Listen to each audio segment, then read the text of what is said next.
Reporting for duty.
Hello, folks. Good evening. Good evening. Hope everyone is doing well. Hello, Shaitan. Hey, Morton. Hey, Tratosi. Welcome to Saturday night. The Saturday Night Pathfinder. We're all very hype. And looking forward to more Pathfinder. Because that's what I am. Hype and looking forward to more Pathfinder. Absolutely, positively. I have been, looking forward to this all week. All week, just been going, Pathfinder. More Pathfinder, more Pathfinder, more Pathfinder, more Pathfinder. Is basically what I've been doing. Hope you've all had a good week. Hope you've had a fun week. Has the bot actually... Oh, the bot's done its thing, finally. Okay, good. The bot did its thing.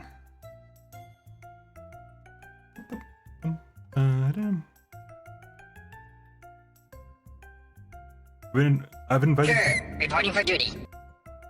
Hey, Blade Rex! I've been invited to Blood Chill Manor for dinner, and the note ends with, come for dinner, stay for drinks. Why I got a feeling that vampires are involved in this dinner. It's called Blood Chill Manor, so, you know, that might be something to do with it as well. Still allowed to have positive. Yay! Let's swap over then. Bam. Oh, hang on, let me raise the volume again. There we go. Skyrim dragged me back in. Yes, we do need an army. If cannibals are all you can afford to work, fine. Works well according to RimWorld. That's true. That's true enough. We are back. We are back for the end of the prologue. Because you're technically still in the prologue, but we just finished the last fight. The last time we began the adventures of Chandra Nalar, Fire Kineticist. We met the Paladin Sela, the Shaman Spirit Hunter Camellia, and we met Lan, the Zen Archer Monk, and Wendu the Fighter. Persona 5 coming to speed. Yeah, I know. I know there's a lot of Persona 5 stuff. Persona 3, 4, and 5. 3 and 4 were just announced, right? Finally got to playing Triangle Strategy and completed my first route. Yay, congratulations. What was I saying? Yes, we met Wendu and Lan. We picked Wendu rather than Lan, and Wendu basically wants to make all her people basically 3 and 5. I thought P4G was in the list. Hang on. I thought it was Persona 4 Golden. I somehow Jens soloed of Laura. Jens can do that by knocking someone over and over again. Jens soloed Rufus for me, I think, in one of the missions where you fight Rufus. Because basically he kept sending Rufus off the ledge, and in the time it took Rufus to walk back to Jens was enough time for Jens to put down another trap. I swear it was P4G. Let me double check here. Where is it? Yeah, Persona 3 Portable and Persona 4 Golden are coming to. Oh, they're coming to Xbox Game Pass as well. So if you have Game Pass, they're going to be free too. Yay! And they're coming in January. Persona 3 Portable and Persona 4 Golden coming to the Game Pass in January, which is that is plenty of time. P4G has been in Steam for a while. Fair enough. Anyway, back here. So yeah, so we sided with Wendu, and everyone's hits level 2. Only you deserve my obedience. You'll put Point Blank Shock over there. You're now a ranger. We've multi-classed you into ranger. Good. You're now going to be Demon Slayer ranger until the end of time. And you're going to lose that longbow very, very soon. I did Benedict's route. Maxwell showed up as soon as the enemy cav mission came up. Couldn't have planned the recruitment better time, but if I tried. Maxwell's pretty good. I mean, I think when I did Golden, Maxwell, I wasn't as impressed with Maxwell. In the other routes, because I didn't have a Vlora, Maxwell came into his own. I think when I did Golden route, Vlora is just better.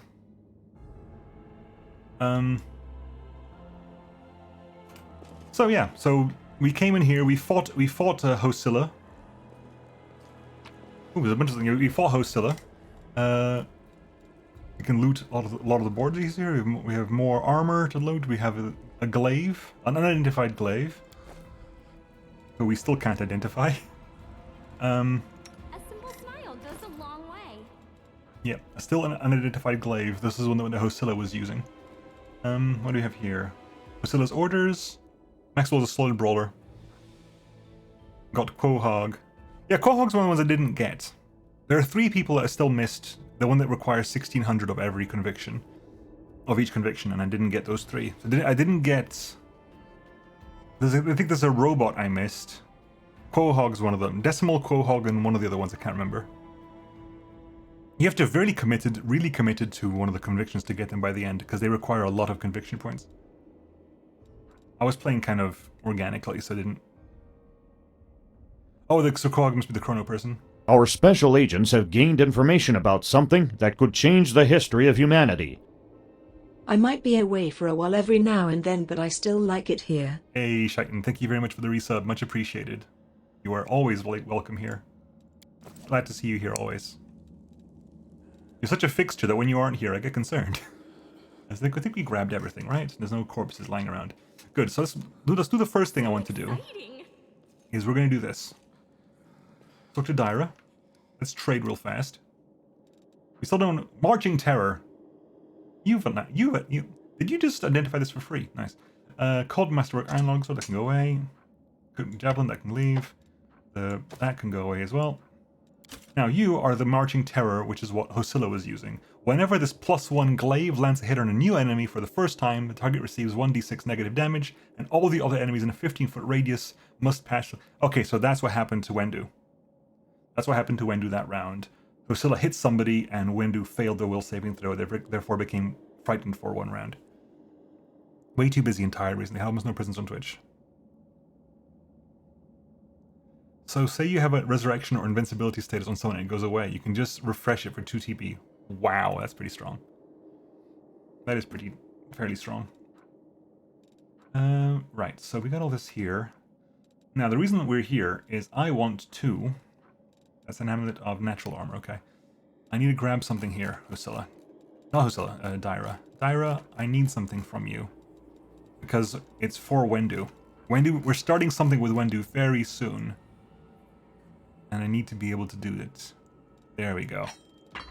Give me a throwing axe. Wendu is going double throwing axes. That's Wendu's build. Double throwing axe, Demon Slayer. It's a waste not to use ranged weapons with Wendu, but at the moment she's not committed to longbows at all, so let's just not do that. Right, is there anything else I want to sell or use here? Braces of armor. No one really needs it at the moment. Natural armor I'll probably put on probably put on Sela or something. And that is a scale mail Crypt Raider's armor. That's not as good for you, isn't it? No, okay, fine. Also, you can time stop the entire map for a few turns, has a percent-based AoE magic attack for 1 TP, and can revert the entire game board. Yeah, he's pretty strong.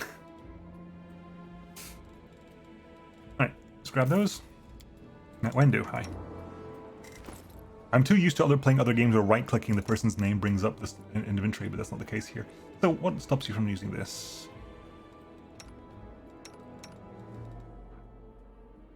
Half plate. So we lose 2 armor class if we use you here. However, if you're fighting the undead, it's exactly the same. However, the movement speed is still bad, isn't it? The movement speed is still bad, so I might as well use that for the time being. Can you use that? You can use that. It lowers your dex by 1, however, but it increases the armor class by 2. It's +6. That's still plus. Okay, well, although speed is 20. Why is your speed 20? Encumbrance. Oh, you're encumbered. Okay, in that case, you know what? Yeah, your speed 30. It clearly needs to give you something to increase your strength, because you can barely use light armor right now. And Wendu can use that as well, but again, it's kind of slowing you down, unfortunately. So we have no one to really use Crypt Raider's armor, unfortunately. That's fine. You know, you drop that, and you're gonna start using that. Start using the throwing axes. That's what? That's +8. So why is that +8? Oh, because you're a hunter, right? Okay. You have that, but it's an enhancement bonus. So it'll go away soon enough. Those are only useful early game. Your background is hunter, so you get a +1 bonus to longbows, but they are an enhancement bonus, so as soon as you have a +1 axe, it's irrelevant. Because it wouldn't stack with a +1 longbow anyway, so it doesn't make a difference. Okay.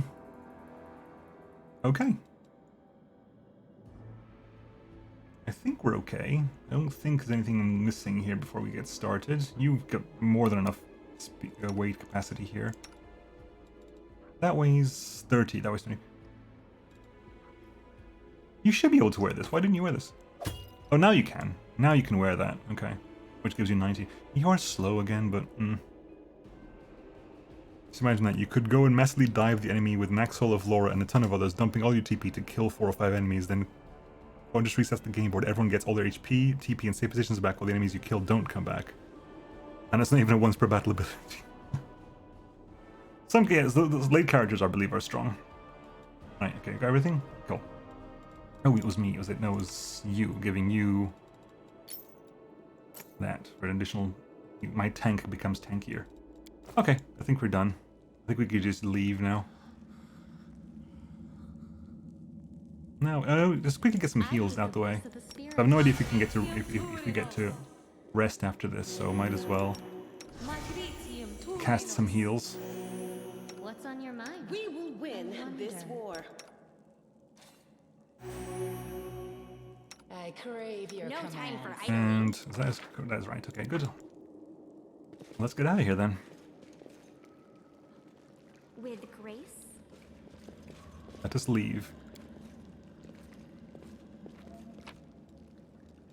Ooh, we get to pick up the armor. I thought we'd drop more armor than this. And collect that loot. I thought we'd drop more armor on the floor than that. Like way back at the previous area. I don't know. While the survivors wander the dungeons, the battle on the surface rages on. The warriors of Cannabris are trying to defend the wardstone, but their strength is flagging. Their resistance is valiant, yet it will all be in vain if no one rises up to turn the tide. In other news, I kind of binged watched your War Tales series, the end of the Wall Tree. It's been very good. Like, it took me... I bounced off it the first couple of times I played, but sitting down to record a series and actually getting past the very slow early game. And by I mean early game, I mean literally like getting to the first town and getting a quest and going out and doing something. Now it's like, okay, this game is fun. This game, War Tales is very fun. Shiny me want, yeah. Right, so we're back up here. We can't go down again, can we? No, I don't think we can. The surface, finally, I miss fresh air so much. We're in a basement. Looks like the Grey Garrison. You don't think we can go back down? I doubt it. This deep rift leads to the catacombs under the city where the Mongols live. Yeah, I know, we can't go there, can we? No, guess not. Some loot. Orgus Worm is here as well. I can hear the sounds of battle from above, out of the pen and into the fire. Alright, let's get some looting done. A long spear. Okay, no one needs long spears. Not yet, anyway. Upstairs.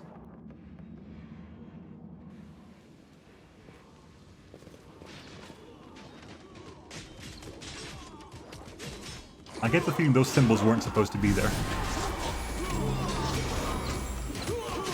Divine Weapon Bond. That's one hell of a melee, holy crap.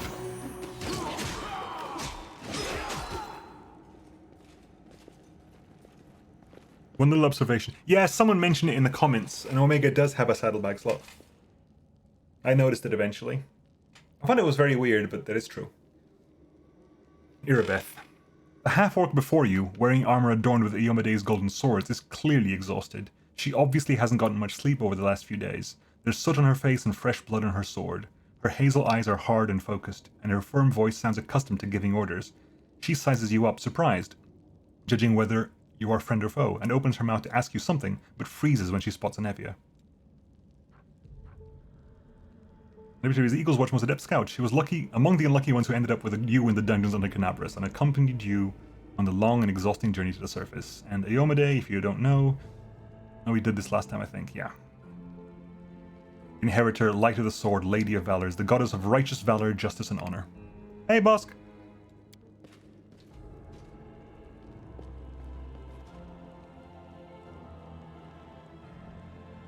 Aww. By the goddess, Nebi, I'd almost lost all hope. Everything's fine, Beth. I'm here. I'm here. This here's a new friend. She rounded up those of us who survived the fall and led us up to the surface. Without her, we'd never have made it out. Let me introduce you to my wife, Arabeth Tirabade, head of the Eagle Watch. Until the army arrives, I'm the temporary warden of Cannabris. And you're just in time. As you can see, we're in the middle of a battle. And thank you for getting Anevia out of there. Where are we? The Grey Garrison.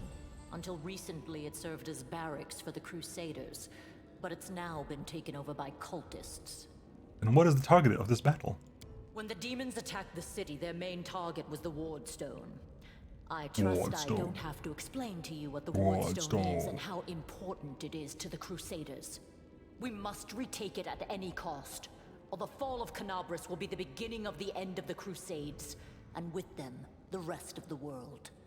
The Wardstone. The Wardstones are a chain of powerful artifacts keeping the World Wound's expansion at bay. The first and greatest in the chain was erected in the city of Cannabris by the hand of the Inheritor himself, a golden-winged angel sent by the goddess Iomade. The Crusaders... In 4433, Aradin defeated a cult dedicated to the demon lord Discari, making the north of Avestan safe from demonic influence. However, this protection ended with Aradin's death in 4606. The same year, the World Wound was opened by witch Arilu Vorlesh, working in conjunction with her demonic patron, Discari. Demons poured out and overran the barbarian nations of Sarkoris. The World Wound was not large at first, but it soon abruptly expanded. As it kept growing, it came to be seen as a threat to the entire world. The remaining clerics of Aradin, and the clerics of his follower Iomade, took it upon themselves to defeat the demons and seal the World Wound. Answering their call, thousands of pilgrim crusaders flooded up the river road and into Mendev, the nearest neighboring kingdom of former Sarkoris. Thus the Mendavian Crusades were born. And Cannabris is the city we're in right now. I think we read this one last time. I see that you had a difficult journey to the surface. Ow. You need to rest. But there's a lot riding on this battle. I have no right to command you, but I'm asking you to help us. What's the situation in the city? The city's gone. Most of the defenders, including the Dragon Terendelev, fell in the first few hours. I was there. The civilians either fled or died in the chaos. The place is overrun with cultists and demons. Don't talk like that. Cannabris hasn't fallen. Not while it still has defenders like you and me. Sweet words don't change the grim truth. No, she's right. Thank you, Knight. Until we no longer have the strength to hold a weapon, until Iomade abandons us, we will fight for Cannabris. I have important information about a cultist den. That was one of the pieces of paper we had, I think. Very good. Report to me in full when we get back to the Defender's Heart. It's our temporary headquarters. Right now, the most dangerous cultists are here. The ones occupying the Grey Garrison. We met some mongrels who leave Cannabris. This is Wendu. Most people in Cannabris think that the children of the first Crusaders are simply a legend. Other people say that the day you emerge on the surface heralds the start of the end of the world. I'm not superstitious, but the situation is apocalyptic, all right. Having a living legend on our side can't hurt. I see you are in serious need of help. You're in luck. If my mistress is with you, then I am with you also. I am a mistress? Tell me about the Wardstone. Why is it so important? The Wardstones are a gift of Iomade. Created personally by her herald, a mighty angel, and a general of the celestial armies. The Wardstones keep the World Wound from expanding. They stand along the border of the territory controlled by the demons, creating a barrier to keep them inside. The Cannabris obelisk was the first to be placed. It is the key to the whole barrier. We cannot leave it in the hands of those monsters from the abyss. How did the Wardstone end up in the Grey Garrison? The demons have long laid siege to Cannabris, but this time, their lord Dascari appeared in the flesh. He ripped the Wardstone from the ground and hurled it halfway across the city to here. I thought the stone was destroyed, but it seems all is not lost, yet. Dascari has gone, but the Wardstone is surrounded by a horde of those creatures. What are they going to do to it? Nothing good, that's for certain. But how did he do that? He's a demon! The Wardstone should have burned his filthy hide! It should have. But what happened, happened. We don't know why. Anyway, let's also waste any time. We don't have time to talk, we have time to fight. That's the spirit. You, take Anavia to the rear. The rest of you with me. You hear labored breathing interspersed with the disgruntled murmuring. Horgus is holding his rapier hilt in a white-knuckled grip. A bead of sweat trickles down from his temple. Lord Horgus Worm, forgive me. I did not realize we had civilians among us. My people will escort you somewhere safe. To the extent that anywhere in Cannabris can be said to be safe right now.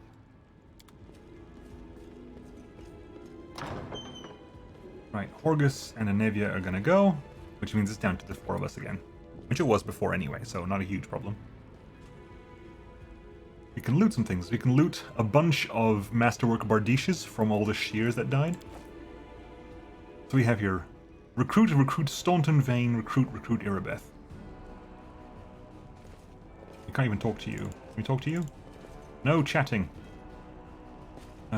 Door over there, door over here. Nothing over here? Nothing over there. Do we go? I'm assuming we don't go this way because that's where the others went. You'll make a fine. You're playing with the auto end turn option enabled. This option allows the game to end turn. Yeah, I'll leave it open. Oh, there's more stuff to be. Oh, there's more stuff to be fighting. Maybe that wasn't the wrong way. The right way. Okay, so Irabeth is with us though, and so is Staunton Vane, as are the recruits possibly. Okay, so what do we have here? That's a door. Should check that door then. If this is the way forward, should check that door. What do we have here? What are we fighting against? Baphomet cultist, Dascari cultist, neophyte sharpshooter. Dascari. Okay, Away, you hang on. rascal. Let's have a look Your here. time is over. Sorry.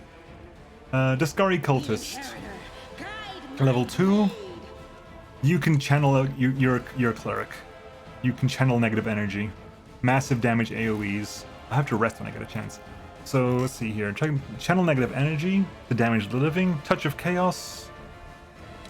You can imbue a target with chaos as a melee touch attack. The next time anytime the target rolls a d20, they must roll twice and take the less favorable. That's not going to happen very often, I don't think. Touch of evil.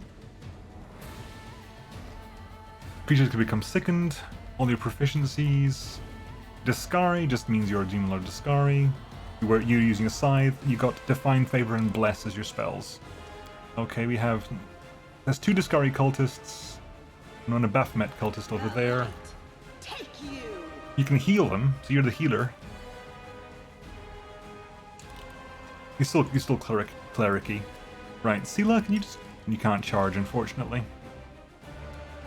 Oh, have we healed? We've all healed. I'm not sure when we rested, but apparently we rested. Sweet.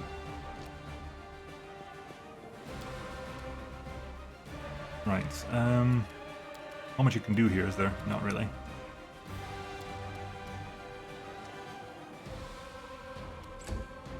Right. Oh god, there's way more. There's way more of them. Okay, there's like, holy crap. Okay, there's loads. I was like, oh, there's only a couple of them. No, there's loads of them. Okay. Chuck that axe. Your character Camellia was flat-footed. When you're flat-footed, you lose your dex bonus to AC, and you're vulnerable to sneak attacks. Yeah, okay, that's fine. Wendu, move up a bit. Do need a second throwing axe as soon as possible.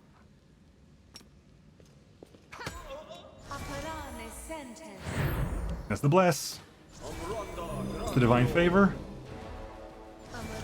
That's the divine favor on you. More divine favor there. Oh, there's so many of them. Holy crap. Chandra, take a step back, please. start flaming. You offend me.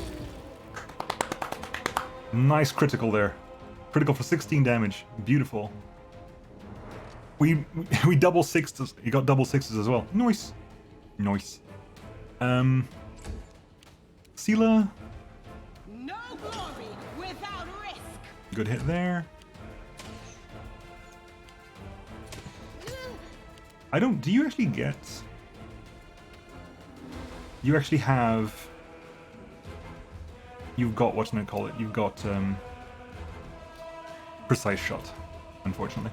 I'll rip you apart. Nice. Don't lo- Didn't want to do that. Never mind. What are these? Scroll of Firebelly. Okay, don't do that yet. Unfortunately, that was my interact. Never mind.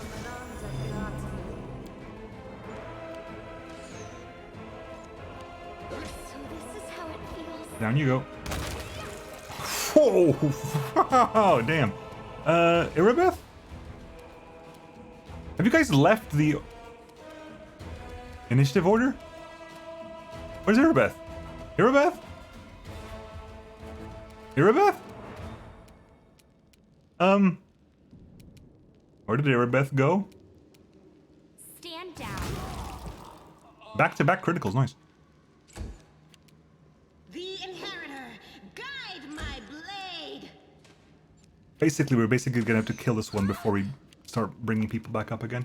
No match for me. Because if you stand up, you're gonna die. A lot of archers here. Ow. Away, you rascal. There we go. Right, you. Laying hands on you. And then move up. No, don't. There you go. Actual move, not 5-foot move. You don't need that.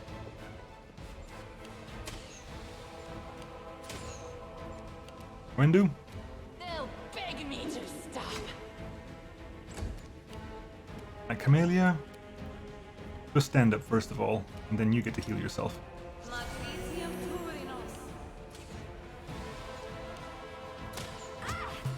Ow. Dick. Your time is over. Sela? You can't charge them? Did I mess up again? No, you didn't. That was... You couldn't charge for some reason, I don't know why. Wendu, go for that one. Camellia?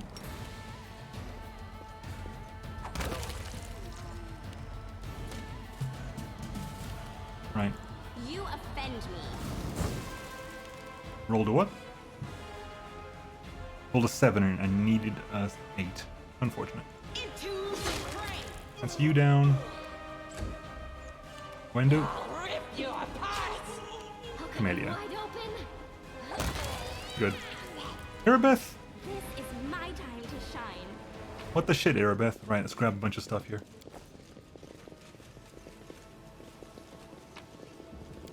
Right, let's have a quick examination here. What we picked up. Bunch of armor, that's fine. No useful weapons, but what do you get scroll-wise? Let's discuss the scroll of enlarged person. You can get it. Use one of these. Good. This is enlarged person, that's haste, mage armor, protection from cold, protection from evil, reduce person, resist cold, shield of faith. No, we have here, we have fire belly, which gives you resistance to fire. And as a standard action, you can breathe a 15-foot cone of flame. That's going to be probably irrelevant. You might use it for the fire regeneration. The fire. The seal with magic. Okay, let's check the other doors then.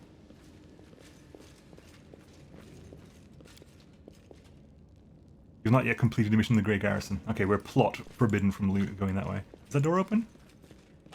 That's locked. Okay, so this was the way forward. Fair play. Fair play. a gentle voice and kind words will help me win their hearts. Okay. And if that fails, I'll use my sharp nails instead. Picklock 60. Ooh. I am helpful, am I not? I don't know, Camellia, what do you think? Looting you. I have a couple of potions of inflict like wounds. How cute! To the second floor. Gee, how close are we to level 3, by the way? Never mind.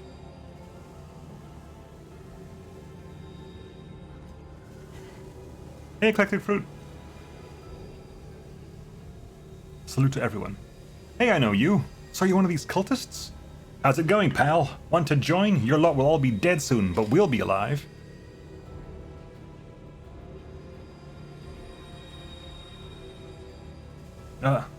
I can't. Come on, leave these losers. The Crusades are over. Soon the demons will rule the world. That's the ward stone, by the way.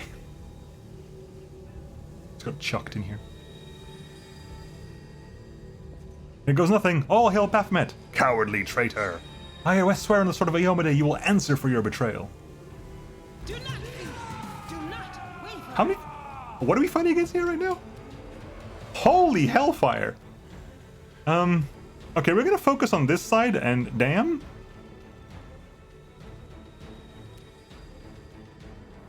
You know what? Here, have this. Let's bigify you. Okay, Wendu. They'll beg me to stop. Yeah, missed. Bunch of divine favor coming up here. A lot of divine favor moving forward here. Holy god.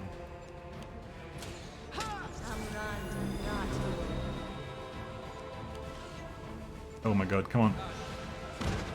Magic missile, cultist is okay, there's a Cambion, evoker, Cambion. Okay, we got a couple of recruits helping us out here. Sadly I have no AoEs, do I? No, not really. So we just keep basically what do we have here? Neophyte sharpshooter. Can I hit from here? Hang on. If I go for this range here.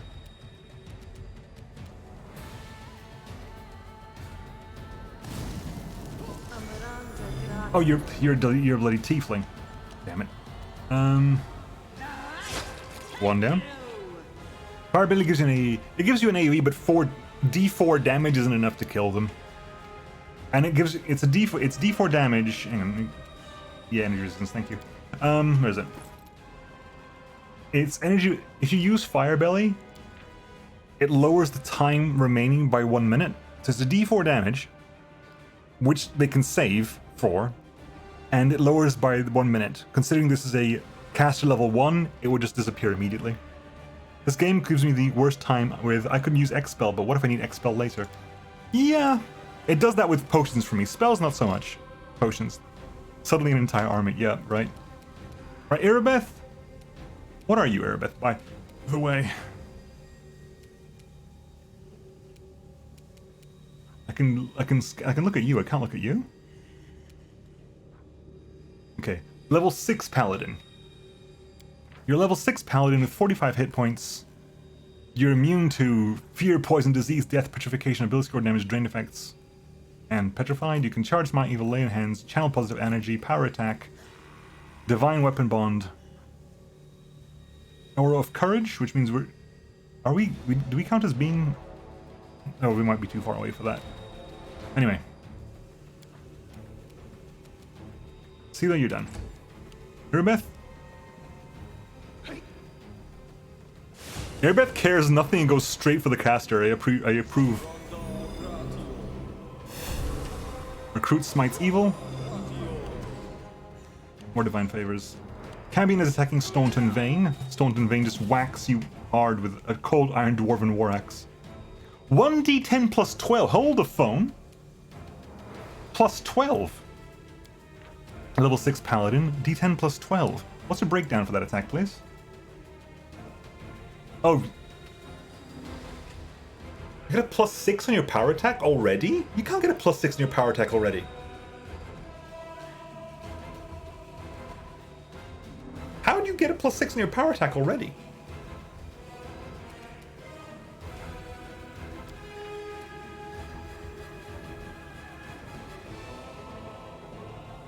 When your base attack bonus reaches +4, and every 4 points thereafter.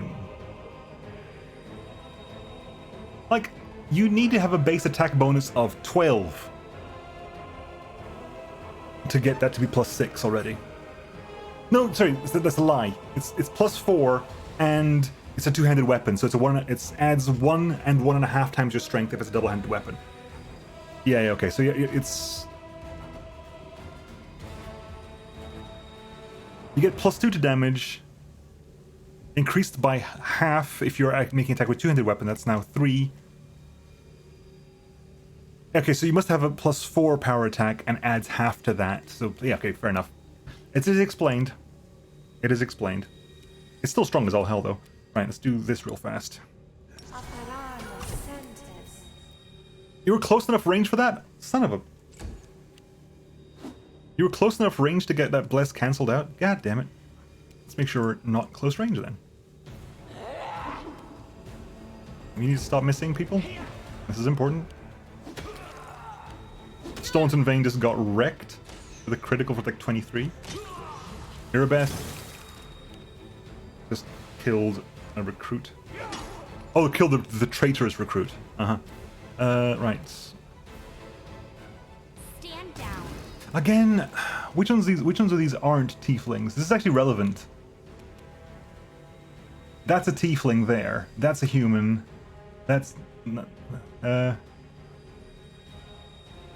yeah, tiefling, human. Okay, so you I can't attack with my fire attacks. That's a tiefling. That's a human. Okay. The inheritor, guide my blade. Right. Mirabeth?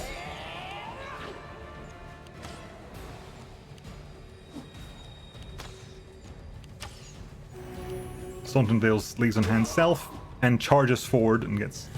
They're going for that caster really badly. The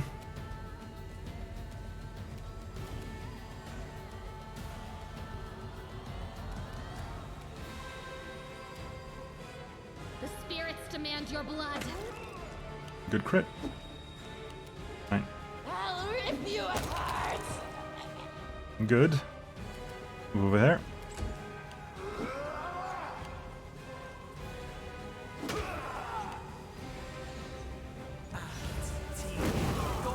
Is that a fireball? And Burning Hands, okay. Burning Hands is very useful for them because a lot of the people are immune to that. Right. So none of them are Away, you rascal. tieflings now. Go for that one. To the fray. Right. Mirabeth? Yeah. Is there a setting? 1 second. When it's my turn, I want to just check something real fast.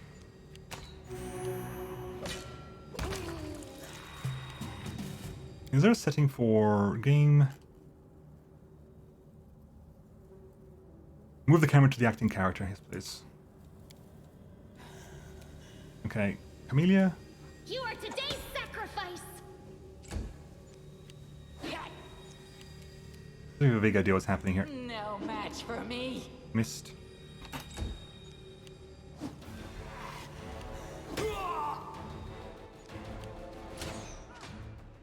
One damage to Sela. Chandra. Your time is over. We needed to roll a 4. Yeesh. No glory without. Oh my god. A game with dice rolls.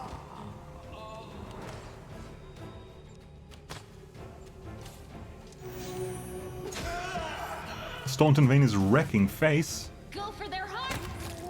Thank you. Wendu, go for the one who is a tiefling. Nice.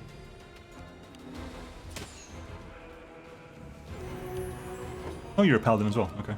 Chandra, can we get a good shot off on you? Maybe. You're not a tiefling though, so you still just miss. Sela, you can't run that far anyway.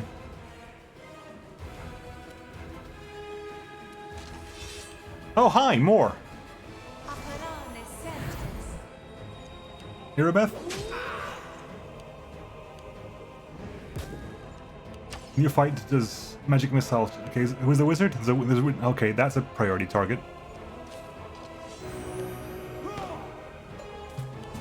Okay. Camellia?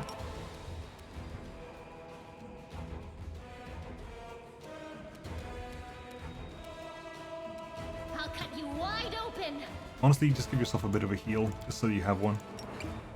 A little bit low. Right, Wendu? Can you get there? No. Okay, start. I'll rip you apart! Missed. Right. Divine Favor, move forward. Cultist. It's there. Kills by attack of opportunity. Recruit. Missed. Chandra. Don't attack the Dretch. I assume the Dretch has got fire resistance. Yep, don't attack the Dretch. That is a Tiefling. Don't attack you. You are a human. Stand down. Sela. The inheritor! Deal with the Dretch, please. My blade! And you can also lay in hand self real fast. Right. Recruits. Is that recruit not doing anything? Ray of Frost and Sela.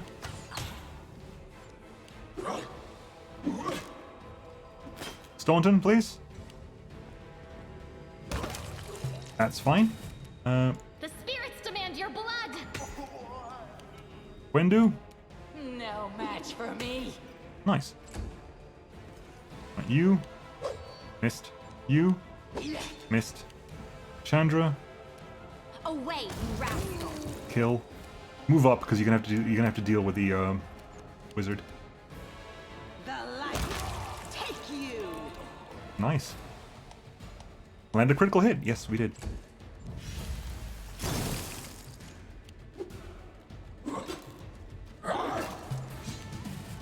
You are today's sacrifice.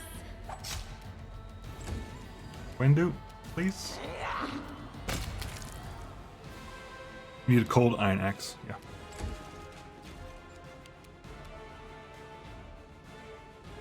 They're not part of combat right now. I was like, what the hell just happened? They're not actually part of combat right now. Your time is over. Nice. Combat is finished. Good. Let us go loot. A lot of loot for us over here, I imagine. That's the end of that. I missed the start of the playthrough. Can you give me the 30-second tour for Chandra's class build? Chandra is a fire kineticist. Is there We're only level 2, so you didn't miss much. We're just a fire kineticist. We've got like point-blank shot, precise shot, persuasive, extended range. Like, there's nothing much there. We're going pure 100% kineticist with Chandra. 100% pure kineticist. Alright, let's do... is that opening? Openable? Locked on the other side. Right. Loot all this bunch. Potions, nice. And the Evoker has Scroll of Snowball, Scroll of Infectious Wounds. That is Unbreakable Heart. That is Divine Favor. That does actually help. Heavy Encumbrance, yeah. You can actually make use of Divine Favor.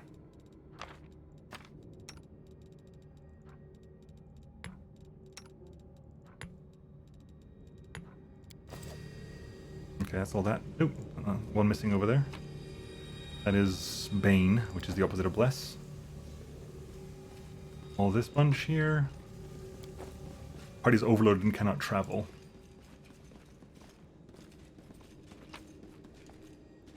Right, drop all this. Collect all this stuff. We'll just drop it all as a single thing on the ground.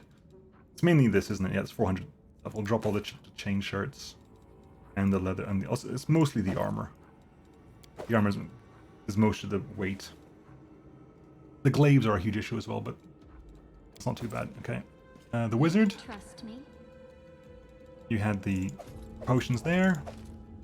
This Discari cultist apparently still turned up as a thing we can loot. Okay, we're all done here. That is openable. Nope. Locked by a magical thing. Locked by a magical thing. Hello, magical. So that was locked from the other side. Locked by a magical force. Locked by a magical force. Lock is broken. To battle. Let's take Cannabis back. Yeah, I would love to do that. Right, let us head up. So exciting! We'll take all this with us, and we'll drop it off immediately afterwards.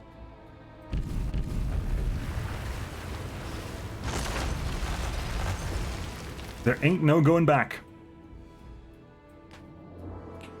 There ain't no going back.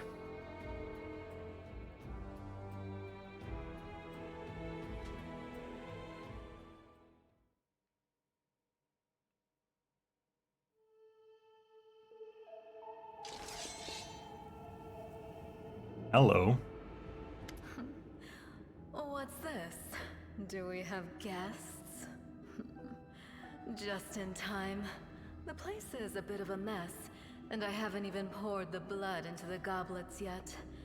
Why don't you... Oh! The face of this demoness could be called pretty if it had eyes. Her mouth slowly widens into a smug grin. She do, she has no eyes. Minago. Minago's name turned up before in something. What an unexpected surprise! Staunton, my little sweetheart. Long time no see. I've missed you so much. Have you missed me? Admit it. You missed me terribly. Staunton, you dog. Minago. You again, you wench! The aged dwarf from the Erebeth's troop, silent up to now, spits on the floor. His hardened, craggy face, like storm-weathered stone, twists as if in pain. Hey, Savior. Yay, back to being greeted by now, slowly shooting a pile of armor up the steps. Exactly. Minago, the one who... Be careful. She's one of the deadliest creatures in the whole demon horde. She was once responsible for a massacre in Cannabris. She must be back to finish what she started. However, in the middle there, a Lilitu demon named Minago entered Cannabris magically as a refugee. Once inside the town, she revealed her true form and slaughtered dozens of citizens. Okay, yes, she did turn up. Minago. The powerful Lilitu Minago is one of the demons whose names in Mendiv are always spoken with a curse.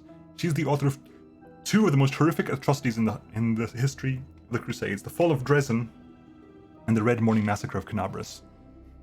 Hey, demon woman, what's wrong with your face? Oh, how rude. You're one to talk, mortal, with a face that even a mother would loathe. Staunton, sweetie. She just called me ugly. You're not going to let your friends speak to me like that, are you? That wench? She's the one who led me astray. She's the reason my life has gone to the abyss. She's the reason why Dresden fell. Founded as a city fortress during the hubris of the First Mendevian Crusade, Dresden was overtaken by the demonic hordes of the World Wound. It now stands as a demonic monument to the foolish naivete of those early crusaders. Yeah, to be fair, you're right, I did do it first. No. Oh my, like butter would That's it true, melt. fair. I stand aptly What I remember chastised. is how eagerly you would run to our trysts, how you begged to see me again, how you promised you'd do anything I asked. By your own free will, you said this. And now you claim that Dresden fell because of me. No, my dear. That was entirely your own doing. Staunton, you dog. I'll beat your lying lips into your filthy throat! Now, Staunton, don't say things like that. Not about these lips, the ones you kissed so sweetly. Staunton, dearest, don't you love me anymore? Remember how good we were together? I was so hoping that we could patch things up. I'll kill you! Fair play, Staunton. Goodbye. Oh, you didn't take your friends with you. Okay, so what do you actually have to worry about here? Yeah, we're encumbered. We'll drop that in time. But right now, what do we have here? Abricandilu. Immune to fire, of course. Beg me to stop. So 38 HP. Touch AC of 10, but it's irrelevant. Sunder armor. You got a power attack melee. You cause fear. You can charge. You immune to poison. Gains a +5 racial bonus on all Sunder attempts. An Abracandilu's bite causes horrific and hideous wounds and only mar beauty, but supernaturally diminishes resistance worth. A creature bitten by an Abracandilu must succeed a DC 13 Fortitude save or gain 1d2 Charisma damage. Damn, okay.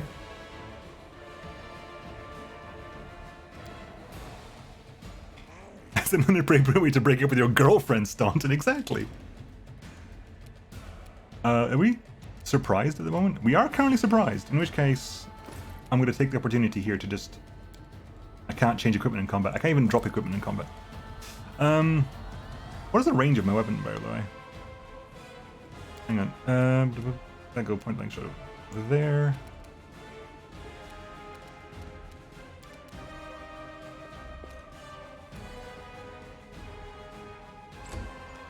Okay, Chandra, are you actually able to do anything here?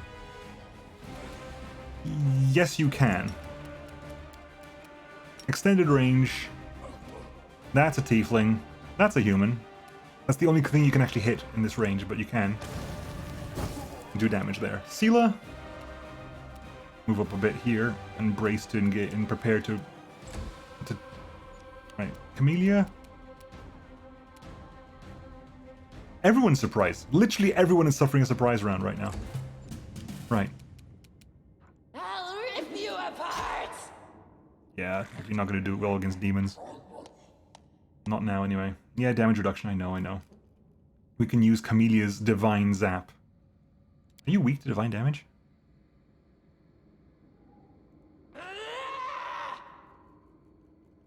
No. And you fight Sharpshooter? You haven't got a weapon! That Sharpshooter just doesn't have a weapon. Move up there. Okay, and... Oh, that's why things are weird. Apparently I changed bars.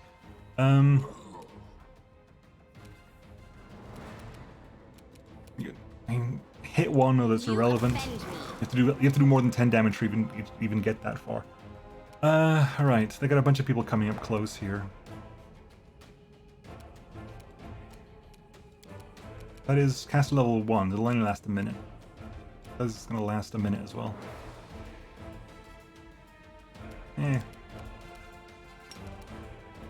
Get in there.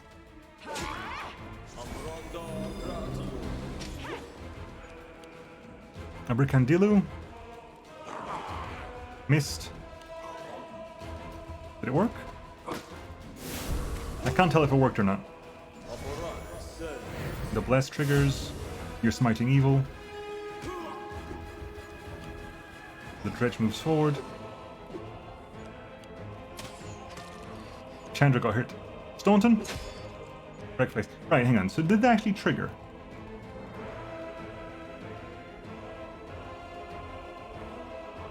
Yes, it definitely did. So you're suffering from Thunder Armor, which means you have no... Your AC's been reduced by loads at the moment. Your current AC is 15 because you basically have no armor bonus right now. The entire plus 8 that's providing has disappeared. That's not great. Go for their hearts! I'll just... Damn, just straight up dead.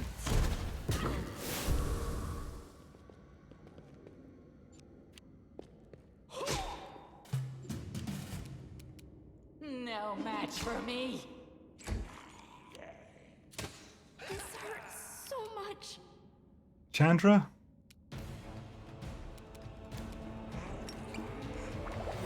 Heal thyself. And roll 2 on the damn check. Jesus Christ. And you're down.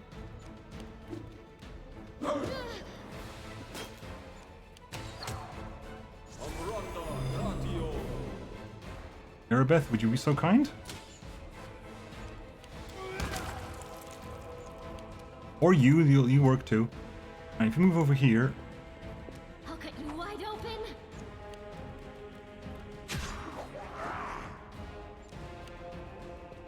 Yeah, you get it. That definitely worked. You are a... Wendu. They'll beg me to stop. Nice crit. Do you have long-term death effects? Yes. We get Death's Door.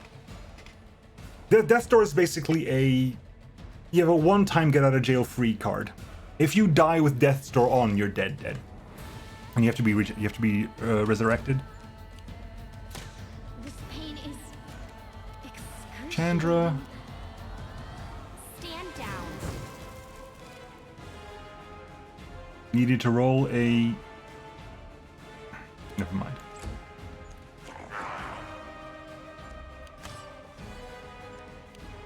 So this is how it feels. This cannot be happening. We're all down, holy crap. You just knock me down. I still got HP.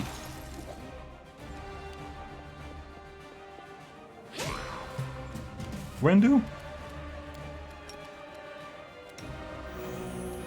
Right. We're gonna go for a rest after this fight. Chandra, get up and drink a potion.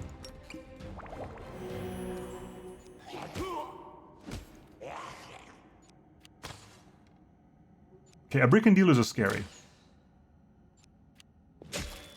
Never mind, Staunch in vain. I shouldn't have moved Sela that far up that quickly. Wendu. Camellia is gonna get back up when this is over anyway, so we don't need to do anything here. Just I'll rip you apart! yeah, suffered a crippling wound. Right, we need to rest up and heal up, because damn. Let's grab everything we can. You grabbed everything? We grabbed everything. Okay, so let's drop the stuff I don't need to carry. Like this stuff, this stuff, this stuff, this stuff. That is a normal heavy shield, you need that. Okay, so you...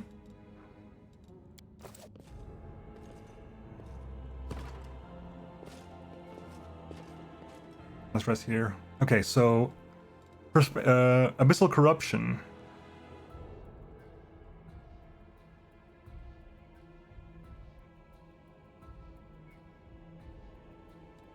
Rest for 3 days. Okay, never mind. We're not waiting here for 3 days.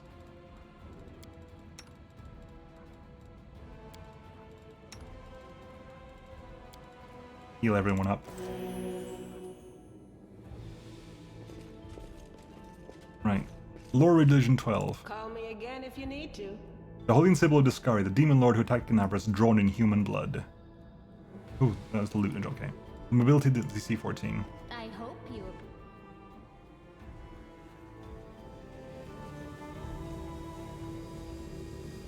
Deactivate rest recommended to reduce the time.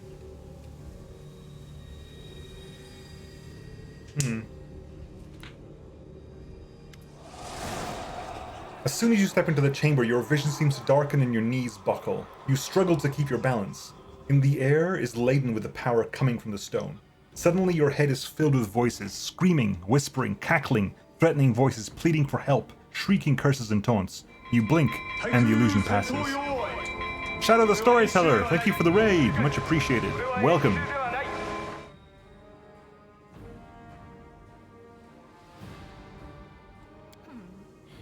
Congratulations. You made it all the way here. Hey there, Shadow, welcome to chat. Your precious Thank you for the raid, much appreciated. But what are you planning to do now, I could kill you where you stand, but wouldn't it be nice if you could die in battle like heroes?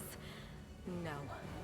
I want you to die in despair, scrabbling around like rats in the blighted ruins of your city, blind and broken, your flesh scabbed and Hey, so Final Fantasy 14, nice. every moment knowing precisely what was done to you. I couldn't even see what the raid was. What was that? Well, I don't even know what fight that was. Improve the character choice. Indeed. That was Void Arc. Ah! Void Arc, I didn't do Void Arc that much. I need to get back to 14, to be honest. I've been sort of dragging my feet on that, because I know if I get back into 14, I'm not leaving it for a while. There isn't a soul that can resist the temptations of the abyss. Hope you've been enjoying Pathfinder as well. Stone can be turned. I'm not joking. Your precious wardstone, weakened from the injury inflicted by Discari, has almost succumbed to my charms. Soon the whole barrier around the world wound, the gift of your useless Actually, goddess, that's where I stopped last will be time. a weapon of the abyss. Just a little more, and boom.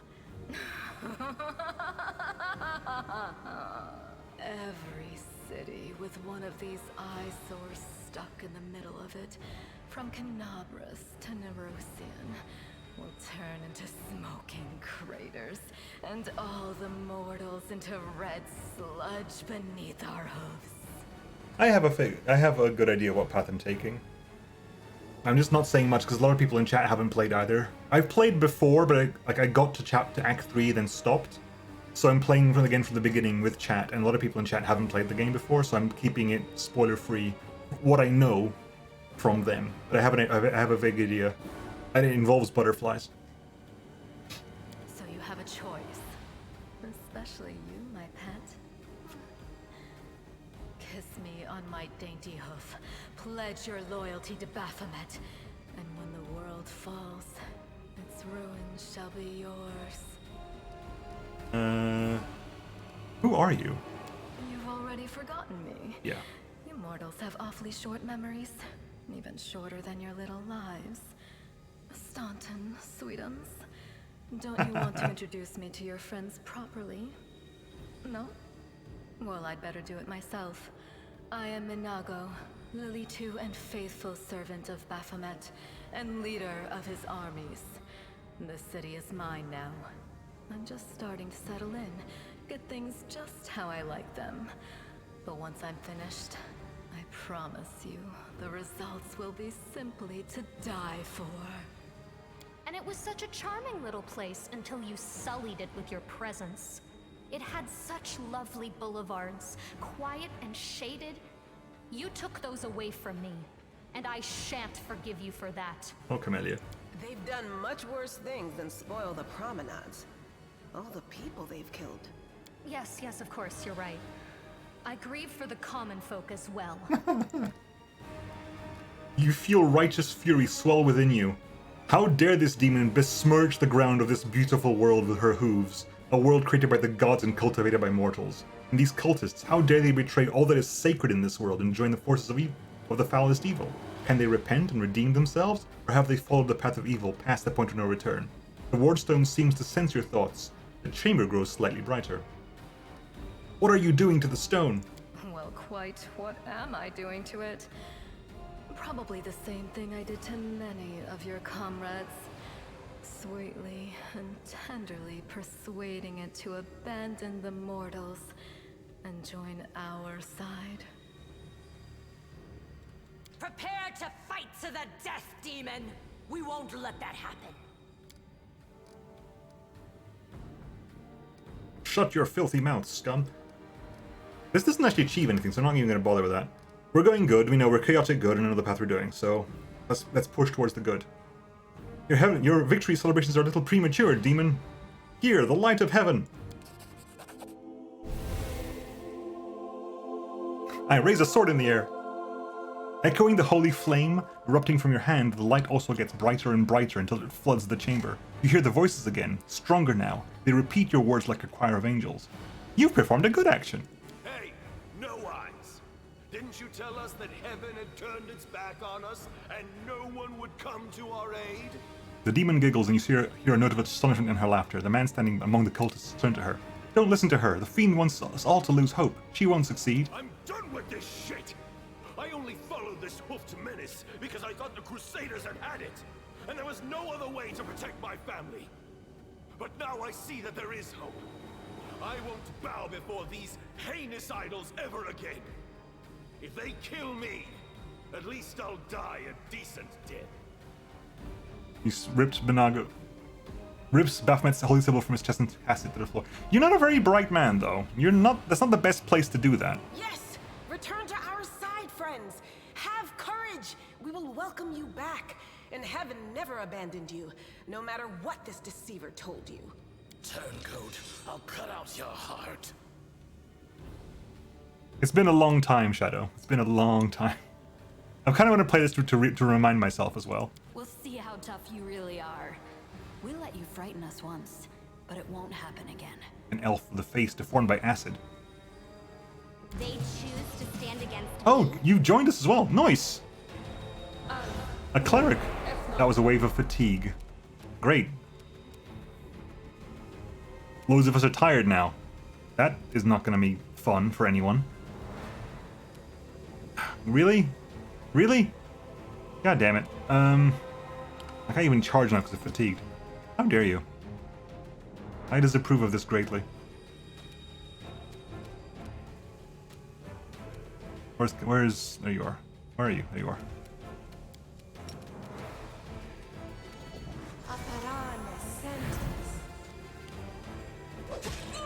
Goodbye, cultist. Damn. Irabeth? Go on. Okay, we need a 20 to hit her.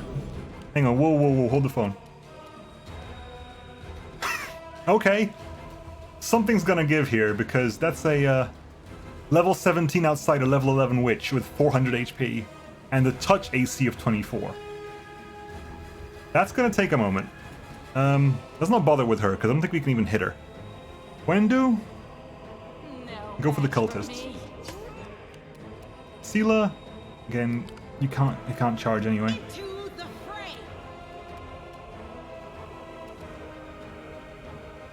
Irabeth can do 1v1 that one, because frankly, we'll go over there and deal with this bunch. Staunton, get in there. Chandra? You're king. Any tieflings among them? Human. Okay, they all seem to be human, that's fine. Away, you rascal! Hey, Jean! Just not dwarves can't get tired. Go for the eyes, boo! Go for the eyes!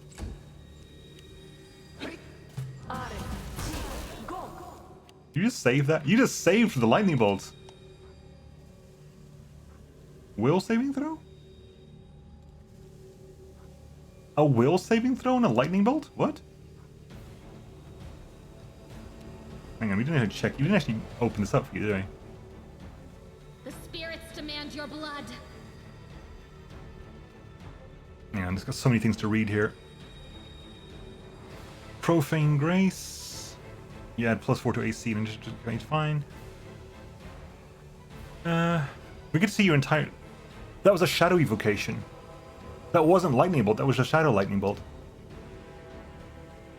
That's what that was. It wasn't a lightning bolt, it was a shadow lightning bolt. Hey, Minnie!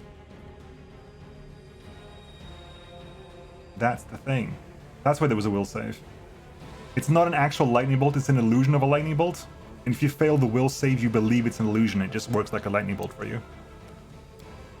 So you've succeeded the will saving throw, which means you didn't actually take as much damage. You would have taken the full damage of the lightning bolt. But you...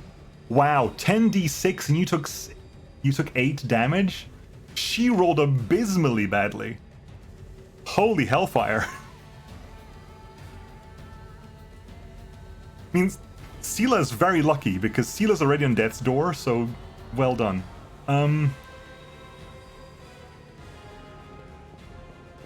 Right, get up there as well. Yeah, we just didn't. Well, Sela would have been dead, because Sela's already on death's door. Irabeth? Hey, Wendu. They'll beg me to stop. Nice. Move over this way, please. Sela. The Inheritor, guide my blade. Staunton? Can we even hit? No, we need crits to hit her. Chandra. Your time is over.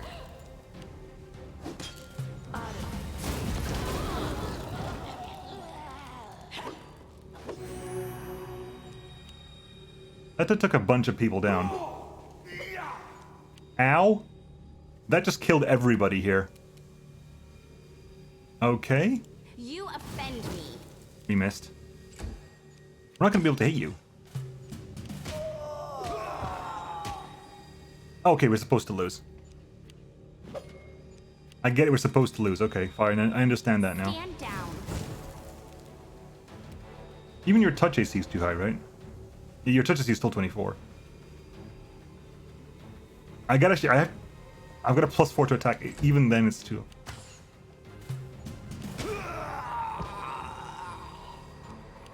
Away, you rascal. I assume we're supposed to lose this fight at this point.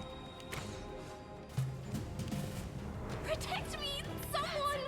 I'm tired of playing around now. You want to know what will happen when I'm done with the Ward Stone? Here's a little demonstration.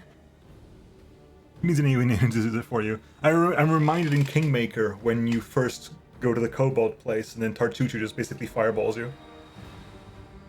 First time I did a fight, I did a crit at 120 damage and almost won the fight.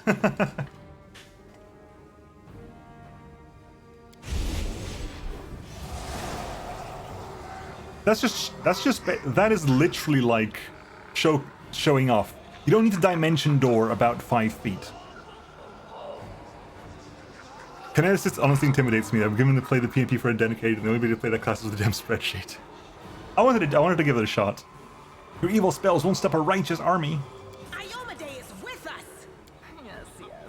Keep telling yourself that. This hurts so much. The roar of voices blends into an unbearable wall of screaming. Your vision goes dark.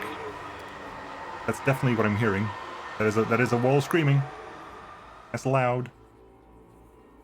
And none of them were ever heard from again. Screaming, you say? That's screaming. Praise Iomade, you woke up. Healing your wounds was easy, but you were unconscious for so long, I was starting to worry we'd lost you. Did we win? Sadly, no. Oh, damn it. We couldn't stand up to the demoness. Her spells were too strong. It's all right. We'll handle it somehow. You blacked out, but Staunton and I managed to get you here to the Defender's Heart. It used to be a tavern, but now it's our headquarters. We're gathering our forces here, and we're preparing to strike back. What's the situation in the city? Bad, but not hopeless. We're constantly getting news, and new sources of resistance keep springing up in the districts where everyone seemed to be dead. The survivors are gathering here. You should see them. Their faces, their eyes burning with determination. The city is destroyed, but our resistance is not broken. We will keep fighting. What do you plan to do next? You heard what the demon said. They're going to desecrate the Ward Stone and blow up the whole barrier around the World Wound.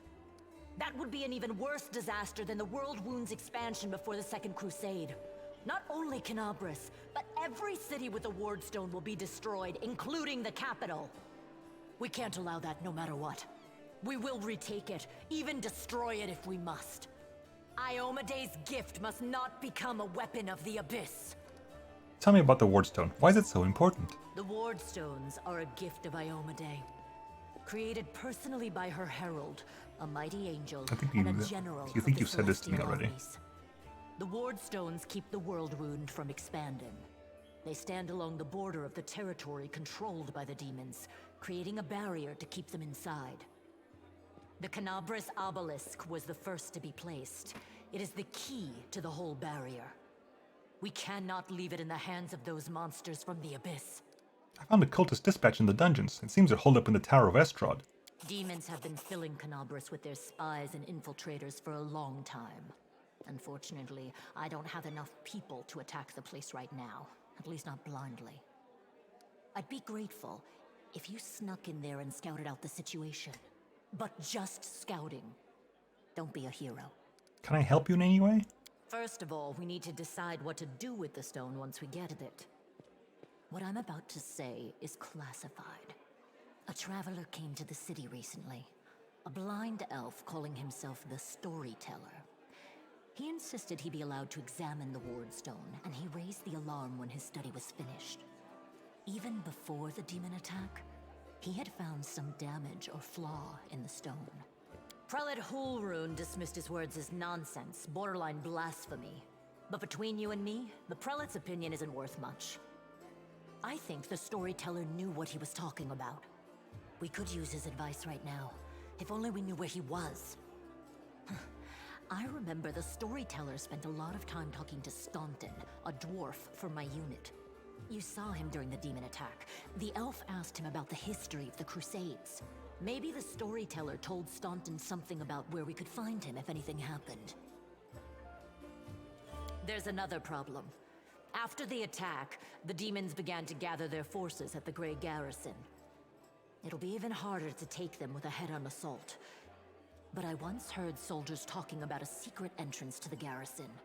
Trouble is, I have no idea where to look for it. While you explore the city, please keep your eyes open, in case you find something we can use. Okay. And one last thing. The Eagle Watch has lost a lot of soldiers recently. Some were killed, but others simply haven't been seen since the attack. In the chaos that is now Cannabris, it's next to impossible to confirm anything for sure.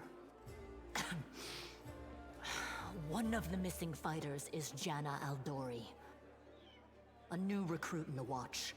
She got along well with Sela, and she often went drinking with her. I honestly thought Sela and Janna had died together. But now Sela's returned with you, and there's no sign of Janna. If you learn anything of her whereabouts when you're out in the city, please report back. Okay, so we have a selection of missions May the here. goddess help you. We're still fighting, which means that Cannabris still hasn't fallen. If you come across any groups in the city that can fight, send them here to the Defender's Heart. We'll need every fighter we can muster for the final assault. Okay. Yes, one more thing. If you're in the area, check out this address. It's our house. Mine and Anevia's. Well, it was our house.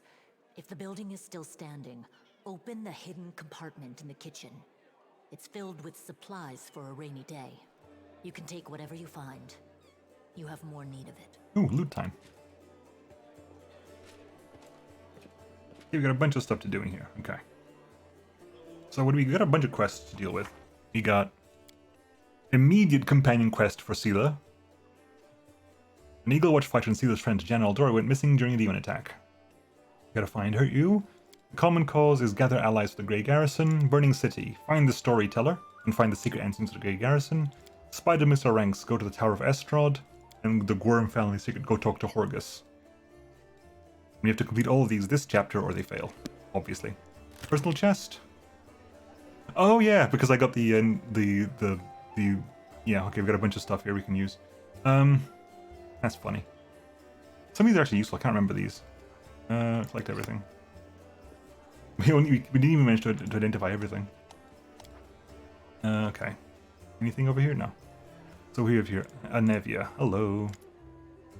Hey, wait. Mind if I bend your ear about something? Anevia's outside your door, leaning casually against the shelf. So here's the first and most important thing. Beth gave you a crucial mission. I get that, and I know you got the job done. I saw you in action. But here's the rub. By sending you out on an errand, we're weakening our defenses here. If they come at us while you're gone, I don't know if we'll be able to fight them off. Do you want me to stay here and guard the tavern? You what? No, your task is far too important. You can't just hole up here all cozy-like, waiting for the demons to knock on the door. You need to take the fight to them. But if those freaks try to make a move on this place, Beth will send a runner to you. If that happens, you gotta leg it back here, alright? Because if you don't, you'll be coming back to an ash pile. Got it? When do you think the demons will attack next? Your guess is as good as mine. It might not be here. They could attack the whole damn city. Those vermin you know, they've lost the upper hand. Those that know they've lost the upper hand and we're going to be pushed back hard. If things kick off here, you should know. After they attack, some things could be changed beyond recognition. So if you've got any business that needs taken care of, you better do it soon. Everything seems clear so far. What else do you wish to discuss? So the rift that damned beetle left its scythe, well, it cut the city into two, and it's kind of difficult to get across. My scouts tell me there's a halfway decent place to set up a crossing in Market Square. Not that any of them try to make sure. But once you have a mind to go across, I think you're going to have to eventually. You might want to give the square a once-over. Okay. What else have we got here? Staunton. Oh, we leveled up as well. Level 3. Good. Finally, we get elemental overflow and burnout. We actually want to get burn now. Before we wanted to avoid burn, now burn is actually helpful. Because we'll read it as we go across, basically. We get a new infusion, that's nice. Elemental overflow. At the 3rd level, Kineticist's body surges with energy from her chosen element whenever she accepts burn. In addition, she receives a bonus on her attack rolls with kinetic blasts equal to the total number of points of burn she currently has. to a maximum of +1 for every 3 kineticist levels she possesses. She also receives a bonus on damage rolls with her kinetic blast equal to double the bonus on attack rolls. As a kineticist's body becomes more and more suffused with her element, she begins to gain more powerful benefits. Starting at 6th level, whenever she has at least 3 points of burn, the kineticist gains size bonus to 2. I don't think we get that. We get that? I can't remember. We might do. So at 6th level, we basically start doing stat ups as well. However, we are an elemental engine. At 3rd level, kineticist's body surges with energy from the resultant element whenever she accepts burn. So all of that. Furthermore, elemental engine, while being at maximum burn, doubles those bonuses when using her other power. She reduces her burn cost by an additional 1 point. A solo member of the Song of the Sphere Choir. I approve. What is the Song of the Spheres Choir? I don't know. Anyway.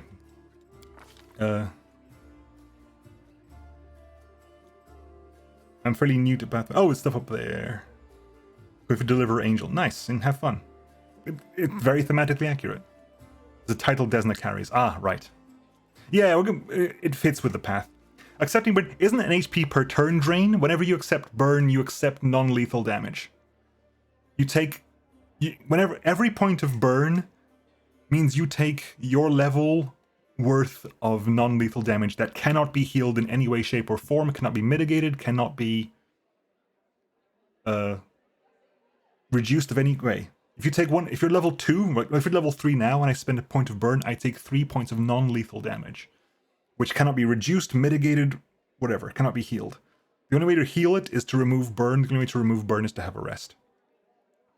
So basically, kineticists are glass cannons, elemental engine kineticists are even more so. It pretty much lowers your max HP, yeah. Kind of. The way the game deals with it is weird, but functionally, you are lowering your max HP. Alright, let's get some skills up.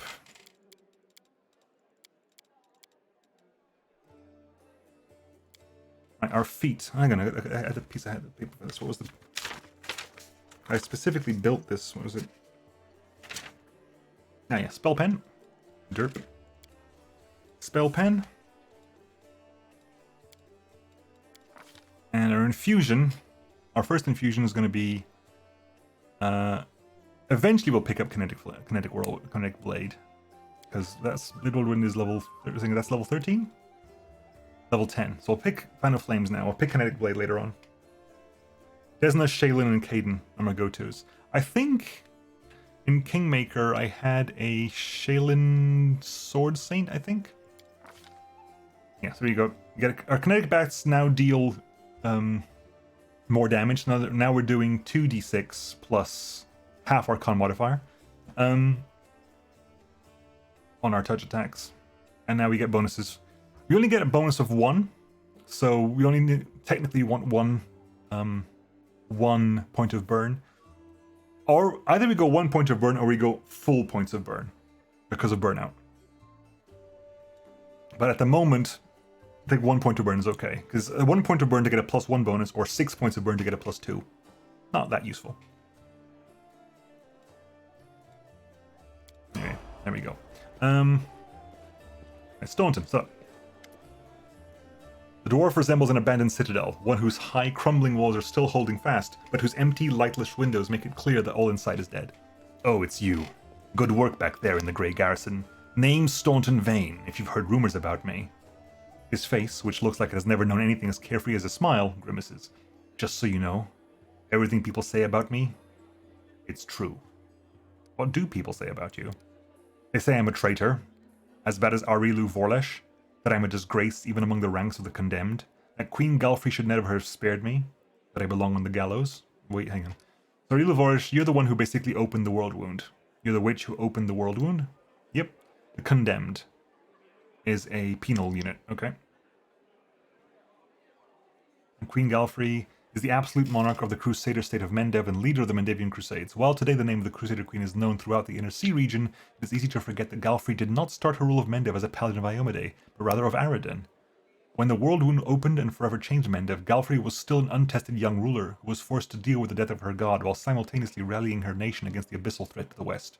She rose to the challenge, however, and her leadership was instrumental over the next several years, not only in protecting Mendev from demonic invasions, but also in holding the border against the world wound. When the Church of Iomedae organized the First Crusade, it joined forces with Mendev to push back the demon armies. During these battles, Galfrey time and again distinguished herself with a keen grasp of tactics and skill at leadership. But this inspiration went both ways. In the Church of Iomedae, Galfrey found something to replace her lost faith. By the time of the First Crusade ended with the apparent defeat of the demon armies, Galfrey had converted and become a worshipper of Iomedae, and had completely retrained herself as one of the Inheritor's most devout paladins. Eager to retain such a valuable leader at the head of the Crusades, the Church of Iomedae twice purchased and presented to the Queen the rare and expensive Sun Orchid Elixir, which extends mortal life beyond its usual span. Thanks to this boon, the Queen has lived and led the Crusades for more than a century. Oh. Old lady time. Why do they hate you so much? You really don't know? Staunton gives you a long, morose look, then sighs. I'm the reason why the Crusade forces are holed up in fortresses on the end of the world wound, instead of bringing the fight to the demons. We used to have a foothold in the wound, the mighty unassailable city of Dresden. We used to have it until it fell. And all because of my stupidity. I gave the enemy our main citadel. I was tried. They wanted to execute me, and rightly so, but the Queen intervened. She said I should live and fight in order to undo what I had done. So that's how I live, decade after decade, fighting in the condemned. As you can see, I have fixed nothing, and I have earned no one's forgiveness. Are you going to spit in my face too? That wouldn't surprise me. Evil, just spit in your face. I hope you earn forgiveness. You keep living and fighting. There's no hope of anything better, because that's what the Queen ordered you to do. There's honor in that. You were given the chance to live, so live, and stop blaming others for what you've made of your own life. I think we earned some points before. We'll go for the good one. Hope you earn forgiveness. Thank you. From the depths of my soul, I thank you, but I haven't had hope for a long, long time. The whole city fell because of you? How is that possible? What do you mean, how? The knight glares at you from beneath his furrowed brows. If you don't trust the word of a condemned, go ask somebody else. Like my little brother Joran. If you still don't believe it, what's it to me? But if you're about to ask me to recount the story of my disgrace for the 1000th time, don't. You really don't have any friends? I couldn't have survived this long if I were completely alone. Joran, my little brother, he keeps me going. He's never abandoned me. Everyone else shies away from me like they might catch what I've got. Even fighters and condemned console themselves by thinking, I got script on my rank, but at least I'm not Staunton. Commander Tirabade seems to be the only person in the whole army who remembers that I'm a soldier, not a drudge. She has no qualms about taking me into battle. She's had some mud flung at her in the past, or so I hear. That's why she tries to keep an open mind about people. It's no surprise that she's the only one to hold her sense onto her sense of reason in this farce. So many years in the condemned, surely by now you've paid your presents. You've paid your penance. That's not up to me to decide. My life is in the Queen's hand. Queen's hands. He falls silent for a moment, and then a trembling in his voice he adds, the condemned isn't the worst part. All these years I have prayed to Torag for forgiveness. Countless times I have gone to his priests. Countless times I have kneeled before his altar. If only the father of dwarvenkind would answer my prayers just once. Not to restore what I've lost, but just to tell me that I am still one of his children. But it seems he doesn't give a damn about me. What can I expect from mere mortals when my own god doesn't think I deserve redemption? So what about the storyteller? The storyteller? A strange old fellow, that one. He used to sit with me for hours, asking about all sorts of things. He never offered judgment or comfort. He just listened. At first I wanted him and his questions as far away from me as possible, but later I realized that talking to him did ease my burden a little. I hope he is alive and well. He's completely blind and feeble too, so if he's alone in the city, well, you probably know what that means. I do know one place he might be. Look for him in the Black Wing. It's a library. Here, I'll show it where it is on your map. I don't know what use a library is to a blind elf, but he loved the place. He would sit there day and night. You have to go. Anything else over here? Lots of noble survivors, Cannabis Crusaders, Eagle Watch Crusaders. Camellia, what up? Greetings. So, tell me about yourself. Looks over Paisley with snake-shaped bone amulet that dangles from her pale neck. Noticing your glance, she flashes you a cold, barely there smile. It seems for a moment she wants to say something else, but the pause grows too long, and she slips back into cautious silence. You're much more relaxed during combat. Your battle cries are uninhibited. She blushes slightly and lowers her eyes. So you've noticed. To be honest, I find it embarrassing. You see, being a shaman means having the spirits of battle as my ever-present companions. In the heat of combat, they become rather, vocal. And tell me about yourself. You want to know more about me than you already do. Why? I talk to the spirits of this tormented land, and they guide me in battle. I'll help you fight the demons. I swear that you can rely on me on this matter. Isn't that sufficient? Your speech tells me you are of noble birth. Camellia laughs her practiced musical laugh as she watches you from under lowered lashes. You're most insightful. A fine quality to have. Camelia's laughter ends and the unspoken words hang in the silence. Forgive me if my questions disturb you. I couldn't resist such a noble and beautiful. Just immediately start hitting on Camellia. I will stop bothering you immediately if talking to me upsets you.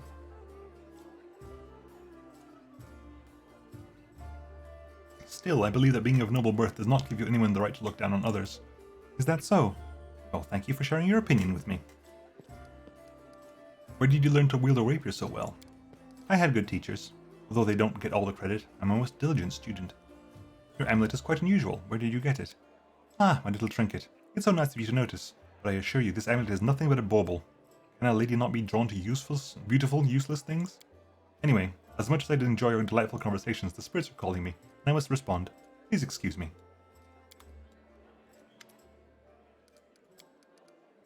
Okay, we can't go back to hitting on you. Never mind. Torg is a very comforting god, exactly. With grace? Horgus Gorm, what up? Yeah, you paid me. 1,000 gold coins for you, just as promised. You helped get me back to the surface, and I duly paid you for escorting me. Horgus Gorm always keeps his word. Now, speaking of our future cooperation,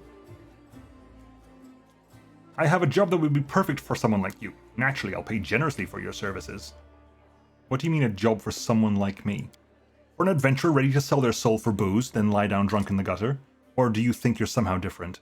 A traveling knight, perhaps, of noble of heart but without a coin to your name. Horgus sizes you up critically and then sighs and shrugs. You seem a reliable enough ally to me, and you did get me out of those mongrel caves. So why should I care what you do with my money once you've got it? Horgus seems like one of those people who thinks the entire world owes him something. However, you hear notes of hysteria beneath his smug arrogance. It's as though he's quietly quite nervous, but taking great pains to conceal it. Noble birth doesn't give you the right to behave badly. I would ask you refrain from such statements from the future. Nah, Chandra wouldn't. So what does this job involve? You shall be my bodyguard. You see, I have good reason to return to my mansion here in Cannabris. I still have... well, it doesn't matter, none of your business. My mansion is a breathtaking building with a large garden in a wealthy part of the city. Even before the demons attacked, every thief and fraudster in the city had tried to get inside one way or another. I shudder to imagine the state it's in now. I have little hope that my guards were able to hold the mansion back during the attack, and I expect that the servants fled when they saw the demons. Only Abadar knows what happened there since. Therefore, I would ask that you meet me at my mansion and guard me there until I complete my business. Abadar is the god of civilization, god of cities, law, merchants, and wealth. God of walls and ditches, the god of civilization. I already asked the local paladins for help, but they've no desire to set foot outside this tavern. Damn cowards and traitors, that's what they are. Also, please do take Camellia with you. I trust that girl more than the rest of your gang. She's of noble birth, after all. What kind of reward are we talking about? 1,000 gold coins. Double the reward. Ha! Yeah, right. For that kind of money, I could hire Queen Galfrey herself to guard me. 1,000 is my final offer. Fine. Marvelous. Most excellent. I'll proceed to my mansion at once and wait for you there. Meanwhile, you needn't worry. I know the city like the back of my hand. But do hurry unless you want me to lower your reward.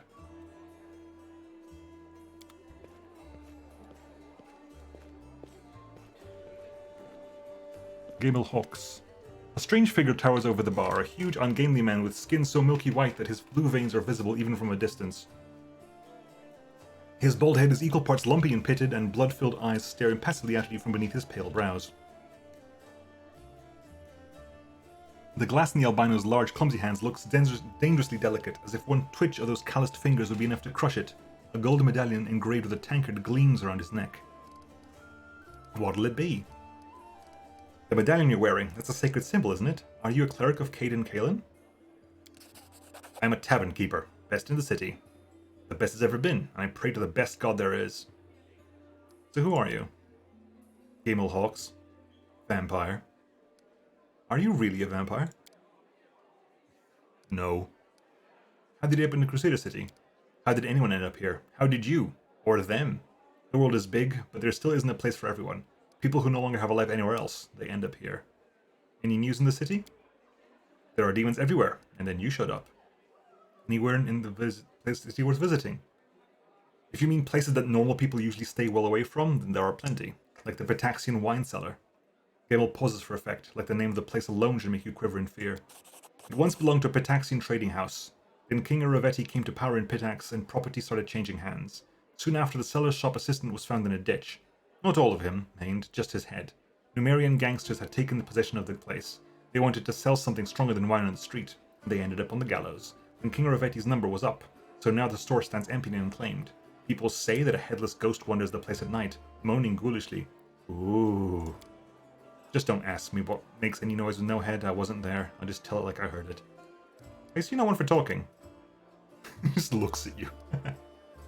What do you got? Sell you all the things. Anything of interest? Purge look your moderate wounds would be more helpful. Displacement, gloves of the neophytes.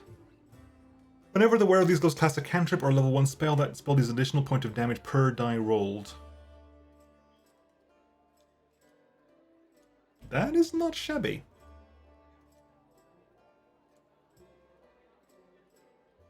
The Dark Veil, usable item.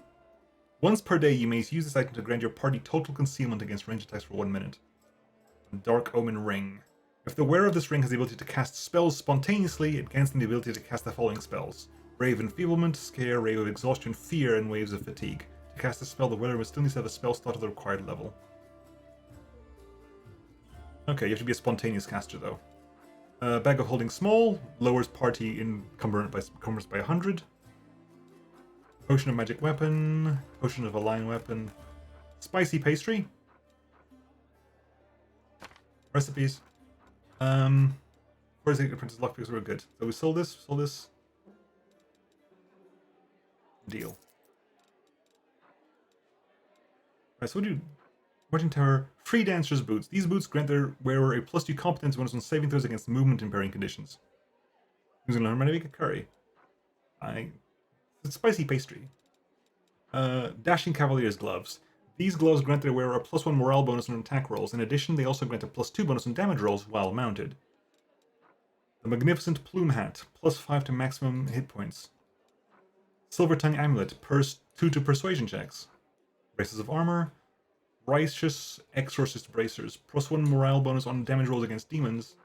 And Head Chomper, a pet owl cat that gives you +2 bonus on morale, on perception and lore nature checks. Okay, let's give some people some stuff. Okay, so you get the Dashing Cavalier's Gloves. That is max hit points. That is damage rolls against demons. That's perception and lore nature. What do you use skill wise? Perception and lore nature. How about that? Here, pick a pet. No. Wendu. You are persuasion checks. That's me. I'm not used to wearing stuff like this.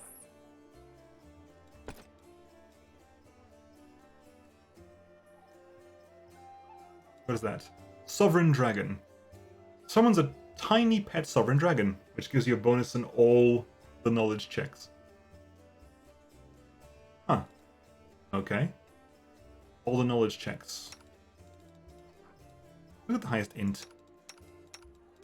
Holy shit, it's me. Sure. Right, level ups.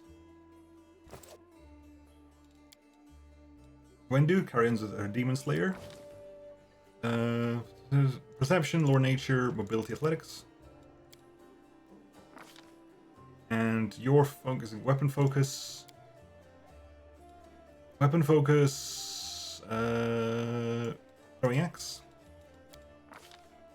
And your combat style is two-handed two-weapon combat, which you're going to get two-weapon fighting.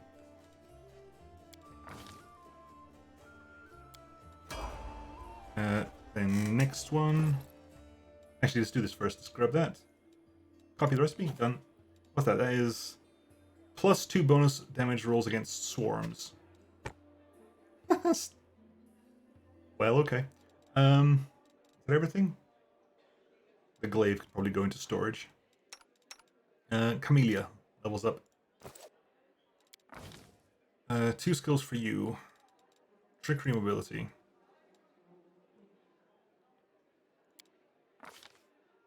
Feet for you. You're already running weapon finesse, right? Yes, you are. In that case, you can take weapon focus. Weapon focus? You can take weapon focus. Big weapon focus, small weapon. Some like light blades. Rapier, but light blades eventually. And you learned all the level 2 spells. You have to look at your spell slots then. New recipes. Spicy pastry. And then Sela. Paladin. World, religion. Do I have to give you mobility 3? Yeah, I think I have to give mobility 3 for... Hang on, it's... Because I think for dodge... Not doge. Dodge... You already have dodge. What am I thinking of that needs mobility 3? What needs mobility 3? What am I thinking of that needs mobility 3? Can't remember.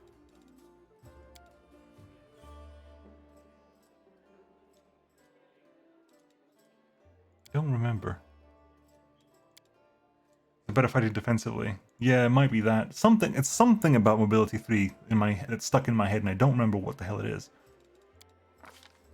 Your feet. You can use like longswords anyway. Yeah, just take your longsword. Weapon focus.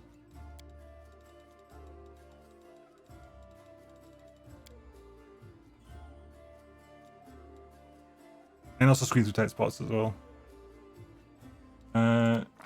Less so because you're still got a massive penalty for that. And your first mercy. You can use mercy to remove fatigued. In case we need to stop fatigued very soon. Or sick, because it's stopping sickened as well.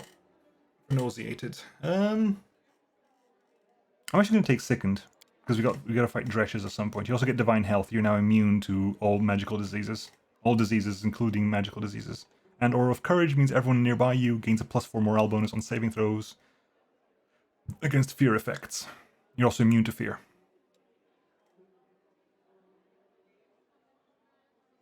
Yeah. You can use that to raid cycle.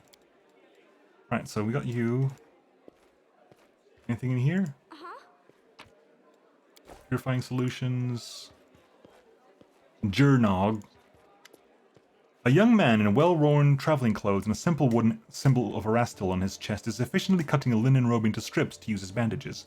Despite his visible exhaustion, he works with zeal, singing some tune about red braids and ripe shaves of wheat under his breath. He raises his warm chestnut-colored eyes to you. Are you one of the Crusaders? Thank you for defending us from those whose talents lie off the battlefield. I am Jurnaw, servant of Erastil. Pleased to meet you.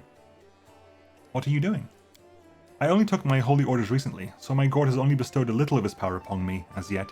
I'm sorry to say that the number of wounded fighters in this tavern is far beyond my power to heal, but there's a reason people say have faith in the gods, but look to yourself first. I may not be able to help the wounded with magic, but I can at least cut up bandages.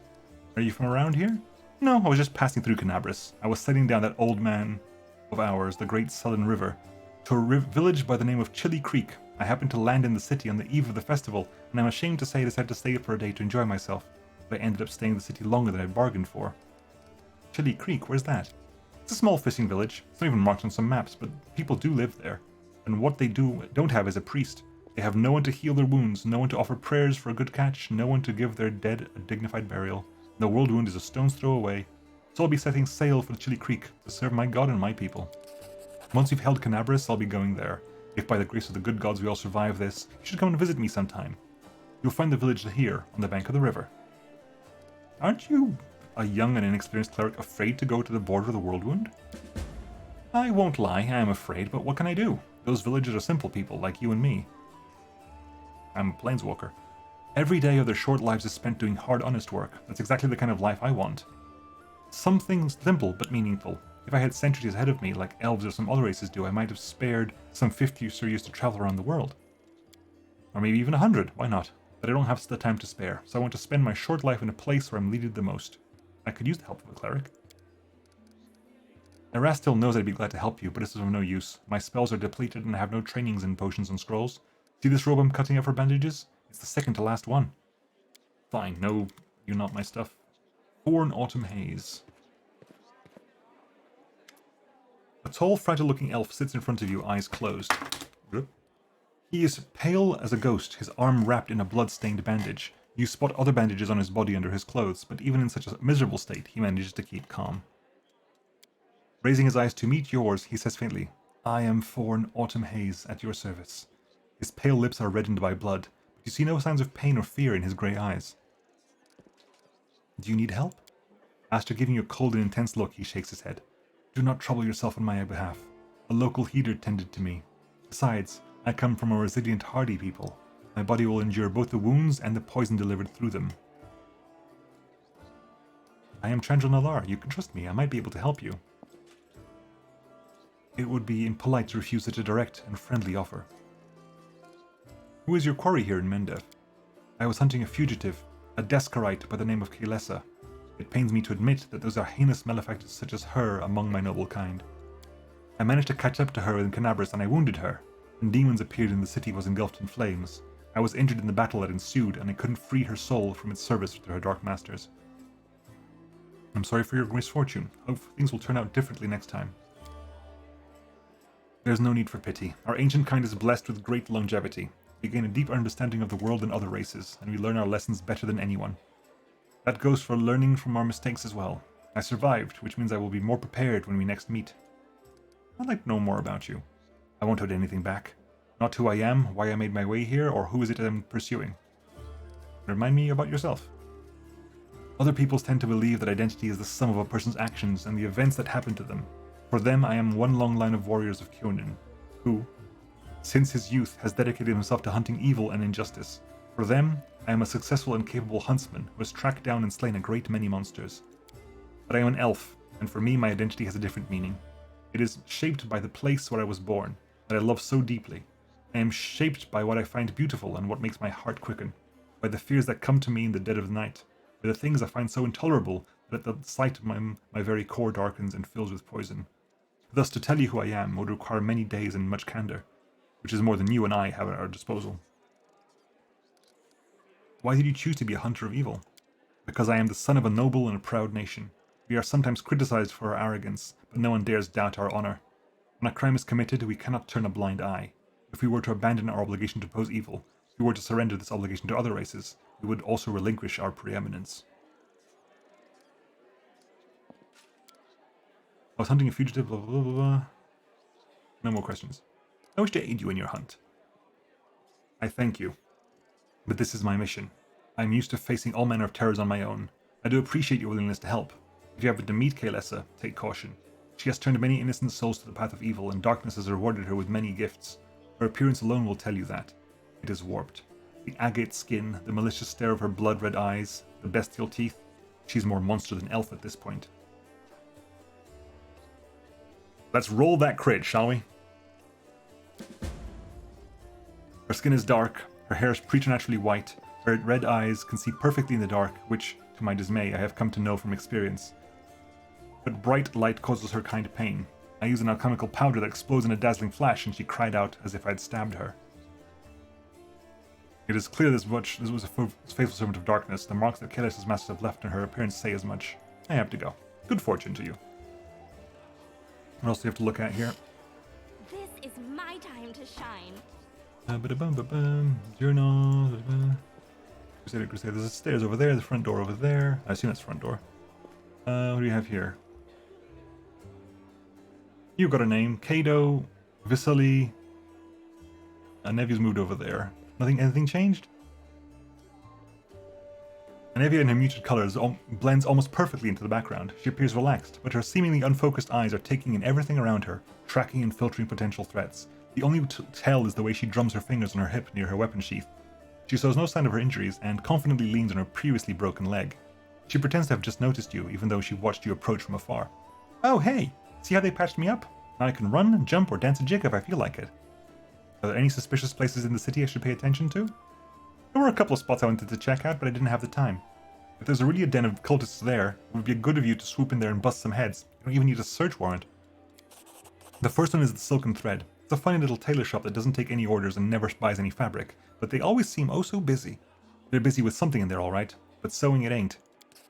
The second one is the alchemy shop, Topaz Solutions, and they trade in everything, not just healing potions.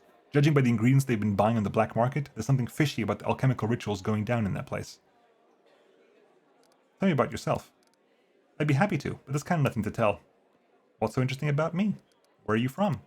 Nowhere. I was blown in by the wind and found in a cabbage patch. Sorry, that's an old habit of mine. I don't like blabbing about my past, but you saved my skin, so I guess I kind of owe it to you not to clown around, right? I am from Nidal, and I wouldn't have wished my homeland on my worst enemy. You've heard of the place, I'm sure. No, I haven't. One of the oldest surviving countries in Avestan, having been founded during the uncounted years of the Age of Darkness, even though it is now beholden to the neighbouring infernal realm of Cheliax, it retains a significant autonomy to pursue its own shadowy goals. They perchance like spiders. Ruled by monsters that aren't alive or dead, and the official religion of the cult of Zon Kuthon. The deity Zon Kuthon is also known as the Midnight Prince, Midnight Lord, the Dark Prince, and the Prince of Pain. Lovely. Goddess of darkness, god of darkness, envy, and loss, and pain. Possesses one of the most twisted and evil minds in the great beyond. How lovely. I grew up in a slum, like a weed between the cobblestones. I didn't have a dad, but I had lots of uncles and aunts. My mom's cronies. No prize for guessing the kind of businesses she was involved in. They gave me a set of lockpicks as soon as I could hold a spoon, and while the other kids were picking their noses, I was picking pockets. When I was 12, the monks of the Silent Shroud came for us. Creepy guys with their mouths sewn shut. They're the guards of in Nizrok.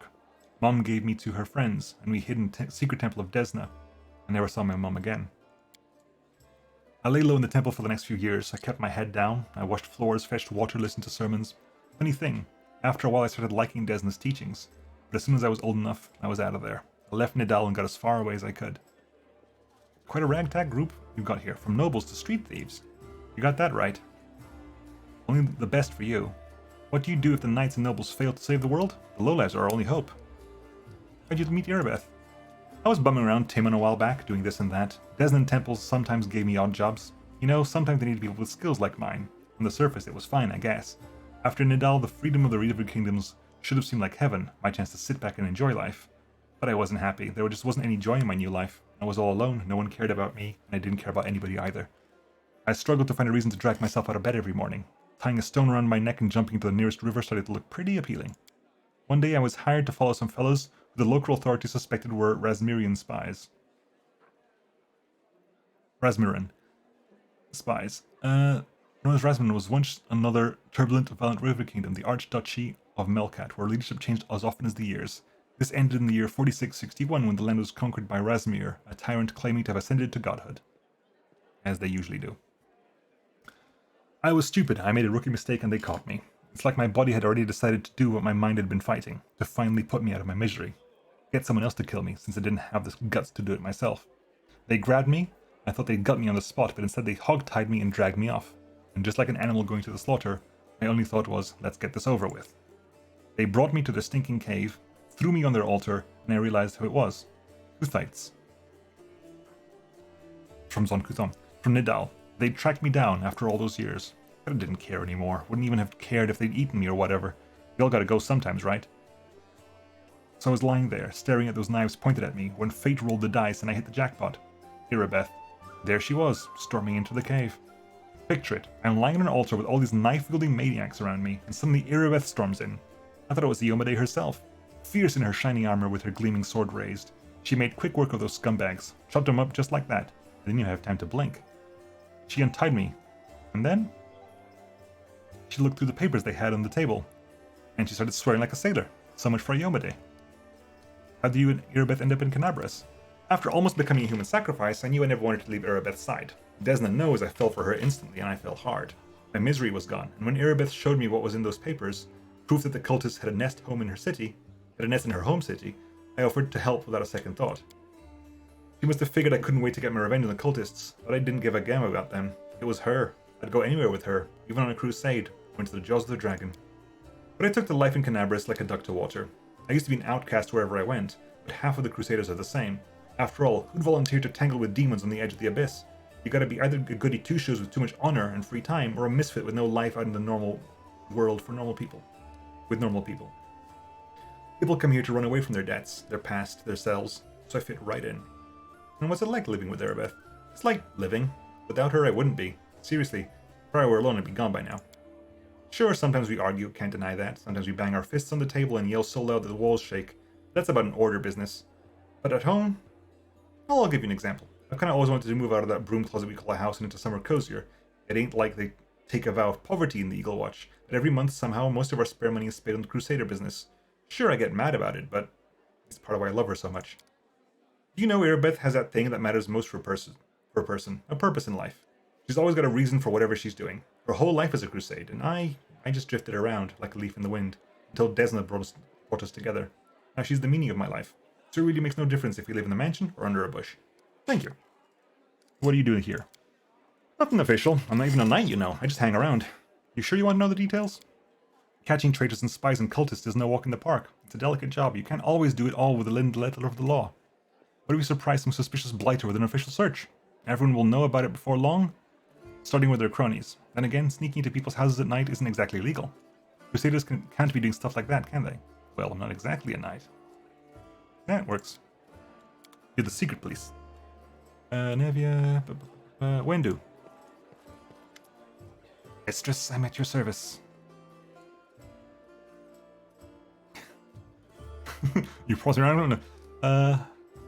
Please stop groveling. I'm not groveling. I'm showing respect for your power. This is exactly how the weak should behave in the presence of the strong. I want to know more about you. You can ask me anything, mistress. What do you think of life on the surface? Life among uplanders, you mean? Your customs are strange. The huntress casts a glance at you and then corrects herself quickly. I mean theirs, not yours, mistress. You are strong and clever, but look at other uplanders and wonder. Have you seen how proud they are of their weakness? Look, my hands are so soft I've never done anything with them in my entire life, because noble blood runs through my veins.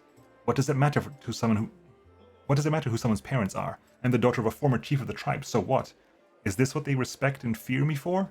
Sul became the chief because he was old, experienced, and smart. After him, I might become the chief, because I'm strong and even smarter. But these weaklings wouldn't have lasted a day in our caves. Everything is strange here. But it's alright, mistress. We'll put things right, won't we? Tell me about life in the caves. Life was better than an uplander might think.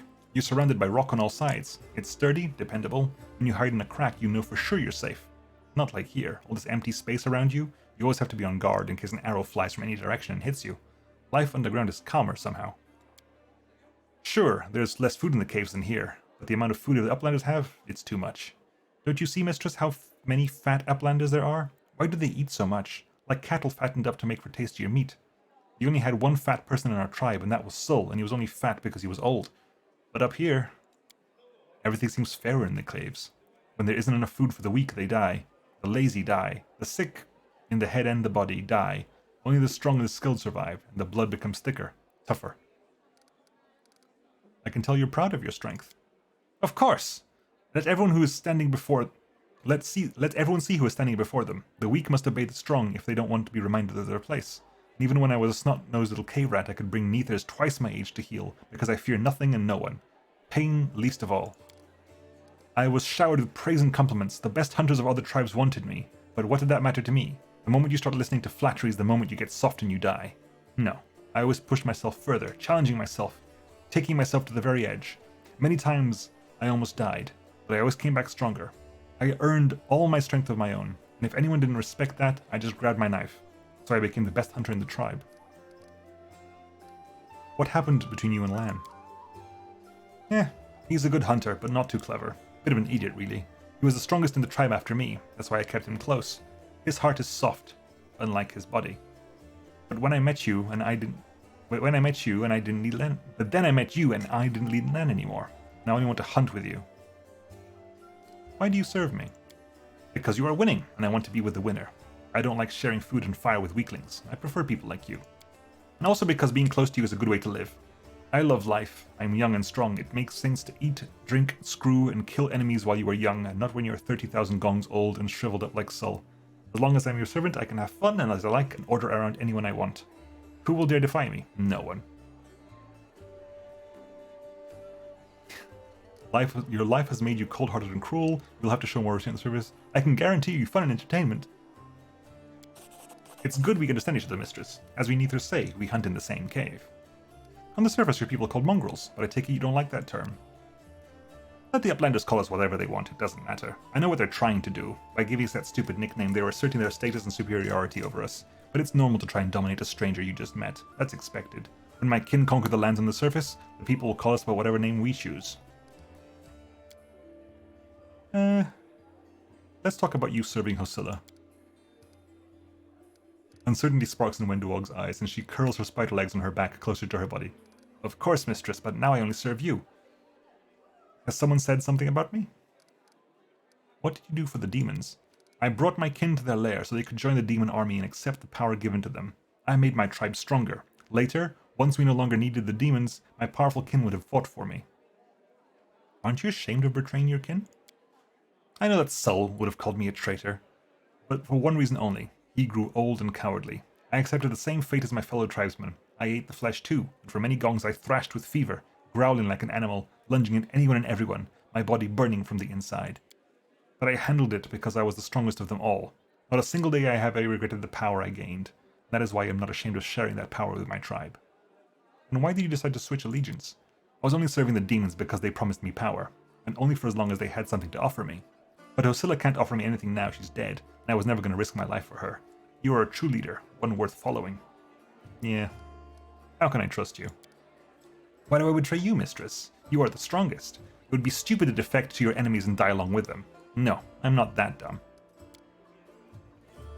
We're not going to go for the army of mongrels, because I don't want the army of mongrels. We can skip the army of mongrels. Right, Visali Rathimus. A stout old man with a grizzly fur beard. There's going to be a lot of talking today, isn't there? Holy crap. Let me have a quick drink. My voice is not going to enjoy this. A stout old man with a fuzzy grey beard mumbles a prayer. He looks as tired as everyone else in the tavern, but determination is stamped upon his haggard face. What can I do for you? Show his scroll is like, who are you? Visali Rathimus, rector of the local temple of Abadar. The temple is gone though, and if we snooze here for much longer, the city will be lost as well. Who is that boy with you? This one? Kiado the shepherd, my apprentice. He's a smart boy and his faith is strong. He serves a rascal though. But there's something still he can learn about from an old servant of Abadar. He'll be a great cleric when he gets a little older. What kind of help can I get from you? First, I sell scrolls. I have a lot of them. Something for every emergency. Second, while you're here in the tavern, I can read one for you. Guaranteed, no surprises. But you better not go into the city without a cleric. I won't be going there myself. I'm too old and my powers are needed here. Okay, you just sell scrolls. What do you have? Blessed weapon, protection, evil, summon monster, mirror image. And some diamond dust, some cure light wound scrolls. Lesser extent metamagic. Braces of the wizard.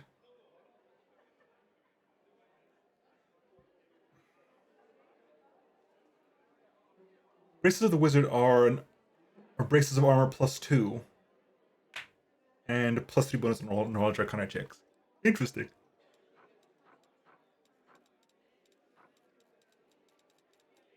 Icy protector. This ring grants the wearer cold resistance 10. If the wearer also has the ice plant hex, it grants them +2 natural. That might be relevant to you because you might get ice plant hex at some point for the extra AC. Guardian of Life.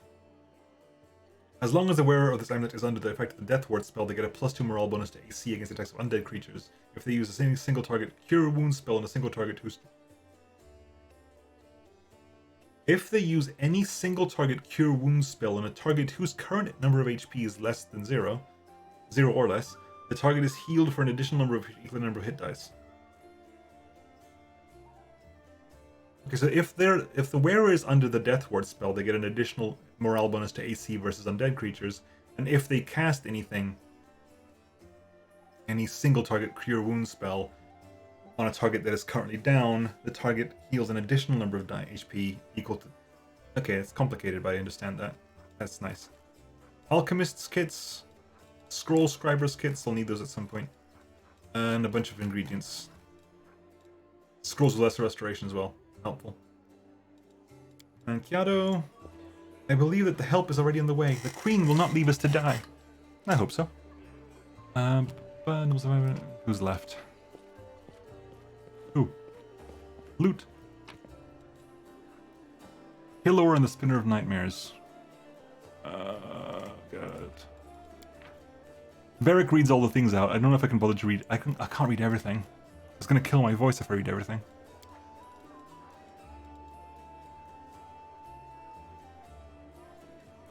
If you want to read this, come back on the VOD and pause. I'll just leave it on screen long enough for you to be able to read the damn thing. The book, the first of the astonishing exploits of Venture Captain Hillor, published by the Pathfinder Society. Okay. I'm still gonna grab the book though. Sela. Let's do all your chat now. Hey there, during that march to the dungeon, we never got the chance to properly exchange a proper greeting. It's high time I shake your hand. I'd like to know more about you. Of course, ask anything, I'll answer honestly. Hillor tried to kill the spinner of nightmares and failed. Fair. So tell me, where are you from? I'm a little bit from Geb, a little bit from Katapesh, but mostly from the Knights of Iomedae. I was accepted and began my training at 14. I belong to their ranks more than I belong to any other place. You've come to Mendev by a long road, haven't you? A very long one. A traveler's expected to have amusing stories. Unfortunately, I only have 3 tales of any interest, and I'd like to save them for our next feast. Otherwise, I won't have anything to show for myself when it's time to start bragging, and that just won't do. Especially since I'll win the night with my cautionary tale of the Battle of Chupacabras. You can't attempt to be the story about fighting Chupacabras and not follow through. What are Chupacabras, by the way? Incredibly repulsive magical beasts, fast and dangerous. They can... Well, it's like someone's fooled me into starting the tale. I guess I'll have to tell the whole story. Picture a small town in Kadira. Kadira? Sure, why not? It's the westernmost satrapy of the Padishah Empire of Kalesh. Kadira is a kingdom with the power of the sprawling empire at its back. Kalesh's doorway to the inner sea region and perhaps the most single valuable piece of real estate on Galarian. Okay. And down in the dungeon there's 2 murderers waiting to be executed. The gallows are already built for them, the rope's been bought, but sometimes life takes a surprising turn. Suddenly a paladin of Iomedae appears in the doorway and offers the murderers a deal. If they go with her to fight some monsters, they'll live. If they survive, that is. There's a big difference between imminent death and probable death, with a glimmer of hope, wouldn't you say? And so, here we are traveling through the desert, me and my friend, a priestess of Sarenrae, along with a little ratfolk fellow who'd asked for our help, and the 2 cutthroats. We get to the ratfolk village and see that a body's lying around, all drained dry. We figured we'd have to fight vampires. That's how the little ratfolk described the monsters attacked their village. That's why we went in all brazen-like. The sun was high and the vampires couldn't attack until dusk. We never got the chance to look around. Black shadows, as quick as the wind, attacked us from all sides. Not vampires, but chupacabras. One of the lads we pulled from the gallows got killed right away. The second ran from his life. That left me, the ratfolk, and Kira. That was the name of the priestess. And we all steeled ourselves to... Kira is the iconic Pathfinder cleric, isn't it? Kira is the name of the iconic Pathfinder cleric of Sarenrae. Much like Sela is the iconic Pathfinder paladin. I think Kira is the iconic Pathfinder cleric. Like, if you open a Pathfinder... That's not spoilers, that's literally the book. Morton, that's literally the book we just picked up there. I'm not gonna read all the lore books because there's so many lore books my voice won't take it. I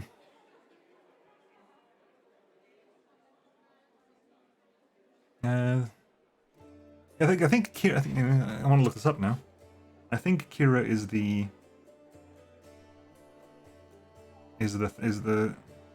thing, isn't it? I think. Am I right? I think Kira is the path. Yes. Kira is the Kira is where's the turban and everything, which look really awesome. I guess we only get one iconic character per game, but it's nice to see them at least they're mentioned. And just when we thought the end had come, with the chupacabras surrounding me like a pack of dogs around a bear, our ratfolk friend wounded and down, and the teeth of the quickest and most blasted monster clenched on Kira's shoulder, right then, when all hope was lost, the other lad from the gallows suddenly comes running back. He kills the beast attacking Kira. I'm sure you know what a turning point in a fight looks like. Well, this was it. A moment before we were lost, and a moment later we had it back under control. The chupacabras dropped dead one by one. The little ratfolk is reunited with his family who were hiding in the basement. The priestess and I closed the eyes of that boy from the gallows who saved us. It was a shame he didn't survive the fight. May the gods keep his soul in his journey through the afterlife. That's a good story. He could have died in disgrace on the gallows, but instead he died a hero. And I'd fancy the stunt earned him some points after his final judgment. It's smart to remember our journey doesn't end in death. Had it not been for that mercy, Milos, that was his name, would have been hanging from a noose, and me, Kira, and all the rat folk would be dead in that village. Someone told me that a kind deed done by an unkind person is 100 times more precious. By the same token, an evil done by a noble soul is 100 times more horrifying. That's what I really wanted to say. The chupacabras are just a good starting point. What made you become a paladin of Iomedae? That's a serious question, and a good one. You should ask it of your companions. But it's a long story. To start with, 12 years ago I was nothing like the person I am now. I roamed the streets of Solku with the other homeless orphans. I stole, I fought, I was a hired sword for a bit. Not the proper origin for a paladin, is it? But back then, Solku was a city of orphans, widows, and widowers. Gnolls decimated the city regularly. My parents were among their victims. People there heard about new deaths before they finished mourning their previous losses. One day a group of knights of Iomedae brought a glimmer of hope to the city. But while others saw them as saviors and protectors, I was busy pricing up their noble horses and their gleaming mithril armor, just wondering how much of their pretty swords would fetch. A thief lives one day at a time, that's what they say. I was the type that never thought past the next job. Anyhow, I was able to sneak into the knight's camp and steal one of their mithril helms. Sela pauses, her voice sad and measured, and I was right there when a gnoll attacked the helm's owner. Asami was her name, and dealt a blow to her unprotected head. A gnoll, like all those others, she'd fiercely driven from the gates of Solku. That one blow was fatal. But who was truly to blame for her death? The gnoll attacker or the young thief named Sela?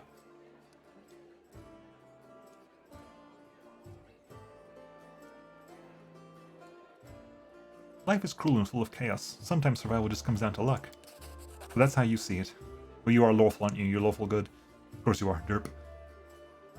I can't accept that point of view. If the story of my youth taught me anything, it's that we're all accountable for our own actions. It's too easy to wave off responsibility if you use the cruelty of life as an excuse. But you were asking what brought me into the ranks of the Iomedae's warriors. We all chose the paladin's path for our own reasons. Some are guided by the nobility of spirit, some by the desire to fight injustice. I became who I am through penance and a debt unpaid. The day Asemi died protecting my city, I wanted to kill myself for the terrible guilt I felt. But then I realized it wouldn't make the world any better, and I decided that instead I'd try to take her place. I'd become who she had been, and protect the innocent so that she would no longer be able to protect. What are the principles that paladins of Iomedae follow? I'll tell you. I like to recite our code. It feels like I've said it 1,000 times, but it never gets old. There is strength in these words. I will learn the weight of my sword. Without my heart to guide it, it is worthless. My strength is not in my sword, but in my heart. If I lose my sword, I have lost a tool. If I betray my heart, I have died. I will have faith in the inheritor. I will channel her strength through my body. It will shine in her legion, and I will not tarnish her glory through base actions. I am the first into battle and the last to leave it. I will not be taken prisoner by my free will. I will not surrender those under my command. I will never abandon a companion, though I will honor sacrifice freely given.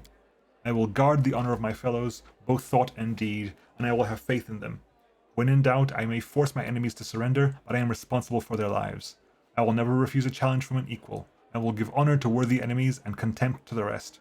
I will suffer death before dishonor. I will be temperate in my actions and moderate in my behavior. I will strive to emulate Iomedae's perfection. Thank you. Erebeth said your friend Janna Aldori is missing. Do you know where she would look for her? Erebeth is worried about her fighters. I understand that. I wanted to look for Janna myself, so I didn't distract you. But since you're in this too, I could use some help. Janna and I met in Cannabris a few days ago, and we just hit it off. We went drinking together. We went to that unforgettable celebration together too, but we got separated in the crowd. So we should start looking from the main square. That's where I last saw her. Janna's a good fighter, even if she is green. She couldn't have become an Aldori otherwise. Hope that means she's alright. What do you think is going on in Cannabris? It's complete chaos. It's lucky we were here to handle it, right? Does the way I talk bother you?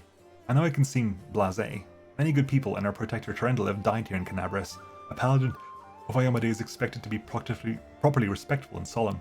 But I prefer to face my troubles with a smile and a bit of common sense. Grief is a weapon they'll use against you. It can undermine a warrior's spirit. It is better we hold off on grief until we've driven the last demon and cultist from the city. If we want to win, we can't be mourning our deceased day and night. Plus, joy heals the soul. It's nice when you and Commander think alike. Is fighting demons all you want? Or are you looking for something more? How about covering myself in glory and becoming a hero of 100 ballads? Or at least a dozen, if they're lively ones. Anyway, to be more serious, the area around the World Wound is the best place for a paladin who wishes to defend the weak and serve good.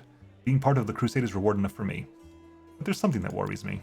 I don't want to sound like I'm criticizing my brothers in arms, but the Eagle Watch and other orders are focused on just one aim, the war against the World Wound. That's why they can sometimes overlook the smaller things. Ordinary misfortunes, you know. I always liked being a wandering knight because any moment I could get up and help a poor rat folk whose family had been kidnapped, or an old woman whose favorite dog had gone missing. So here's my answer. I don't have some big important goal, but I'll be happy to help those who need it, a little bit here and there. Cool. I think that's all of us. Oh no, Erebeth, still Erebeth, damn it.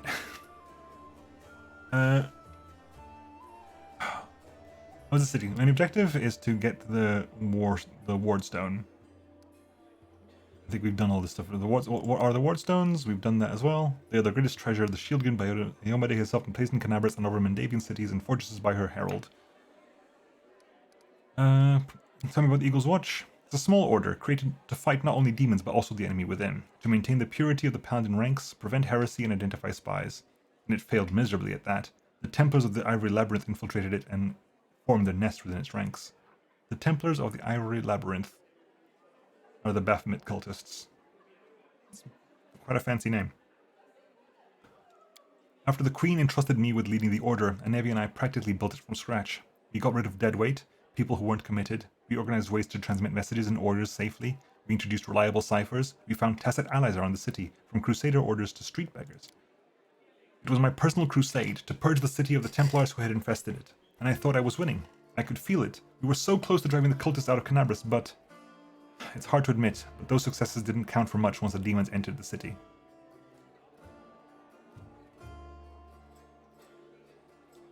On the contrary, if it wasn't for you, there wouldn't be a headquarters at Defender's Heart. The cultists would have served up the city on the platter to the demons. Yes, that's true. It's a good thing we achieved something. Thank you. How many personal questions do we have to get through here? Okay, not too many. Please, but I warn you, there's something that I have the right to discuss. Where are you from? I was born in Cannabris. I grew up on a farm just outside it, but my way back home lay at the end of a long and winding road. It took me years of traveling through foreign lands before I came to be where I've always belonged. And how did you become a paladin? I don't much like to remember it. Believe it or not, the story of how I became a paladin is also the story of how I failed to become a knight. My parents were crusaders, may their souls stand together in Iomedae's celestial army. When I was born, they retired from the war and started preparing me to continue their legacy. But my father was an orc. You'd be pressed to find a calmer, wiser, more pious service of the goddess than he, but still, all his life he was dogged by sideways looks and whispers. When I grew older, it was time for me to serve. I decided anywhere but Cannabris. That was where my father had served loyally, and his only reward had been injustice. Besides, the witch hunters, led by the honorable Prelate Hulrun, stalked the city with a heavy hand. Who knows what they would have done to a strange girl with green skin? Instead, I went to... You can laugh if you want, but I was young and foolish. I chose Lastwall of all places. You can imagine how well I was accepted in a country that had been battling the orcs of Belzican since its foundation. So Hulrun is the prelate we met before. Famed prelate Hulrun Shapok first gained the trust and admiration of the city's people by organizing inquisitions against suspected demon worshippers and witches. Hulrun and his force of elite witch hunters exposed dozens of cultists and spies, and it is said executed many more under suspicion with no real proof. These events started the Third Crusade, widely accepted as the least effective and most self-destructive of the four crusades. Still, Hulrun evoked respect and admiration of the populace as well as fear, and agreed to guide the city as its prelate. The Mendavian witch hunts. So much reading, oh my god. During the First Crusade, holy warriors streamed onto Mendev where they encountered Sarkorians practicing their unique druidic faith. The Crusaders mistook the wooden idols and rustic rituals for evidence of demonic influence. Groups of witch hunters emerged from the disorganized chaos of the First Crusade. These witch hunters were often self-styled, their tactics little more than brutal trial and error. The least bit of evidence could mark a target for investigation, a clubfoot, a thick accent, or even a suspicious absence of abnormalities. The witch hunter groups gained reputations for being cruel and arbitrary, although these weren't always deserved. Demons ranged freely across the world wound and often spilled into Mendev. Demonic possession did happen, but not nearly as often as the witch hunters claimed. Genuine witch hunters used divination magic and cautious investigation to draw out and destroy fiends, but they were rare compared to the zealous inquisitors who burned innocents at the stake. With the advent of the Fourth Crusade, the authorities took strong measures to end the bloody witch hunts of Mendev. Since then, the frequency of the hunts has dropped considerably. In Belzican, I'm assuming, is an orc nation. While orcs can be found throughout Galaria, nowhere else are they as plentiful or live in as densely populated settlements as in the hold of Belzican. Belkzen. Belzican sounds better. Belkzen. Belkzen is an unforgiving wasteland filled with shrub brush, steep mountains, and uneven badlands, where water is scarce and generally limited to seasonal flood road. There were many like me, but we were all treated as second-class citizens. To the locals, my green skin was worse than leper scabs. Even my brothers in faith kept their distance. I took my vows and the goddess granted me the powers of a paladin, but even then not a single order would accept me into their ranks. I spent another 6 months knocking on doors before I realized the simple truth. I serve Iomedae, not these people. I don't have to prostrate myself before them. So I left, as a paladin, but not a knight. It's probably hard for you as a human to imagine what it's like, when the very color of your skin and fangs in your mouth make people in the street turn on their heel to avoid you. I mean no offense, of course. So how did you come to join a knightly order? I left Lastwall and went hanging. The goddess guided me, and my path led me to where atrocities were happening. I often fought in exchange for gold, but never for unworthy aims, of course. I wandered the river kingdoms for a few years, killing monsters and tracking down criminals. Sometimes I thought I was just wasting time, that my true place was in Cannabris, but I pushed those thoughts away. I didn't even want to think about going back. But in the end, divine providence had brought me to my senses. It happened in Timon. I was tracking a gang of bandits, which my employer suspected was a cover for Razmiran spies. I managed to find their lair, but inside I found something far more dangerous than spies, an unholy temple to Zon Kuthon. When I broke in there, the cultists were about to sacrifice someone, the person who was destined to become my wife, Anevia. But that's another story. After I cut down the cultists, I examined their papers and I couldn't believe my eyes. A network of evil cults had spread all throughout Avestan, including Mendev. Worse, the documents clearly showed that their allies, the Templars of the Ivory Labyrinth, had infested my native Cannabris and were even among the ranks of the Paladins. After that, delaying my homecoming would be tantamount to desertion. Luckily, I was no longer alone. Anevia was eager to destroy the cultists as I was. Anevia and I hurried to Cannabris. We couldn't trust anyone. The papers indicated that the cultists had infiltrated everything. Luckily, I had some experience in investigation, and my beloved... She knew her way around working locks, tailing people and trading information with the city's bottom feeders. We'd soon defeated, alas, not the whole Hydra, but a few of its heads. Do you know who turned out to be the leader of the cultists? The commander of the Eagle Watch. Can you imagine? While Prelate Hulrun was chasing witches through the city, the enemy had infiltrated the very order responsible for internal security. The scandal reached the ears of the Queen. At first, she planned to disband the order in disgrace, but then she offered its command to me and put its salvation in my hands. Of course, there was one small catch. I wasn't a knight, but I was made commander just the same, skipping the usual progression through the ranks. I can't imagine the followers of Zon Kuthon in an alliance with demon worshippers. Shouldn't they hate each other? They should, but Baphomet's minions are masters of deception. They manipulate Zon Kuthon's butchers as eagerly as Iomedae's knights. The cultists from that unholy temple didn't know the true face of their associates in Cannabris. We ourselves learned the truth much later, after getting to the bottom of their nest. How did the people of Cannabris feel about your background? They tolerated it surprisingly well. I shouldn't have been so wary. Crusaders don't tend to be prejudiced as a rule. After all, heroes from all over the world, even from other continents, come here to fight the demons. Apparently the people were only suspicious of full-blooded orcs.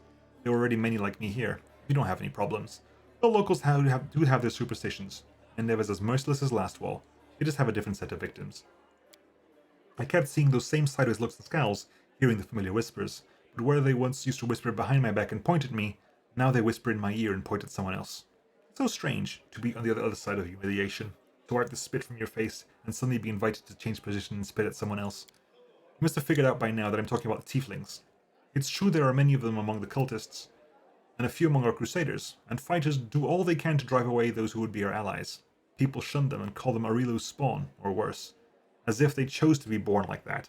I believe it's quite a feat to rise against the call of one's blood and join in the forces of good. Still, most only see them as the enemy.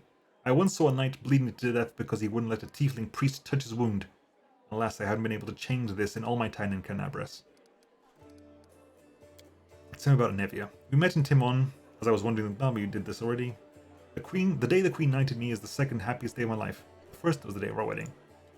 But Anevia isn't just my beloved. She's my staunchest ally. We share every victory and defeat. The best of me is alive thanks to her. Thank you for saving her back then, the day Cannabris fell. For her return, the only thing giving me the strength to protect the defended heart was the hope I'd see her again. You're in your debt. And we can finally hop away. Oh, heavens. I haven't missed anyone, have I? Right. Ooh, loot box. Loot box and go downstairs. Loot box and go downstairs.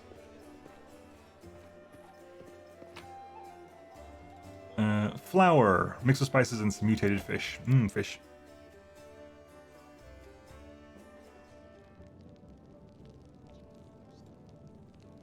Delvin Woljif. friendship lasts forever. Outside. Okay. Loot. First aid kits. Old map of Avestan. A lot of lootables here.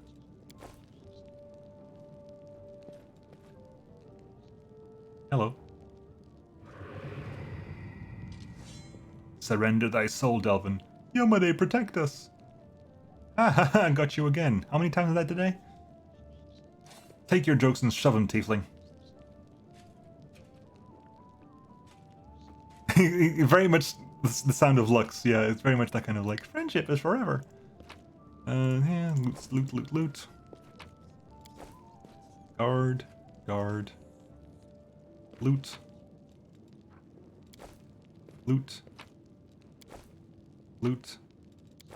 Delvin. Go ahead, don't take too long though. Okay. Oljif.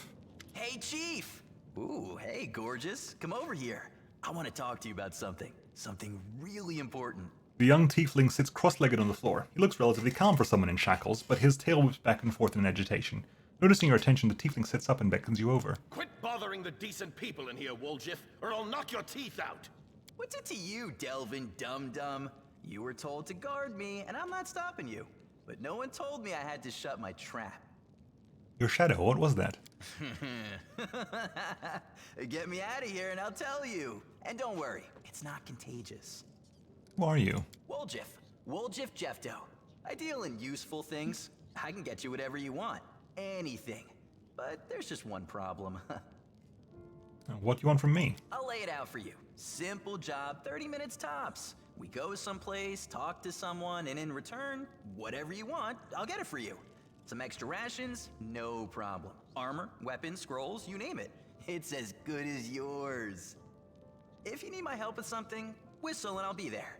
I'm handy enough with knives too, and even my magic know-how isn't too shabby. Oh, you're a caster as well. What a load of guff! If you were good at magic, you wouldn't be stuck in here now, would you? Don't you listen to him, Chief. He'd find fault with the Queen herself. I'll be useful to have in battle, and I'll sell whatever you want at a reasonable price. It's your lucky day. You won't meet another gem like me in Cannabris. But why are you in chains? Does it really matter? Don't get hung up on the past, Chief. Don't look to the future. Live in the here and now. He was caught thieving. I can't help you while you're chained up in here. How can I free you? That's easy. You know Irabeth? Feisty-looking gal, always wears armor.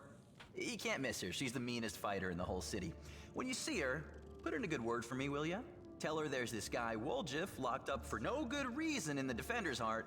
Well, for the follies of his youth. And he really wants to get out on bail so he can keep up his good behavior and make a contribution to society. You got that? Will you do it? You're clearly a party member, so yes. I knew I could count on you. Knew it the moment I laid eyes on you. We'll talk later. Woljif, a thief languishing in Defender's Heart, is asking passing strangers to free him out on parole. Okay.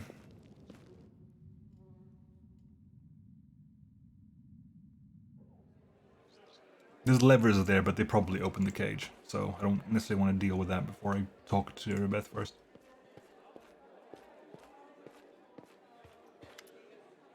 Any success? How is the city? There's a tiefling chained up in the Defender's Heart. What can you tell me about him? Woljif is a petty thief from a gang of thieflings operating in Cannabris. That's what we call them in these parts. They tried to rob a vendor of magical items recently. Unfortunately, we apprehended only one of them, and the rest managed to escape. We have nowhere else to keep them apart from the Defender's Heart, but that's hardly a prison. Woljif knows it too. He's been begging us for days to let him go free or have someone vouch for him. He's already asked you to put a good word in, hasn't he? If you want to recruit Woljif and put him to good use, go ahead and take him off our guards' hands. We can ill afford to let our soldiers spend their days watching over a middling thief. I hope the tiefling proves useful, should you decide to take him along. Cool. Let's go get another party member. We need to... Considering how many people we were fighting before, we definitely need more people. Another body. Oh, something before I get forgetful. You... That's fine. Okay, spirit magic slots here. You get what you get on this side. Moderate wounds. You can use bull strength there, so do that.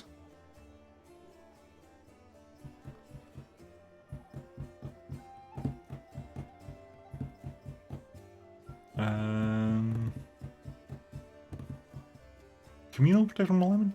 That might be vaguely helpful.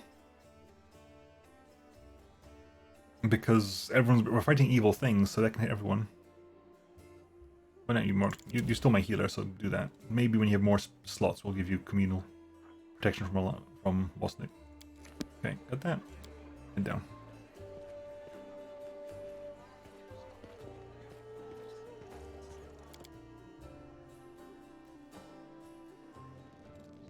Are we pressing a button that's changing this?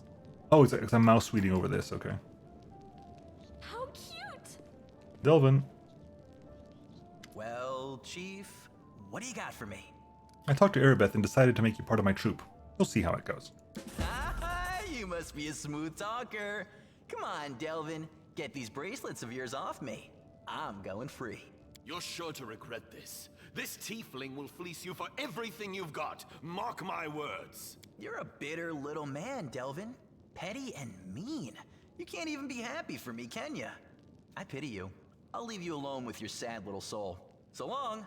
And now, Chief, straight down to business. You see, I'm one of those guys that people around here call thieflings. We just call ourselves the family. After we knocked over that shop and I got stuck here in the Defender's Heart, a little bird told me that Big Sister Charisme wanted to see me. That she had some questions to ask me. You following? Now, she won't be asking me questions like, Woljif, how'd you manage to get out of this one? Or, Woljif, you're so thin, didn't they feed you? No, something serious has gone down, and I just know they want to try to pin something on me. I can feel it in my tail. So, I knew right away that I couldn't go alone. You turned up just in time, Chief. You don't need to do anything when we get there. Just stand behind me and look mean, and I'll handle the rest. Somehow. Let's go, I'll show you the way. Oh, is that thing not part of the... Huh. Is the lever something else then? Hi, Woljif. So exciting! What's that?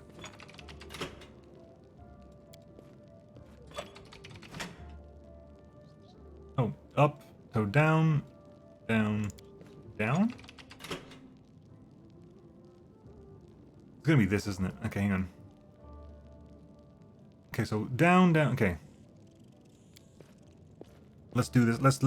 Let's break this. Up, up, up, down, down, down, done. Up, up, down.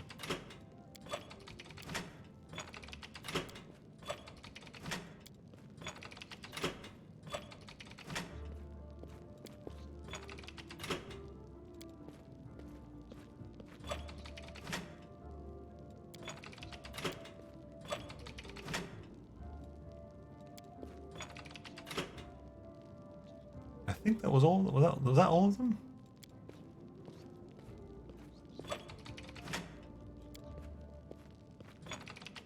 Hang on.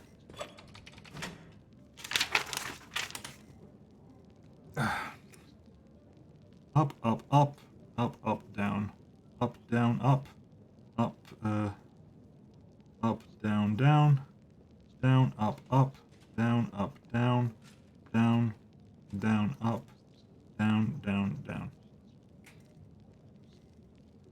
Hang on. 1, 2, 3. Up, up.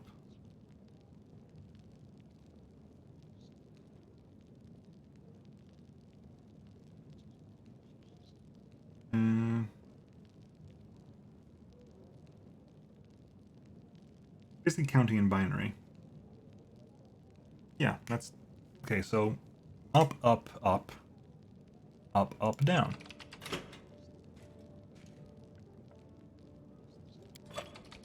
Up, down, up. Up, down, down.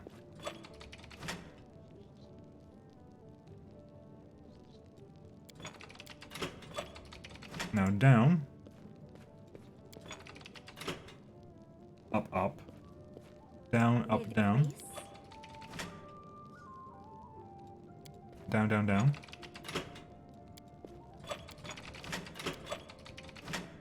Am I missing something here?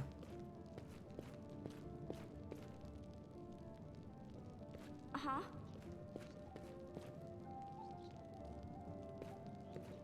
Is there one I'm missing? Is there something in here?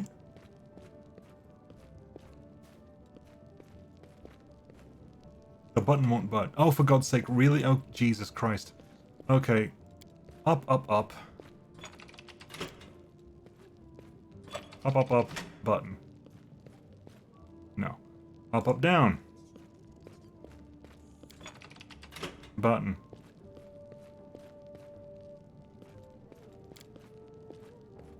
Up, down, down. Button. There we go. Shrine to somebody. Loot table. We have a yellowed letter. Half a century ago, our parents fled the homeland of Sarkoris, invaded by the demons. The city looks different back then. The triumph is a city full of hope. Things have changed since then, though. Our parents have left the goddess's halls. Dresden's long gone.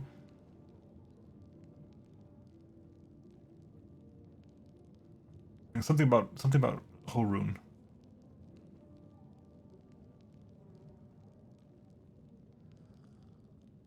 Nothing stopped this murderer from taking complete control of the city into his hands, using his so-called justice on everyone. His bravest acts of violence were just the beginning of a full massacre. So they're fleeing from Horun. Horun is also therefore quite old. We'll get Inkwell that. And the actual chest itself, we have a unknown helmet, elemental essences, lesser restoration potion, that's helpful, mage armor scrolls, shield scrolls, magic missile scrolls, and don't identify the helmet. I still haven't got anyone's got intelligence. But you get that. Nice.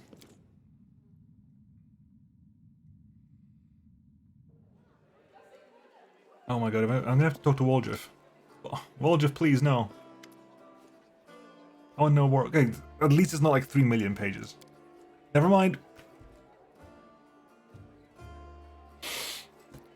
Are your family tieflings too? My family is an interesting story actually, but I don't tell it to just anyone. My father and mother had a bakery. Their life was great, but the god never blessed them with any children. One day my mother went to the river to wash some clothes and saw a basket floating downstream. Inside the basket was a baby, adorable and chubby and fast asleep. It was yours truly. In my hand there was a note spritzed with expensive perfume that said, "Take care of my little angel." My mother brought me home and she and my father realized right away that I was heaven sent. They raised me as their own. When I turned 15, my mother showed me my baby trinket. It was embroidered with the coat of arms of an unknown kingdom, all in gold thread. Ever since then, I've been looking for my real parents. It's not easy traveling, takes money. And you have a few gold coins, I'll pay you back as soon as I find my real family. I give you my word. I hope you find your real family. Thanks a lot, Chief. May Ayomade, or whoever you worship, save you. Otherwise, you'll be done for, if you believe everything you hear. If I was really a prince, I wouldn't be sitting around here, I can tell you that much. I'd already have gone to take what was rightfully mine. And then I'd come back with an army, so I could watch the guards and merchants who pushed me around all my life bow and scrape before me. But that's not going to happen. Want to hear the real story?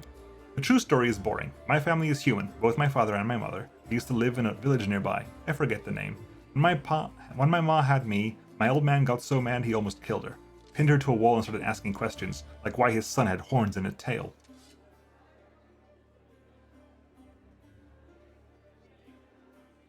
Giving birth to a tiefling must be incredibly painful. Like, how does that even work? If the birth is a normal birth to human parents, how exactly does that work? Like, the tail's fine, but the horns? But the horns, though.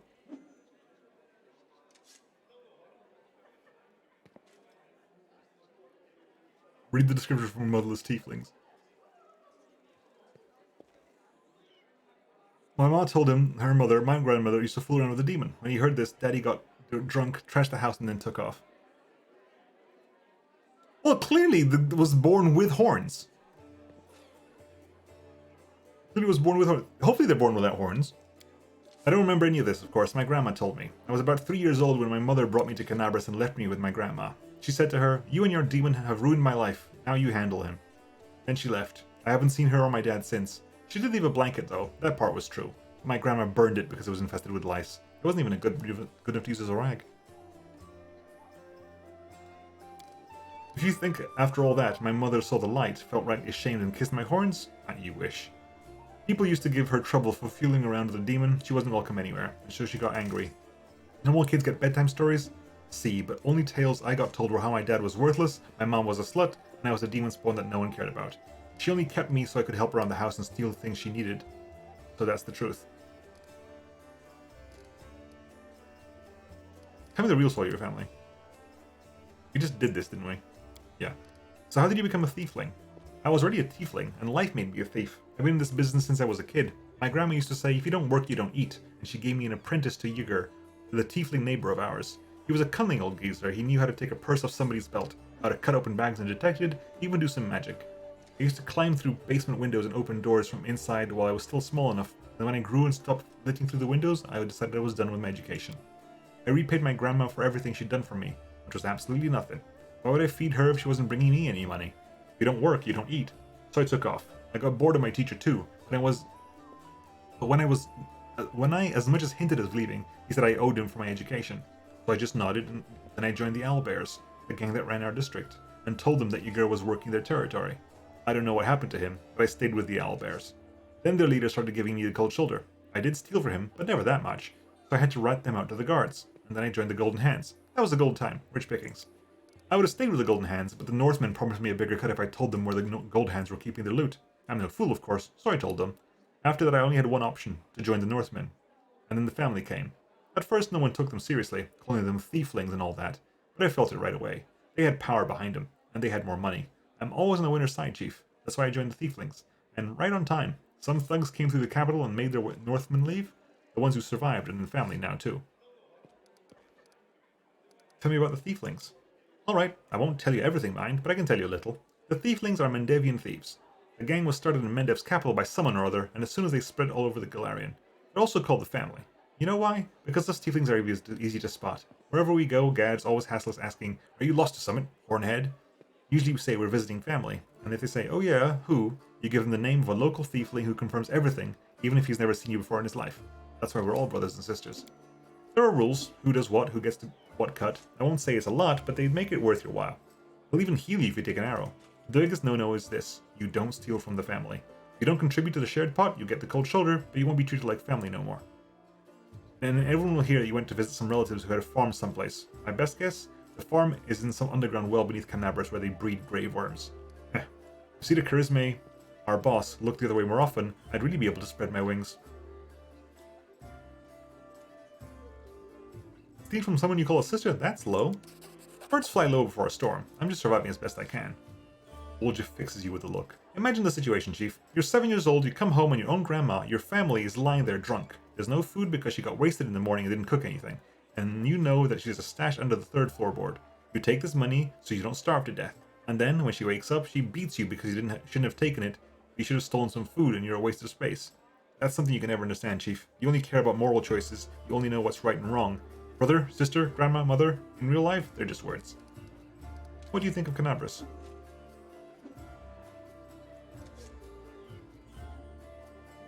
So if you steal from the family, they will no longer do that. Like, if you steal from the family, you won't be treated like family no more. If you don't contribute to the shared pot, they stop treating you like family. You don't steal from the family is the biggest rule. What do you think of Cannabris? It used to be such a hole. Then the Crusaders and refugees came here and things started looking up. Though it depends on who you ask, I suppose. Which is better steer clear of here, because Iomede's followers are ferocious, especially Hulrun Shapok, the local inquisitor. He's a tough old goat. I didn't see it myself, but a serving girl at the tavern told me that her second cousin's son from his 3rd wife is a paladin, and she said that Hulrun takes an unsheathed sword with him even to the privy, and when he sleeps he puts it on the pillow next to him, and when he's on his cups, he strokes the blade and whispers sweetly to it, "You are my one true friend, and you're the only one I can rely on." Irabeth's given us a hard time too. You as much look as some nice little bauble, and before you can think of taking it, before your fingers even twitch, she's coming for you, with her nostrils flaring and her fangs glinting. Scary woman. But she's even scarier than Sister... But even she's better than Sister Charisme, our boss here in Cannabris. By our, I mean the Thiefling's boss. If you get caught by Irabeth, it's all out in the open. You go to prison or you end up as worm food. But if you step on Charisme's toes, poof, you're gone. Just like that. No one ever sees you again. All you hear is, he went to the family farm. Even though he's never had a family or a farm. You have demon blood in you. Do you feel drawn to the abyss? Why? Are you an Inquisitor or something? What's it to you? If I've wronged you somehow, just come out and say it. Don't ask me trick questions. I don't know how it happens. I used to know a fella. He was married to the sister of a guard. Some shady types got him drunk one night and he started asking him suspicious questions about the gods, about the queen. So he wakes up hungover with a headache and someone's mumbling something. It smells like smoke. His feet are kind of hot. He looks down and there's a fire lit under him, and that's the prelate reading out his sentence. Your shadow looks strange. What kind of magic is that? Ladies and gentlemen, roll up, roll up. No dark magic, no fraud. A trick without any deception. Woljif snaps his fingers and a blue flame engulfs him, and everyone runs from the kitchen. Nice. The shadow that was previously lying calmly on his feet grows, floating in the air behind him. It's the shadow of a huge horned winged demon with claws. Ta-da! It doesn't do anything, it just looks scary. I remember when I was little, this old beggar showed me and my friends how to make shadow puppets. When you put your fingers together in front of a light and it makes the shadow of a deer or a dog or a dove on the wall. I tried so hard, I wanted to make the best shadow. And I did. It just happened. Funnily enough, that's the last time I had any real friends. They tried to stone me later, screaming at me, calling me a demon. A tiefling is always a demon to these wimps. Even the lowest ranking drunken gnome thinks he's better than me, just because he hasn't got horns or a tail. The poorest beggar and the filthiest gutter thinks he's better than me. Most people would never show their tail again after that first time, but I don't care. If stones start flying again, I'll just run. I'm used to it by now. It looks formidable. I like it. What about the blue fire? That's my favorite part, and it doesn't burn at all. If I had a coin for every time I caught a beating for my little show here, I'd already be proposing to Gallifrey. Galfrey. But still, I don't want to give up something so beautiful. Let's say the same thing again. Okay, cool. Right. Let's have a look at you, Ben. You're going double daggers, okay. Double daggers with a bracers, I'm assuming, of armor. You have intelligence at least. And trickery and stealth. You're actually not as good as trickery as Camellia is. Interesting. Nor I.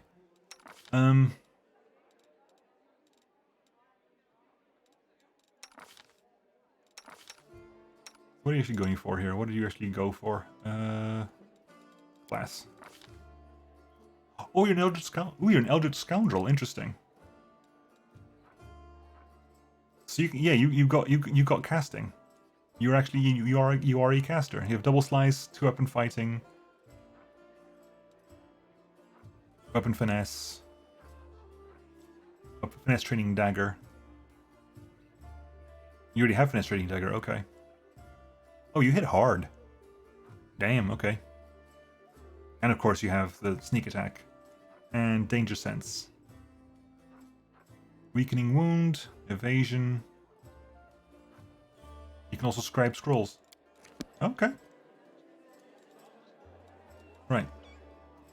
Is he insinuating here that all you need to marry into roll from is a bunch of cash? Is he wrong? Right. God, we've been in here for hours.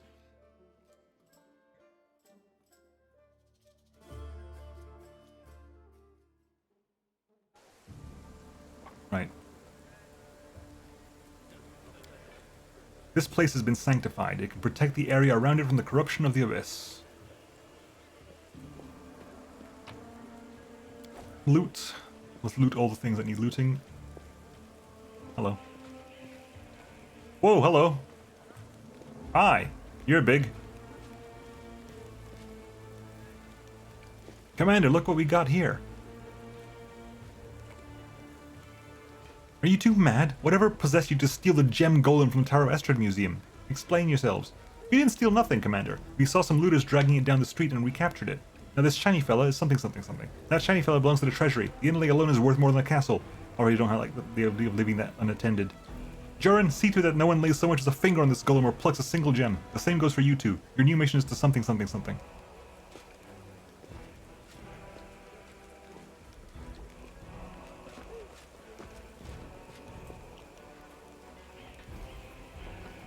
Right, so was that, is our trophy by rights. That shiny fella belongs to the treasury. I think the only things unattended. Your new mission is to guard this shiny fella, as you called it. Okay, so a bunch of survivors. Doggy! Sovereign Dragon.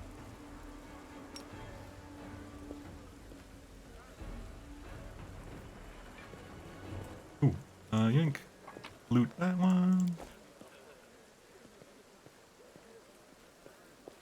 Criminal games that you pet, doggo. I know. Literally unplayable.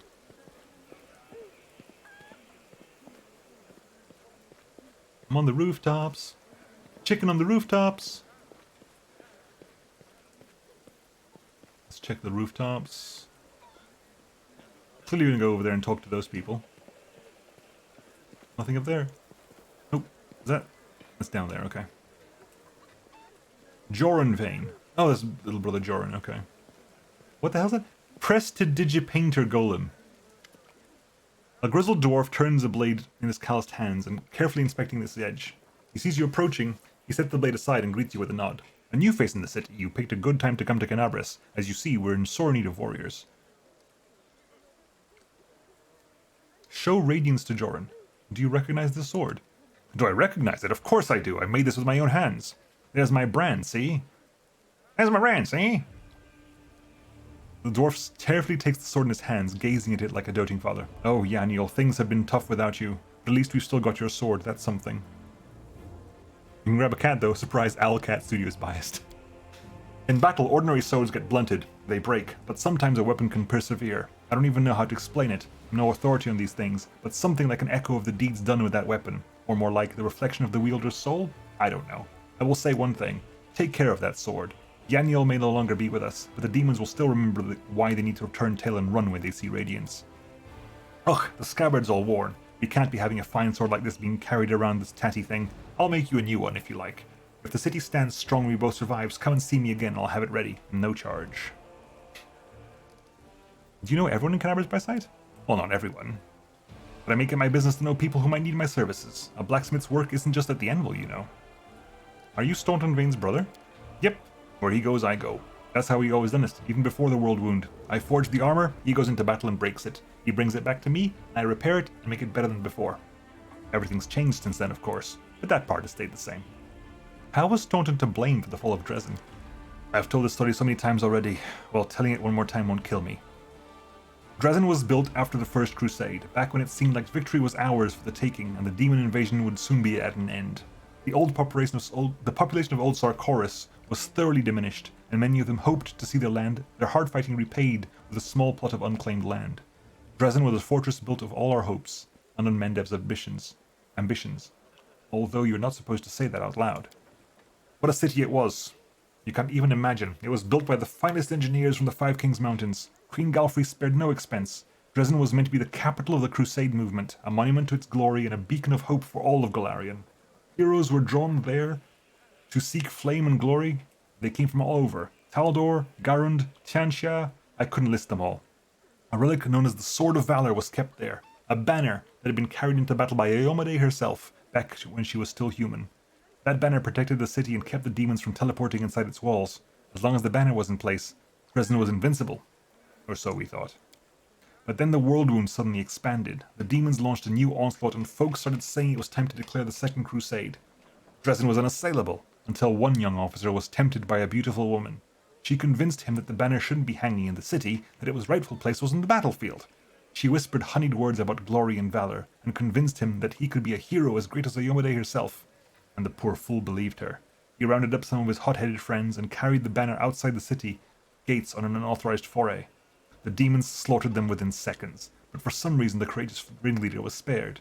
A whole army teleported into Dresden. It was a bloodbath. As you can guess, that officer was Staunton Vane, and the woman turned out to be a demon. Not just any demon, it was Minago, that foul wretch. She's given us a lot of grief here in Cannabris too. Just don't ask me what I was doing while my brother was off having trysts with that beast, and why I didn't save him from his own stupidity. Who could have guessed it would end like this? I failed my brother, and that's the truth. I blame myself every day, looking at his plight. So that's the story. This is preserve. Did it? Probably. I've said so many words right now that my mouth is running on by itself at this point. Why do you have your forge here in the tavern yard? Wherever I am, that's where my forge is. A true master of any craft will always find the tools they need. I miss my old forge, of course.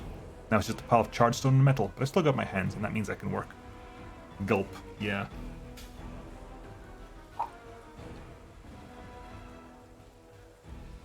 Gulp now and then a honey lemon tea afterwards, because I doubt I'll need it.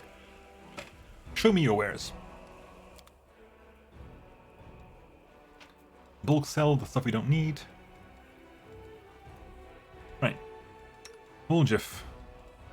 Do you need anything? Oh yeah, you can't even use armor, can you? Because of the fact you're an Eldritch Scoundrel. Rugged Helmet gives you damage resistance 3, but you suffer -3 to perception. Oh, thanks. Attrition Dagger. +1 dagger. Well, once a round, when this dagger hits an enemy, it deals them Constitution ability damage. The power cannot lower the target's Constitution below 5. Damn, okay. Detainer. Well, loads of interesting weapons here. Okay, hang on. Loads of actual magical weapons here. Deceiving Facade. Buckler. Whenever the wielder of this +1 buckler receives a critical hit, they are affected with the effect of a mirror image spell that produces 2 mirror images that lasts 2 rounds. Interesting. Armor of Vigilance. +1 armor that gives a +4 attack bonus, +4 AC bonus versus sneak attacks. Living Ram. Whenever the wearer of this +1 breastplate uses the charge combat maneuver, it hits an enemy, they deal an additional 1d6 bludgeoning damage, and the enemy has to pass a reflex saving throw or become prone. Smasher is an Earthbreaker. A +2 Earthbreaker that is necrotic. Whenever they confirm a critical hit on an enemy, they must pass a saving throw or suffer 2 strength damage. One thing I like about this game, hey Hypernova, is that a lot of the magic items have flavors. It's not just like, oh, it's a +1 weapon. No, this is a +1 light armor, leather armor, but has a little effect. Loads of them have little effects that do things, which is kind of nice. The Merry-Go-Round Heavy Flail. Whenever this +1 heavy flail misses an attack, the next wielded attack makes, no matter if it hits or misses, does additional damage. Plain Channeler Falcata. The Butcher of the Undead Great Club. Roaring Hand Axe. Does +1 sonic damage on a hit. The Silver Hawk Light Crossbow. The Light Hammer of Righteousness. Does +1. The Light Mace of Severe Strike. Acrid Sickle. Trident +1. We wanted Throwing Axe.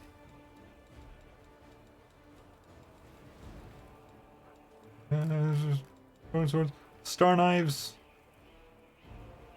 I'm really sad that you can't throw Star Knives in this game. You can't throw Star Knives in this game, and I'm really sad about it. Because you can do Throwing Axes, but they don't do Throwing Knives. Longbow, Shortbow, Bardiche. Falchion, Glaive. Do you like this better than PoE or PoE 2? Yes. I haven't played PoE 2, I definitely like it better than PoE. Throwing Axe. Or Masterwork Throwing Axe. 400.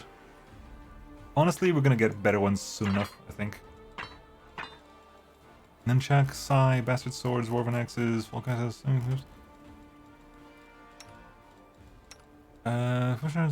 Cold Work, Iron Sword, Cold Work. Hang on, Devastating Blow from above. +1 long spear that had, if you're mounted, deals additional piercing damage. Okay, I think I'm happy with that, right? Shared stash, anything else wants to drop back? That is a Headband of Alluring Charisma, Braces of Armor. Right. Let's give you the second axe. What is Charisma? I mean, that... Sure, why not?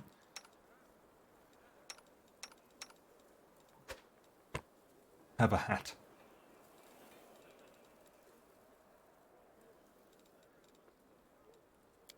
So exciting! Isn't it just?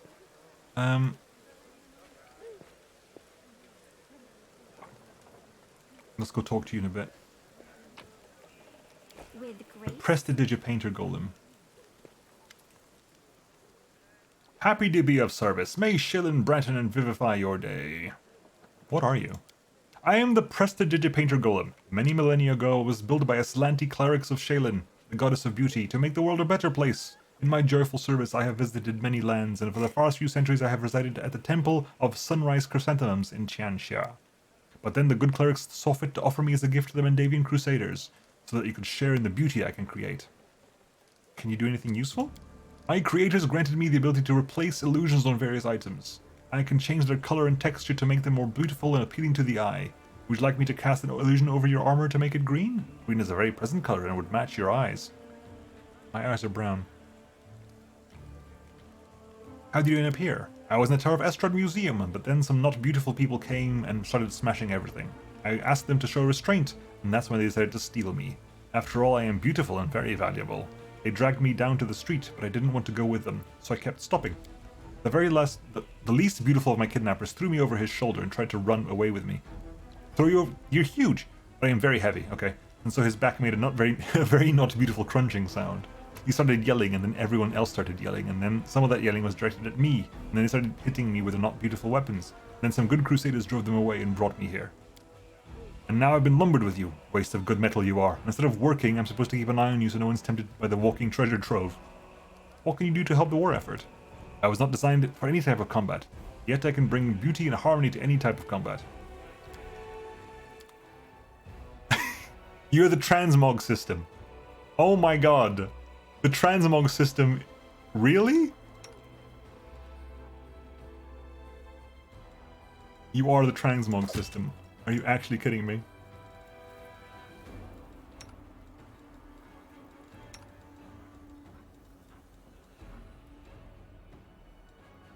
Oh my god, you can make it look everything.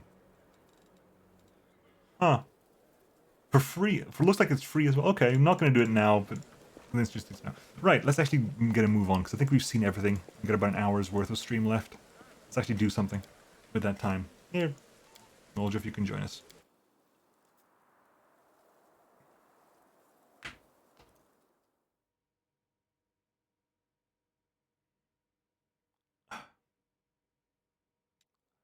Welcome to Cannabris, the city of Cannabris. So where do you have to go? Even more. The Outcast, find and kill Kaelessa, Cold Waters, visit Cherno and Chili Creek. You're not even here. You gotta talk to Sister Charisma, you gotta deal with Market Square, Stay of Execution. You have to come back to fight at the Defender's Heart at some point. Common Cause, Burning City, visit the Blackwing Library, the Gorm's Filing Secrets, the Divided City. Okay, so what's around here? If you're going to cross the city, we have to go via the Market Square. The only way to cross to over here, you have to go via the Market Square. So what's on this side? Oh no, to cross this... Oh, okay, we need to cross this place, we got to go through the Market Square. So we can't go anything up, even up here, right? That's... Okay, we can go there. No, let's do Market Square first. Market Square is right there, and it leads to pretty much everything else. Tower of Estrad, the Gorm's Mansion, Topaz Solutions Turabed Residence. The Grey Garrison's there eventually. Right, let's go Market Square. You're gonna take us an hour. A fallen horse, immediately. The bloody carcass of a strong steed with a broken leg is covered in mangled armor. The saddlebag is intact. You can procure some reagents for crafting consumable items here. Okay. Okay, middle mouse. You failed to sneak past the enemies. Chandranar's stealth check failed. Combat for the first time in hours. Crack all the bones. Crack the bones! We are the light. They are the darkness. Voljif? Voljif! Okay, you just... What are you doing with? The shear. Most enemies try to attack your most vulnerable party members. Put the enemies with the highest AC in the front line. Well, what is a shear? A shear is a... Your time is over. Chaotic evil outsider. You can see... They always see invisibility. Interesting. They've got power attack. They've got DR5 except for gold or cold iron. They've got protection from good. They've also got super fast movement. And you use Bardiche. Okay, Chandra Nalar. Again, we can't really do much at the moment. You offend me. We didn't even beat the SR for that, did we? Nope. I needed to get a 9 to beat the SR there. Talk them to death. No. Right. You now have 2 throwing axes. Girl, go for it. I'll rip you apart. Yeah. Woljif. Oh, I didn't even check your spell book, did I? You got Mage Armor. Mage Armor is what? 8 hours, right? 1 hour per level. Damn. You're level 3, it's 3 hours, not bad. Grease, Burning Hands, and Color Spray. You know what? You're gonna delay until after people are nearby. Camellia? Charge.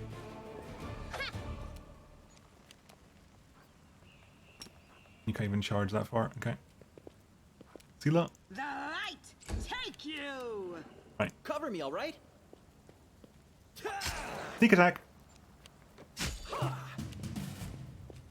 Wow, you just tried to walk past everybody. You took a bunch of damage there. Stand down. Holy hell, I did a bunch of damage. We hit with the fire blast, we overcome the spell resistance. There's the little flying dragon.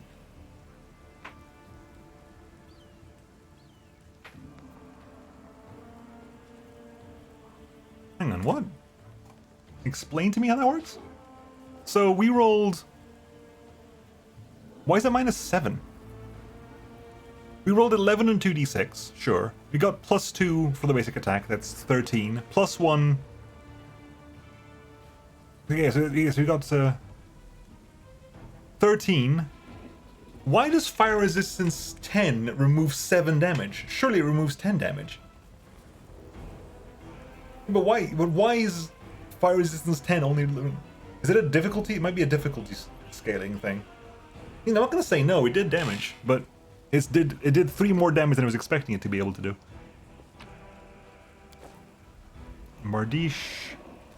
Not you. Formations. Yeah.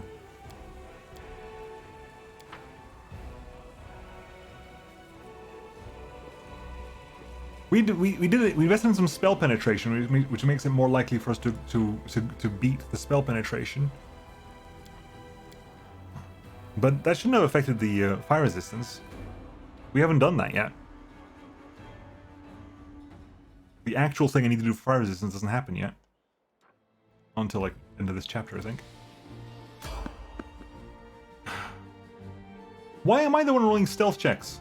It should be you, Woljif.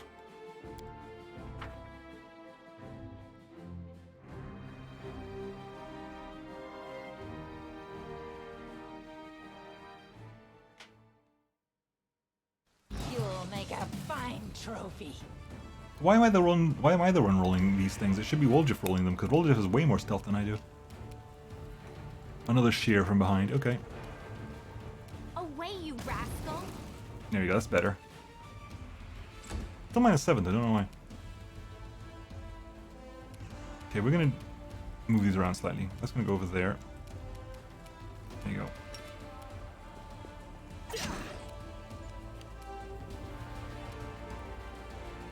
I shouldn't do. See that? Did I mess up again? No, you didn't. But the path to target shouldn't be blocked. You still got. You can literally move in a straight line to attack there. No idea what's happening. Into the fray.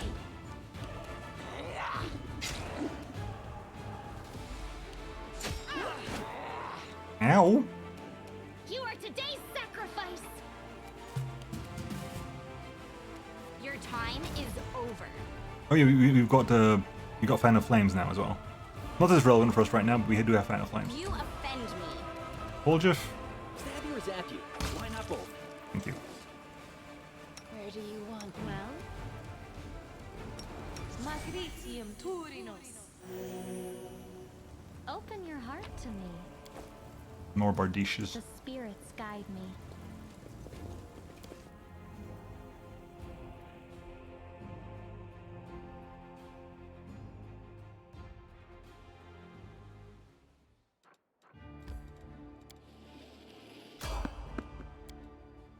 Why am I rolling the stealth check? I don't know. I shouldn't be rolling that stealth check.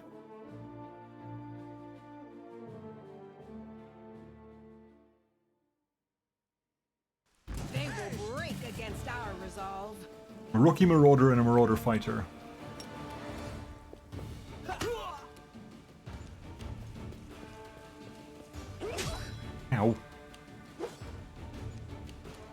fall for their hearts! The Inheritor, guide my blade! They'll beg me to stop! Stand down.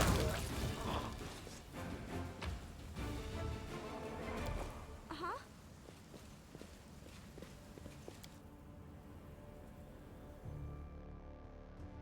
I don't know why it's using me to go for the stealth check. Yeah, Market Square. You don't need to disengage from any of the mobs. If you hold shift, you go for a 5-foot step, which lets you basically, it's just basically the shift from old D&D. You just take a 5-foot step back, which doesn't cause attack of opportunity, which is usually far enough away that you can do a melee attack.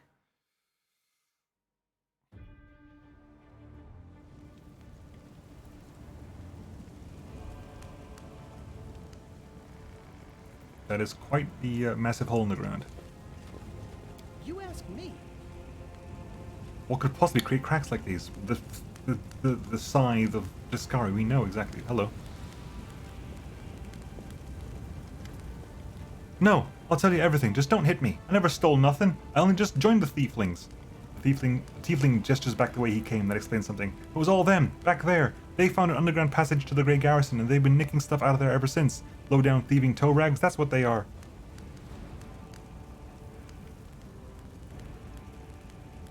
I don't know if it still works in 5e, to be honest. It did in 3.5. But nothing to do with it, I swear. Brother Gort, is that you? Brother Woljef? I thought you'd pegged it in Irbeth's jail. Happy to see you too. Who are you? An honest guy who's fallen in with some bad folks. The Thieflings, the local thieves around here. They forced me to join their gang, but I didn't want to. Just don't hand me over to Irbeth, valiant crusaders. Please, in the name of all the gods there ever were. Gort here's the new addition to the Thieflings. So far he's swiped around 5,000 gold. He's got a long way to go before he catches up with me, mind. They made me do it. An underground passage to the Great Garrison? Tell me more.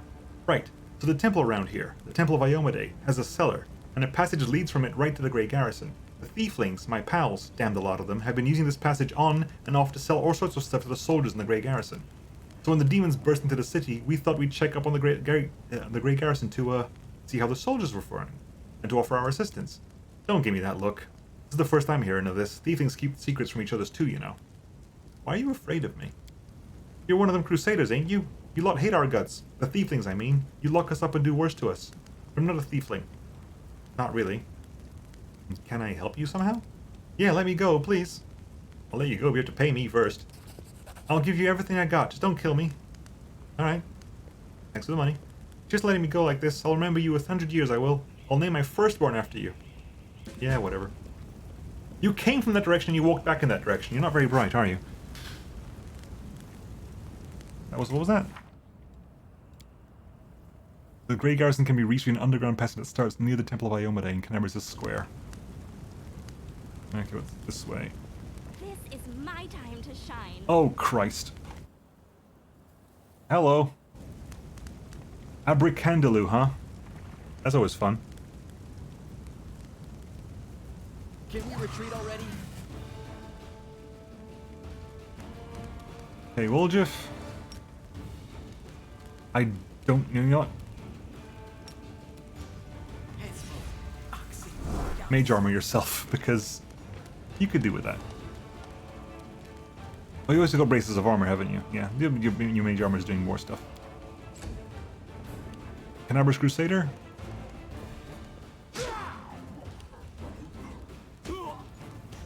Wendu? No match for me. Sela?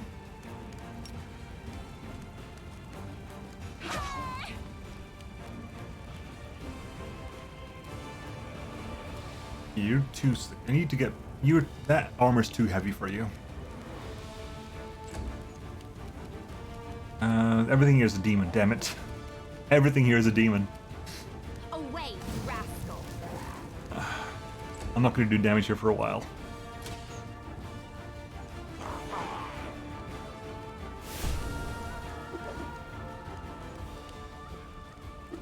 Hang on, so much... Yeah, that says -8 for fire resistance. Something is stopping the fire resistance, and I don't know what it is. Distract them for me.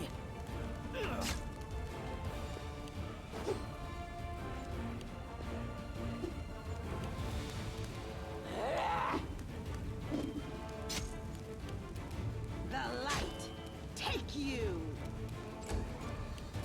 I'll cut you wide open. Thank God. Oof. That was the biggest threat we had here by far. Your time is over.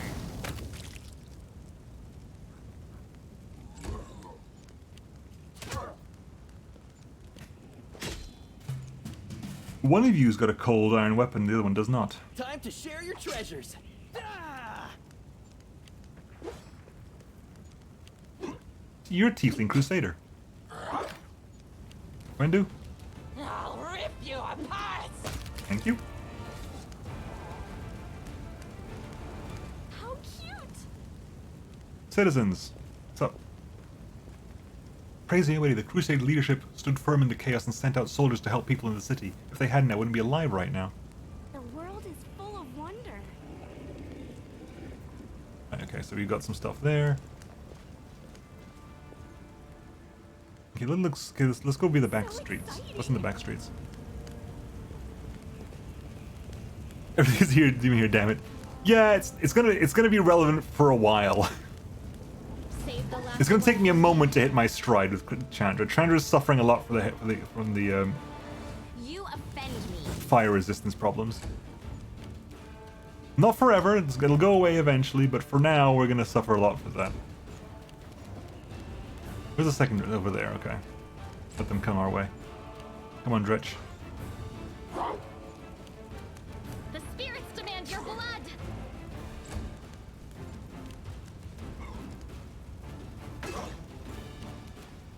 They'll beg me to stop. Stand down. You have to do at least 7 damage to even get through the resistance. Cover me, all right? Nicely done. And You are today's stab there.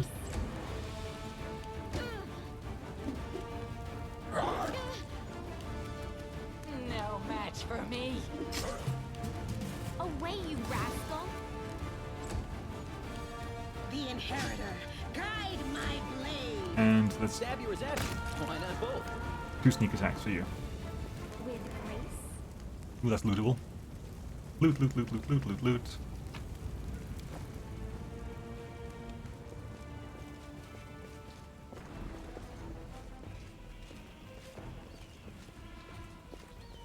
Come at me. I dare you. Oh! Yay, they're not demons! We're very happy that they're not demons. It means they can burn. Yay, fire damage! Exactly! What are we doing with it? Illusionist. There's several rookie marauders. I don't know where they are though. Move over there. Okay, we found them. That's a regular marauder. That's not a rookie marauder. Right. Chandra? Be so kind, just move over there. And flamify you. Your time is over. You needed a 4 to hit, Chandra. 4 to hit, Chandra, damn you.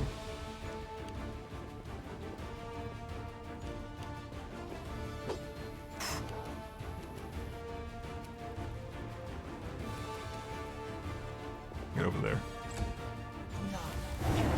Great. There's the that's gonna be a pain to deal with. Okay, Wendu.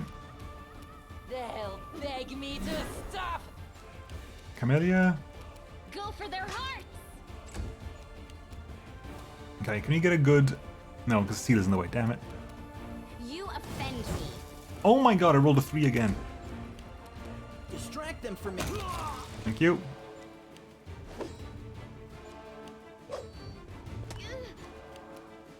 A bite attack. Yeah, I need to heal you. Yeah. I love you can cure a character with Chandra using a potion. I know. Into the fray. Wendu. No match match for me. Right, almost out of mirror images at this point. I'll cut you wide open. I'm rolling so many 3s for 4 to hit. Maybe to burn you sure you didn't pick a level in Inquisitor? Maybe. Stand down. Maybe. Time to share your treasures. There you go. Much better. That's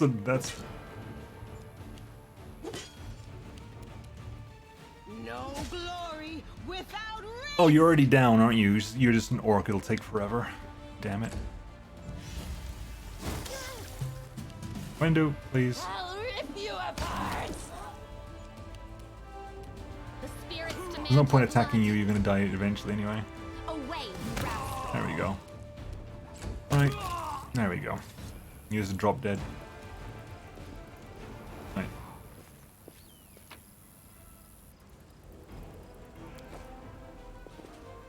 I heed the voice of the spirits.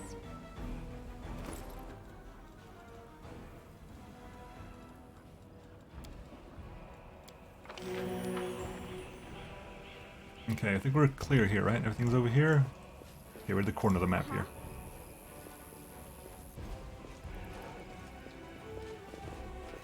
Ooh, lootables.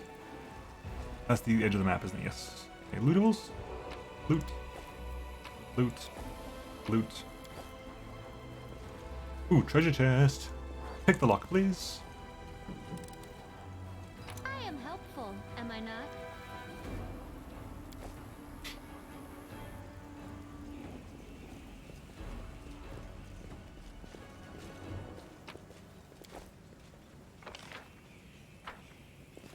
Sure I haven't missed anything. That goes back that way. Massive fire over here. This is my time to shine. Do not fear. Do not waver. Hello. Are you holding that bow the right way around? You are, okay. I was concerned.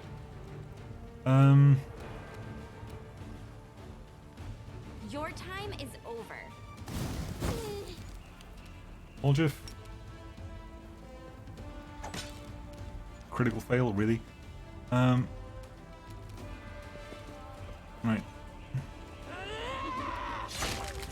Thank you. Camellia.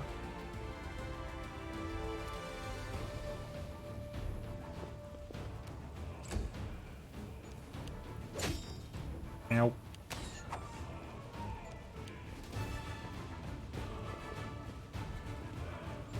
Sela, you're gonna go deal with this guy. The inheritor, guide my blade. Okay, you're gonna go and You offend me. rolling 3s again. Cover me, all right? Wendu, take a step back. They'll beg me to stop. Right, you're down. You are today's Just gonna take you a moment. The world in crimson. Get wrecked, son. The light, take you. Stand down.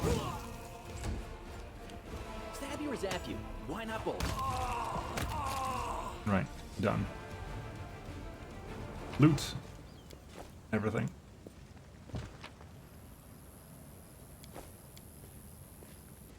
This card is laden with looted possessions, and all we're doing is redistributing wealth right now. How cute. I'll tear your throat out. That was, hang on, that's a neophyte barbarian. Oljif, honestly, you could do with a heal, frankly.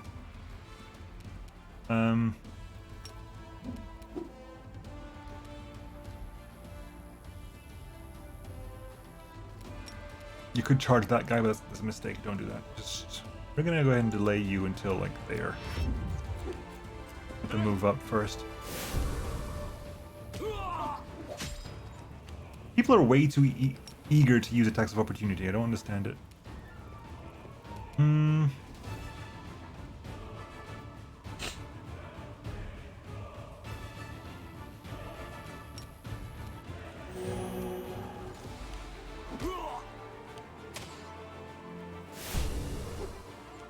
Okay, Woljif, There you go. Much better. Chandra. Away, you rascal!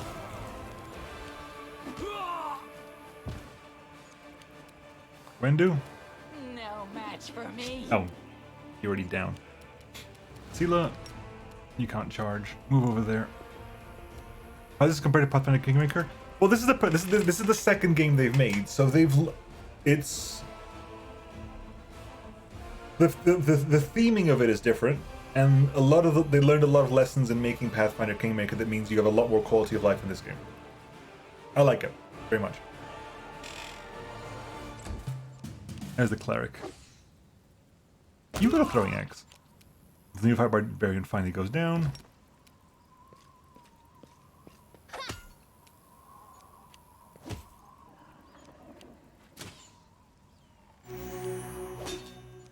You finished Kingmaker? No, I did not finish Kingmaker. Distract them for me. Chandra. Your time is over. I've been watching Barrick. Barrick's been playing Kingmaker. Can you get a good shot of it? You can get a preliminary one.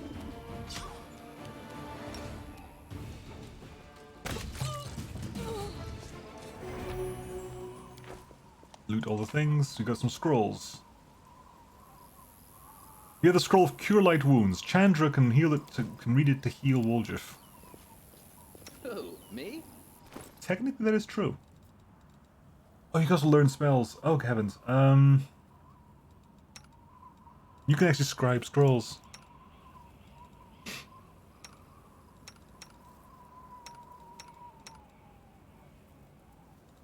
You don't even need to read it. You don't even need to roll a check, do you? You just automatically get it. Mm-hmm.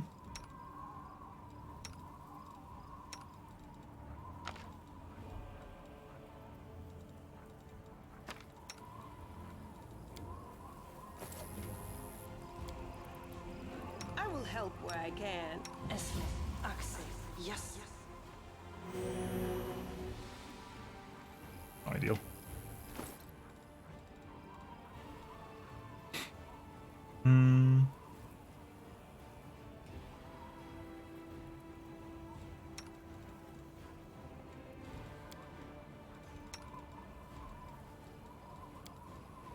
There you go, that'll do.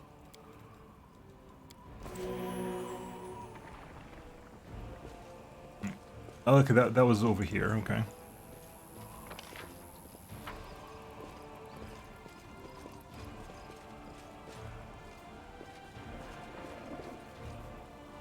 Kaylessa immediately, really? Okay, hello. The elf hunched up next to you is clutching a small but deep puncture wound. Her appearance is quite remarkable. Her skin is blacker than any Gurundi's. Her teeth are fanged and her hair is as grey as a crone's. Her crimson eyes glare at you with a gleam of malice. What are you looking at, soldier? Like what you see? Let's try the thing. The elf may have fallen victim to some wicked magic. A curse, maybe? Or did her long service to the forces of darkness twist her appearance in some gruesome way? Who are you? There's no point in you knowing, soldier. Trust me, the answer will only bring you misfortune. It still wouldn't be of any use to you. I'm a wonder you won't ever meet again. Who wounded you? Haven't you noticed? The city is burning. There's a battle going on. I was wounded by a cultist. I know you who are. You're Kaylessa, cultist of Discari. That's a lie. I loathe demons, and I'll kill any I come across. She's clearly holding something back, but she doesn't appear to be lying either. Whatever it is she's hiding, her claim that she hates demons sounds quite convincing. You're not lying, but you're not telling me the whole truth. What? Was I supposed to pour my heart out? You have a war, soldier. I have mine. You're fighting chaos and madness, and I'm fighting lies and hypocrisy. But we are both willing to die for our cause, aren't we? Why would Thorn slander you? You're asking questions that are dangerous in and of themselves. I urge you to stop. The more you know about me, the higher chances the traitor's dagger will find its way into your back.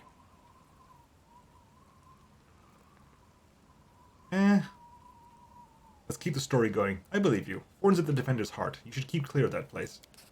It was never my intention to set foot in there. Farewell, soldier. And thank you for believing me. The avatar looks exactly like the one from Tabula Rasa, the MMO. I mean, this or this? Like, these people or these ones over here? Now what is that? The first girl. Her? Oh, her. Technically, the first girl is this one. We just got a loot point over there. Yay. A jade. So we... Let's just check everything over here. The red hair, yeah. It shouldn't do that. Well, if it looks like someone from Tabula Rasa, that's a problem, because that's a picture of Chandra Nalar from Magic the Gathering. We'll make this quick. She won't feel a thing. Oh, hi. I don't know. Can we really do this? Listen, we don't have a choice. There are demons everywhere. What else would you have us do? A group of knights surrounds a young elven girl. She is dressed in rags that barely cover her hideous scars on her body. The beggar girl is on her knees, watching placidly as the people argue heatedly around her. It's as if she doesn't sense the looming threat at all. A black crow flies in agitated circles above her head. In Iomede's name, we're sorry, girl, but it is our duty. We have to do this, not for our own sake, but for the sake of everyone who can still be saved from the demons. If we don't win this battle, you won't have long to live anyway. They're insane! We've got to do something! I understand. You're scared. You feel powerless. You think this will help. You don't have to justify yourselves to me. Just do what you've decided to do. The girl smiles serenely as though she isn't at risk of imminent death. What's going on here? Our weapons barely scratch the demon's hides. We're sacrificing this girl to Iomade so we can consecrate our weapons with her innocent blood and gain the power to destroy the spawn of the abyss. Oh, you fucking idiot. It's extreme, but we have no other choice. We have to defend this city somehow, or else we'll all perish, including her. Intimidate is 14. I got it. Intimidate 14. Diplomacy 50. Yeah, 100%. I can guarantee do this. Law religion is not successful. Who told you to do this? This sounds like the cultists' work to me. Good point. Whose idea was this? I think it was yours. My idea? I was against the whole thing right from the start. Who said we needed to make a sacrifice? Wasn't it you? You can't blame anyone else for that. Please don't fight. All of you are good people, defenders of the city. You just made a mistake. Please don't hurt them. Any controller support in this game? Apparently they added it. When the enhanced edition came out last week, it was the same time as they put out the console editions. Therefore, they added controller support to the game. I have no idea how good it is, but from what I've seen on YouTube, it's pretty decent. Although the controller is basically you having to move a mouse on screen, as far as I'm aware. You using a stick to move a mouse on screen. But I have not tried it myself. I believe it is there, though. Also, hello, Lone Wolf forever. Hey, I know her. I see her all the time on the street. She's a couple of cards short of a full deck, if you know what I mean. Hi. Remember when we used to play together when we were little? But then you went and got all big. And I stayed the same for some reason. Huh? I played with you? Pull the other one. You did. We played tag and hide and seek. Then you and the bigger boys came up with the game where you all threw stones at me. You laughed so hard, it made me happy too. But then you grew up and went away to do grown-up things. Wanna play with me now? For the love of... Cannabis is too damn small.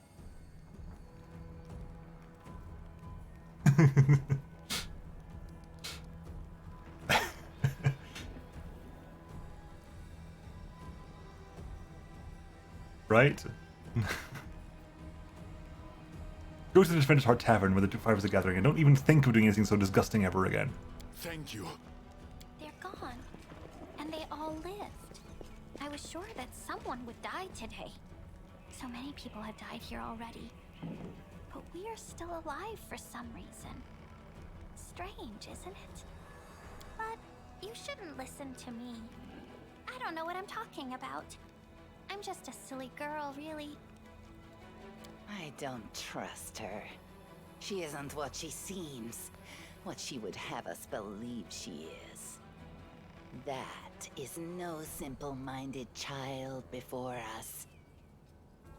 Who are you? Call me Ember. I live here, on the streets, for many years now. But there's nothing to say about me. I'm out of water. I don't think you're an ordinary girl. And that crow you have there is not ordinary either. No, don't be silly. I'm very ordinary. Well, I know different types of tricks, but Soot taught me those. Now Soot here, she truly is unusual. She's clever and she can talk, but only to me. She teaches me magic tricks and lots of other stuff. I don't know what I'd do without her. Magic tricks, you say? You could prove useful when fighting the demons. I'll be able to protect you from insane soldiers on the streets. Come with me. I must have misheard. This girl? Join our party? Hell yeah, girl. What do you possibly want with this dirty little beggar?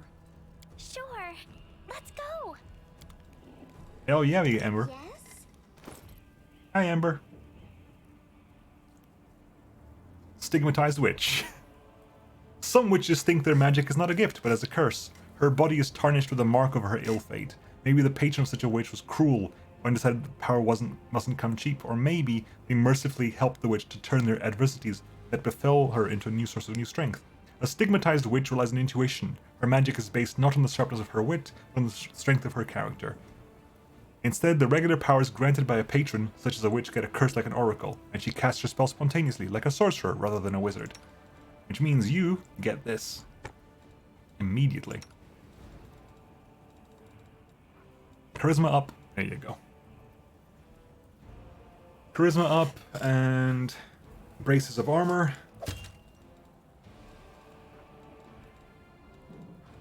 And look at your spell list. Mage armor, cure light wounds, burning hands. Are you a full I don't remember. Are witches full casters?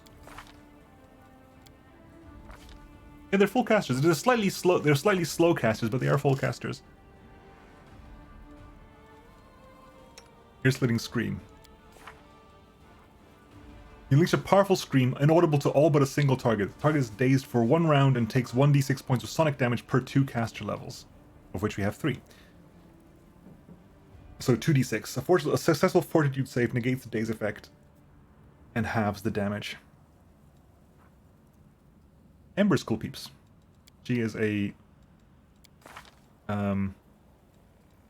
stigmatized witch. Witches usually get patrons, but not stigmatized witches. She is a blackened witch. Your hands and forearms are shriveled and blackened, as if you'd plunged your arms into a blazing fire.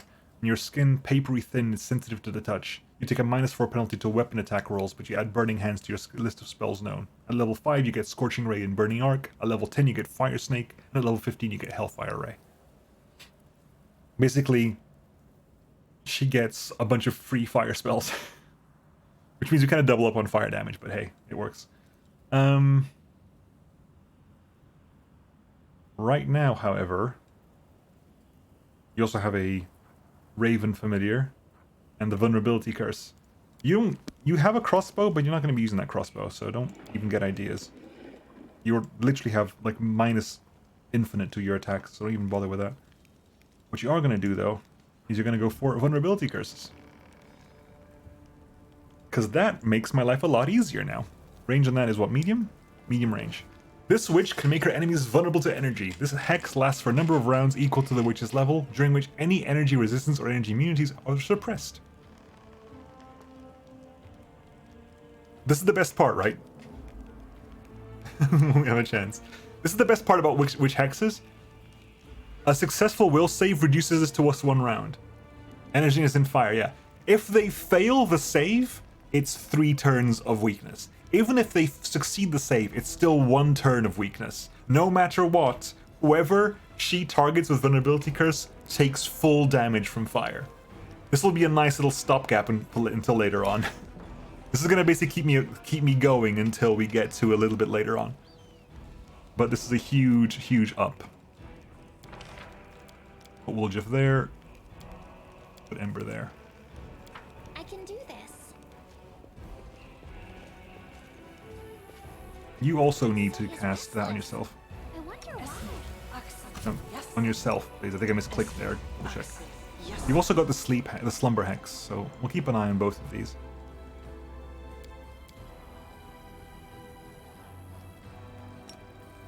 There's your... Okay, good. You got your raven. I think we have everything. We've looked through everything here, right? So exciting! I don't think there's anything back there. No, okay. So where do we cross? We cross over here, right? I think.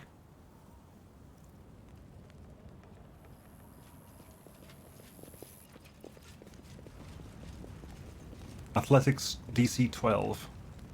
Anything for you. So you've built a bridge. Wendu did the athletics. Wendu has good athletics, that's fine. Get across the rubble. 19 athletics. I won't let you hurt my friends. Oh god, Abercandaloo. Woljif. Okay, you go next, damn it.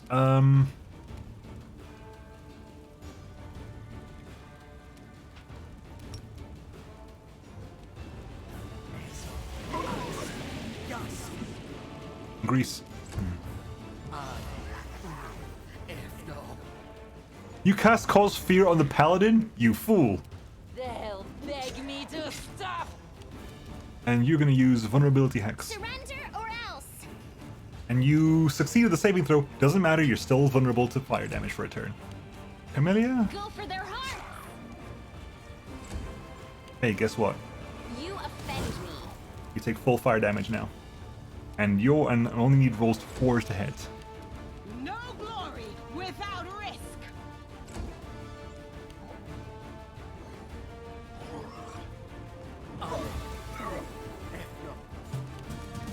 They keep casting Cause Fear on the Paladin.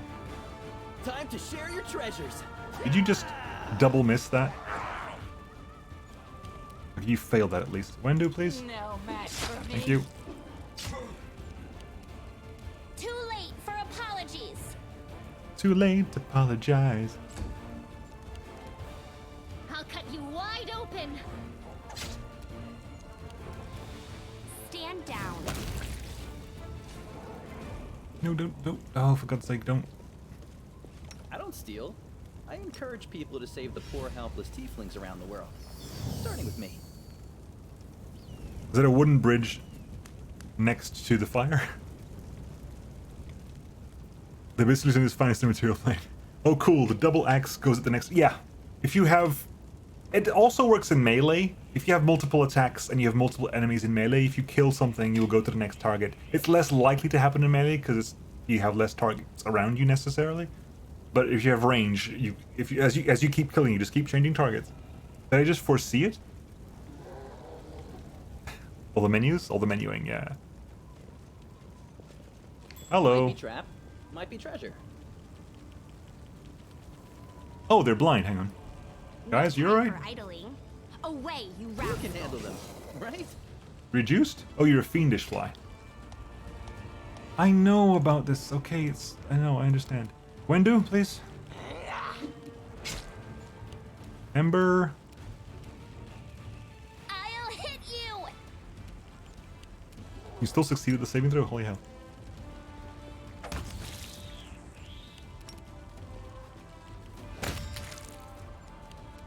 Aha, there's more enemies. A fiendish giant centipede over there, never mind. Chandra?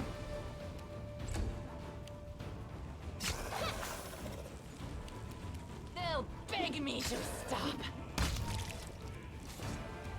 Okay. Looting there, looting here. That is a scroll of corrosive touch.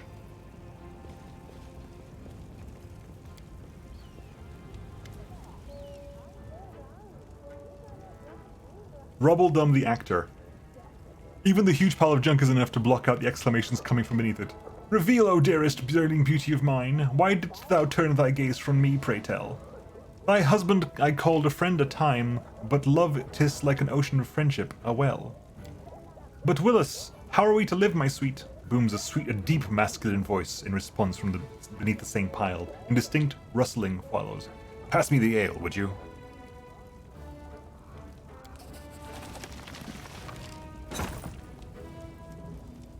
The pile shifts easily, revealing an entrance to some kind of cellar. There's an interesting looking chest amongst the items. We get silver ring, jade, green quartz, and a couple of bottles of port. Look, the door's open, and now we are completely at the mercy of whatever's up there. If it really is a demon, we have nothing to fear. We have the power of inspiration, after all. But hand me over my ladle, and that rolling pin.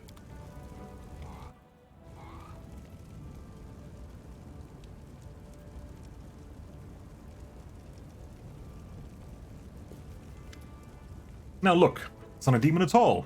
Greetings, kind friend and rescuer. I am Grandma Gretlin, theater director, and these are the members of my company. Granny, that's not a ladle. That's one of the props from the Malevolent Lich performance, the one Tina made. It's a scepter or something. She made it out of my ladle. She wanted to use a broom handle, but I paid that daft idea. Oh, I've seen your show. You are very funny. The clapping. Especially your play where the woman slowly climbs into the chair while singing and then falls off again. Well, it's actually a great tragedy about unrequited love. The chair you see represents the tower of rock rising up above this raging sea like a finger of a giant, and the woman, she isn't supposed to fall, rather gracefully cascade into the swirling abyss below, just like I showed her 100 times, but I'm glad you liked it. What were you doing down there? You were rehearsing. Our art distracts us from the fear and panic. Really? When I'm scared, I eat. We tried that too, but our supplies ran out. But art, oh, art is eternal. Can you get somewhere safe? Oh, don't worry on our account. We will be going to our basement in the next street. That's where our lambkin is. We're not afraid of demons with our lambkin around. Lambkin? Lambkin, says the word readily. Our male lead. He'll protect us. Don't worry. We know what we're doing. Okay, I guess. Thank you again for rescuing us, stranger. Today you did us a great service for Mendevian culture, and perhaps the culture of all Galarion. You will certainly be remembered in future eras as the one who saved the critically and publicly acclaimed Next Door theater. I'm very confused. Can we go over here? No. Oh, yes, but no. This is my time to shine.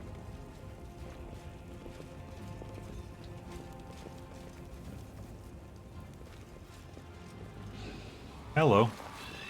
I don't tolerate threats. Ghouls! Actual sodding ghouls. You're undead, right? Yeah, chaotic evil undead. I'll rip you apart! Paralysis. He caused paralysis and he caused ghoul fever. Okay, noted. Noted.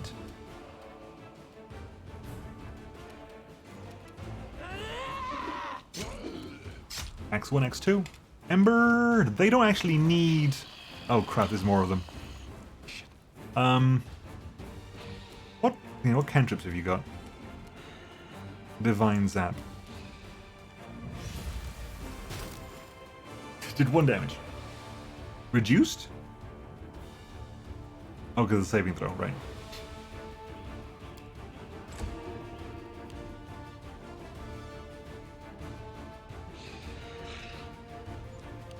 Woljif? Cover me, all right? Really, you missed? Really? That's not the time to be missing. You succeeded the saving throws. You did. Good.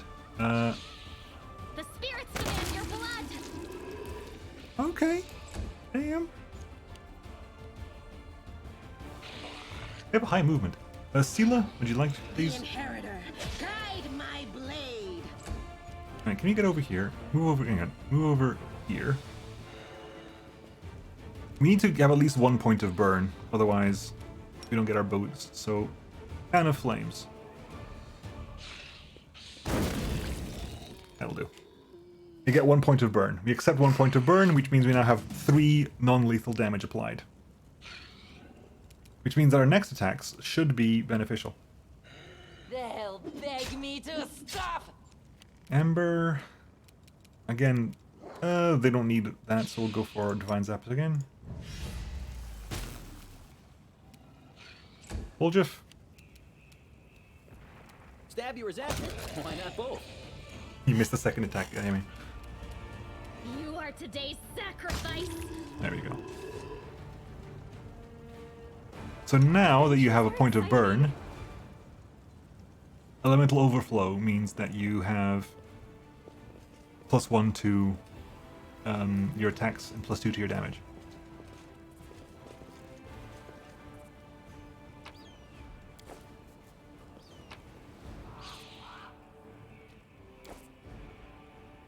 religion check on what?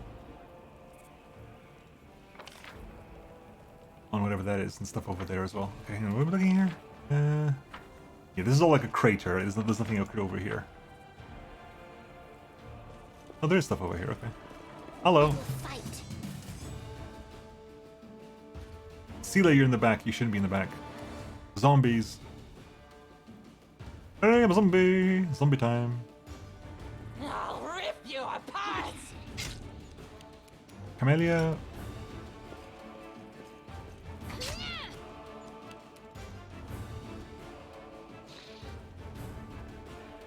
Okay, you take slashing damage. Okay, I got confused for a second there. Your time is over. 17 damage, not even a crit. That's not even a crit. That was just me hitting. Here you go. So, the hit, I get +1 point blank overshot. Hey, wait. Hold the flow. What? Oh shit. Oh shit, this works better than intended.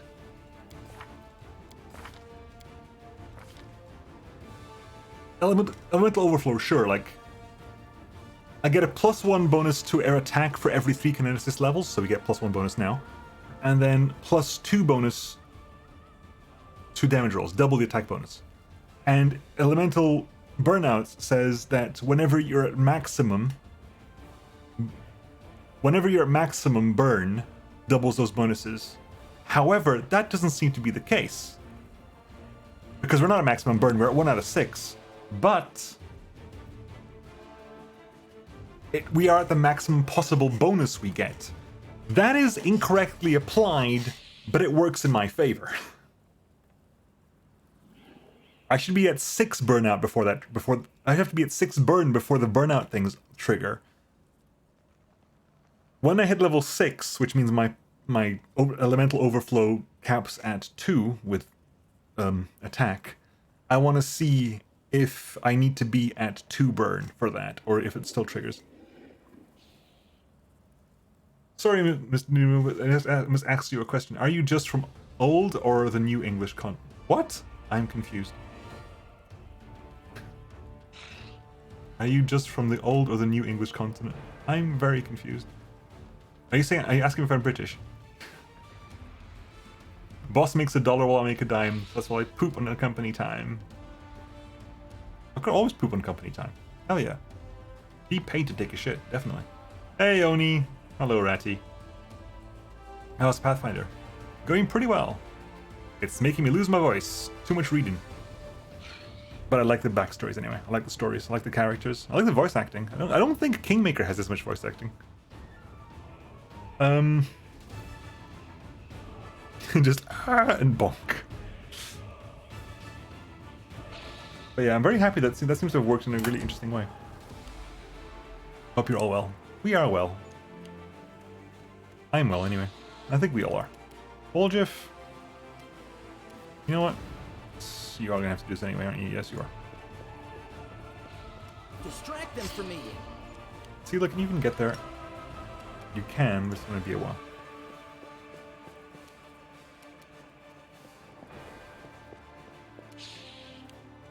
More zombies.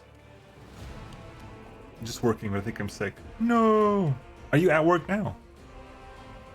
Well, you must be, because they're given the time. Yeah, I am. Naughty Oni. Oh, you're literally taking a shit on the company dime. Fair enough. Go for it. Make it a good one. Divine tickle. Right, Wendu, move up. You can't hit those two, but you can hit this guy. Camellia. Water. I'm out of water. I'm out of water. Empty bottle. I was gonna go get water, but I'm pretty much over. I'm almost done with the stream anyway, so. Unfortunately. I shall get water as soon as I can. Drink these fucking rat rounds, yo, camper than aura. You offend me. Yes, it's beginning. The power of Chandra Nalar is beginning. The light, take you You're at range. You're not in range. into the Not in fray. range now.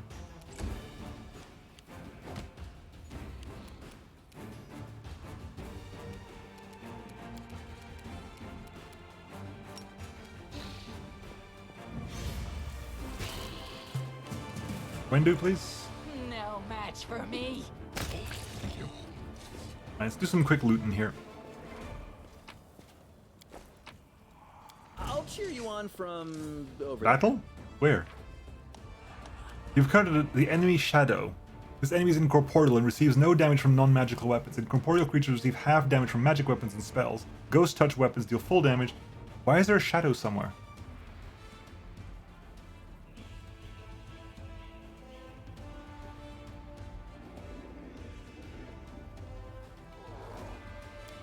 Where's the shadow?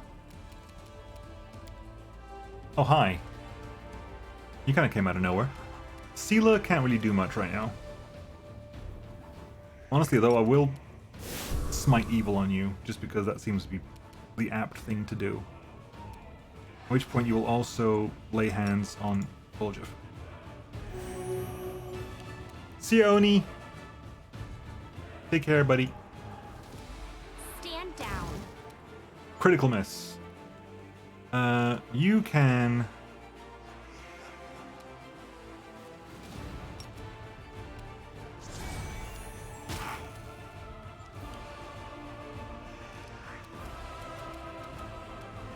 So let's learn about you.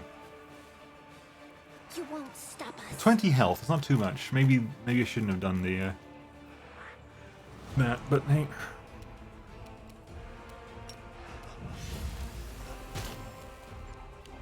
Voljev, you can't do anything right now. Wendu, you can't damage you. You're completely immune to this stuff, aren't you?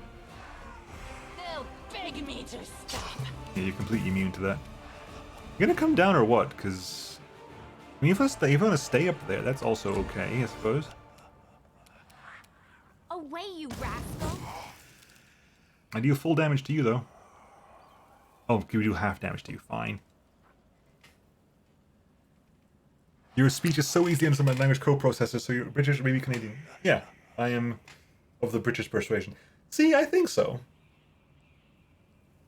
I've like randomly YouTube specifically is quite good at deciphering what I'm saying. It's not perfect all the time, but the automatic generated subtitles for YouTube tends to be pretty good when it comes to my voice. I don't understand why. Camellia, do this again, because frankly, if you're not going to come down, we will slowly chip away at your health. I think there's a second one? Ah, shit. Do the actual shadow. Okay, they're actually coming down now. Okay. Amber, take a step back, please. And... Damn it, you just... Camellia. Thankfully, Camellia passed the saving throw. Damn it. Voljev. Have you actually got magical daggers? They're masterwork, but they're not magical, so you can't really do much here. Time to share your treasures! Can't you just die already? Yeah. I'll rip you apart. Sela, you can definitely do damage here. Because you got a magical weapon. Your time is over. Miss conceal. Oh, for God's sake. Oh yeah, Wolf must have a cantrip. You're correct. You're not wrong in that regard. Ow. Amber. Voljev, do you have any cantrips? Ray of... Are you undead? You're undead. You've got Disrupt Undead. I don't think I've ever used Disrupt Undead. Concealment. Wendu, you can't do anything. Sela, you can just hit him. There you go. I don't think I've ever actually used Disrupt Undead on anybody before. How cute! Right, let's finish up over this corner, and then we'll call the stream there. I think. Oh, I guess we're going down here first. I'm getting lost on this map. Hello. The city has fallen at last. How glorious. Now I can stop pretending to be a shopkeeper and spend all my time on my true passion, reanimating the dead. Mwahahaha. Mwahahaha.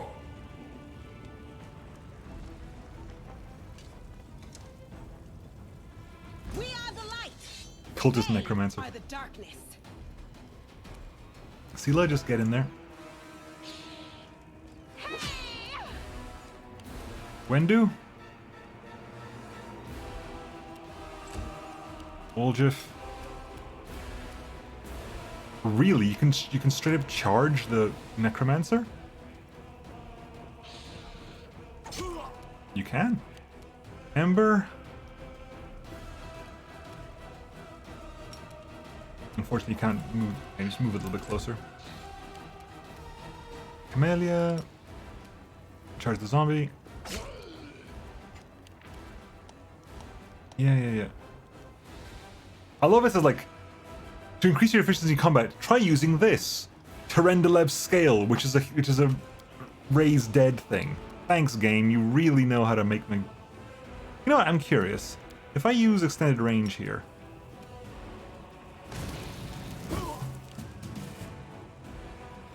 Okay, the burnout's still capped out. Fine.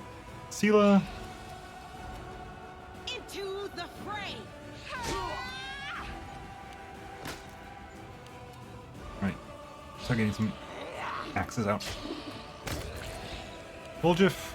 Cover me, all right? Ember. Move up. And cast ear-piercing scream.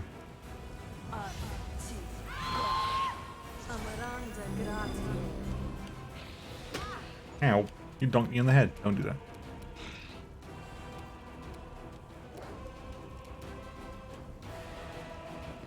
I'll cut you wide open. You just cast haste? Oh, hell. You offend me. The Inheritor, guide my blade. No match for me. Stab you or zap you? Thank you. Both. Ember.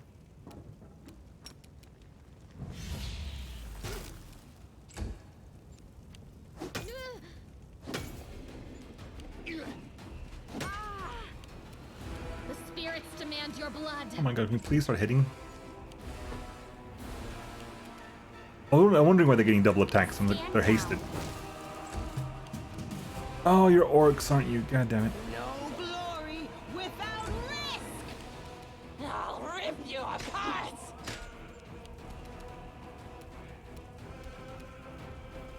Distract them for me.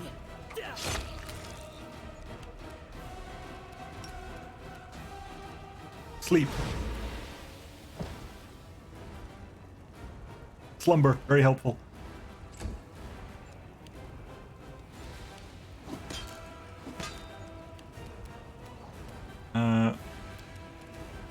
Coup de grace. Coup de grace.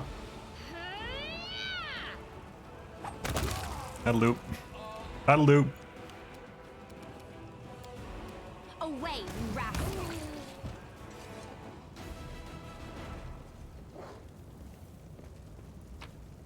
We got here.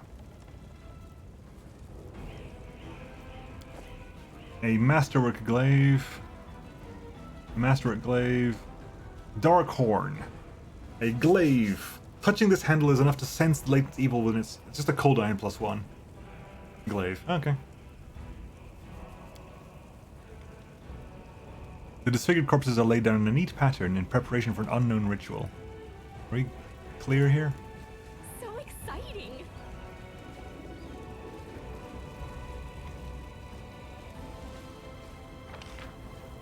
Okay, what's up here then?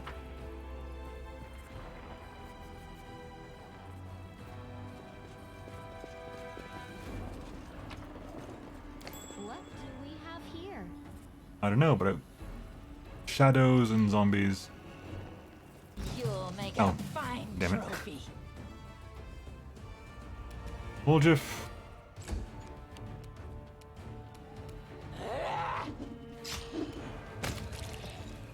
Camellia.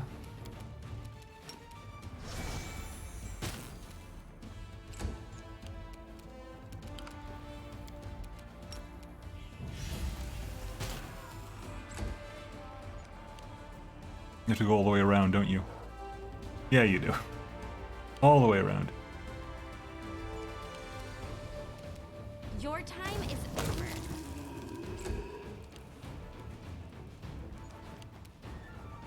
Huh? What was that noise? I swear that's what's happening right now.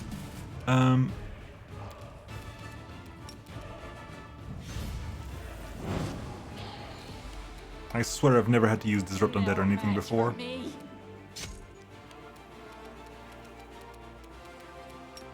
It should work. Is it flawed?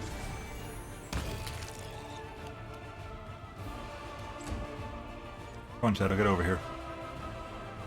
Get closer so people can hit you with their swords. You offend me. Into the fray! Back away. Honestly, we're gonna put that over here because we're not gonna use it often. Drive me closer! I want to hit them with my sword! Indeed. That's exactly what happened to that Shadow. Thank you, Werson. Oh, you're immune to sneak attacks.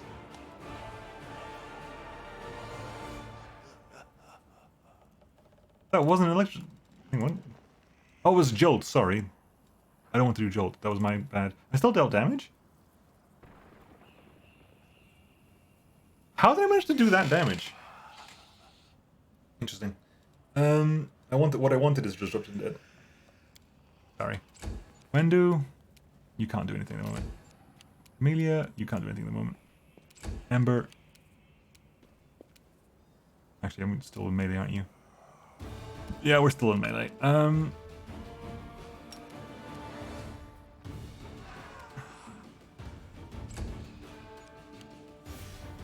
-4 strength. Shit. Stand down. That's actually relevant. Look, Camellia losing strength isn't relevant. That guy losing strength is.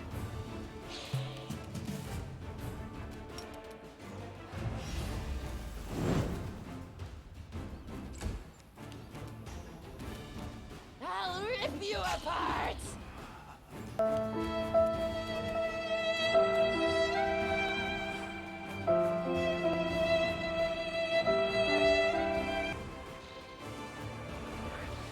Huh.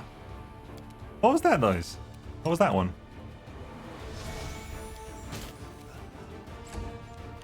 Let's take a look and Divine Zap again. Sad tune. Ah! More strength loss, damn it. Away, you rascal! You need to rest. You're like -9 strength right now.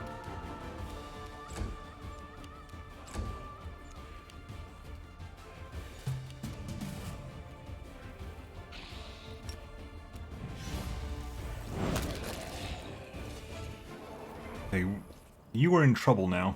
Together You're like we stand. you're at -9 strength. So you're like, yeah, you're now at that.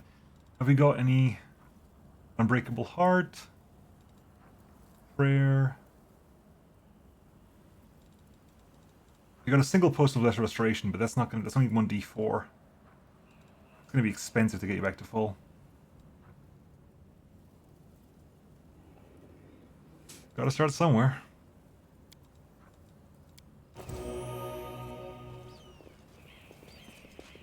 Let's get in there and actually just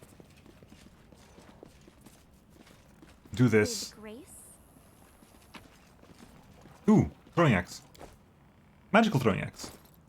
It's just a +1 throwing axe, but hey, it's immediately it's an improvement. Okay. We cleared up here. Can you take a quick rest? Is that possible? I normally want to, but I need to see if I can reduce that bloody... Ooh, religion check. I think I did it. The dug of graves and other clues indicate a necromancer has recently conducted a ritual here. Yes, he did. Right, so... It's so sweet it is to kill. I don't want to fight you right now, but...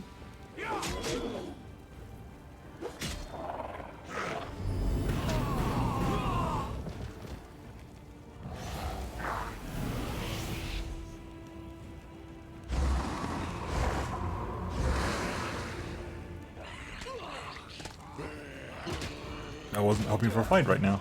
Apparently we got a fight right now. Sela.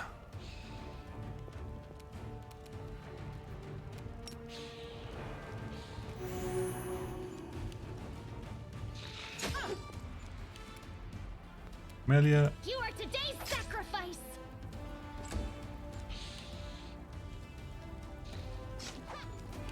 Ghoul. Okay, Wendu. They'll beg me to stop. Chandra. Your time is over. Woljif.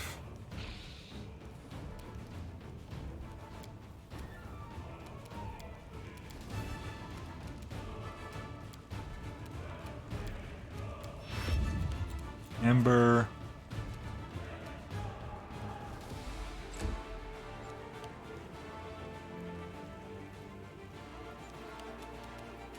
Time to share your treasures. The Inheritor, guide my blade. Go for their hearts.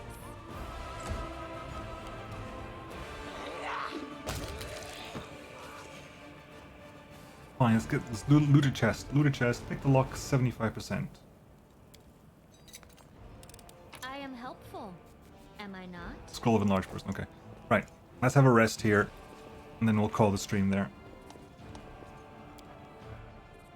So, let us do so protective rituals. Who can do this rest? Okay, we'll definitely do that because we can keep that luckily to happen. We want to reduce corruption as much as possible.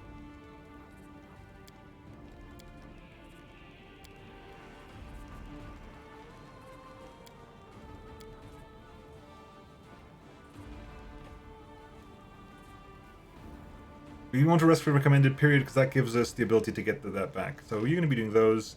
You're doing the camouflage, which is guaranteed success. We'll do some night watch there, and you can do some cooking. What can we cook? We can cook a hearty meal, or we can do a spicy pastry, which I can actually do. Woljif's favorite dish gives you +5 movement speed bonus for a day. You get a +6 to the roll, so you get a what? You roll on a 9, you succeed. It's a 55% chance, 60% chance, 10%. Yeah, 9. Oh, that is an 85% chance.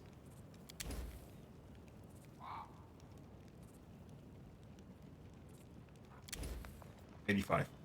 Go for it. Scroll scribing. No one's scribing scrolls today. I thought fair Woljif can scribe a scroll. I think. You could scribe a scroll, but we haven't got a scroll scriber's kit.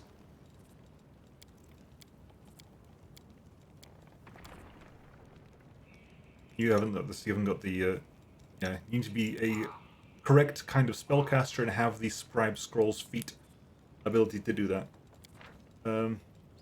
So you do that. Okay. Begin resting.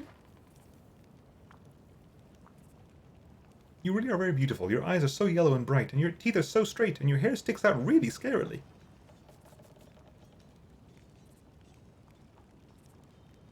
That's not voiced, sadly.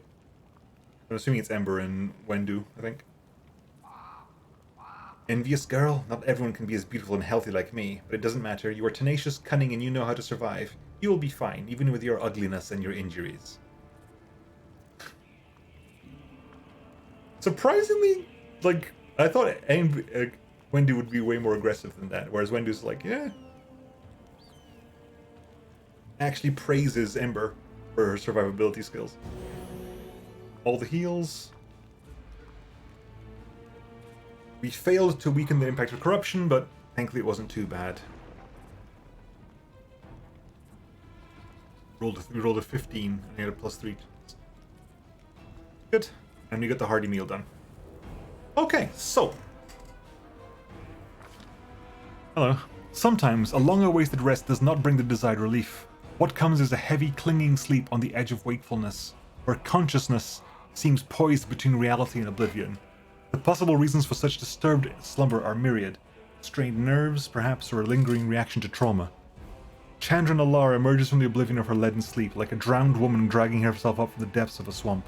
The wound on her chest is burning like someone pressed an invisible brand to it. The wound is closed again, but the blood stain on her shirt betrays its presence beneath. There's no time to investigate the cause behind her malaise. A trying day lies ahead. But how will Chandra be up to the challenge if her thoughts are so muddled and her entire body aches like an after day's toll? Nonsense, I'll down myself with some cold water and I'll be good as new. As if a veteran adventurer could be frightened by a bad dream. A splash of cold water enlivens her senses and the weariness abates, retreating to the depths of her subconscious, but leaving the path open to return next time Chandra seeks refuge in sleep. Chandra Nalar recalls that she slept peacefully in the Defender's heart. Perhaps a priest can explain what has happened.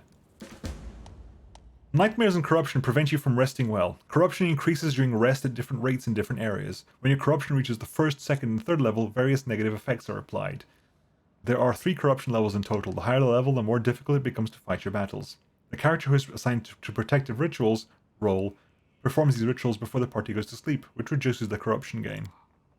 You can fully remove corruption in safe places. You'll discover these areas as respite as you progress through the game. In some locations you may come across various holy artifacts. Cleansing them or interacting with them will allow you to partially remove your corruption level. Okay, we've saved.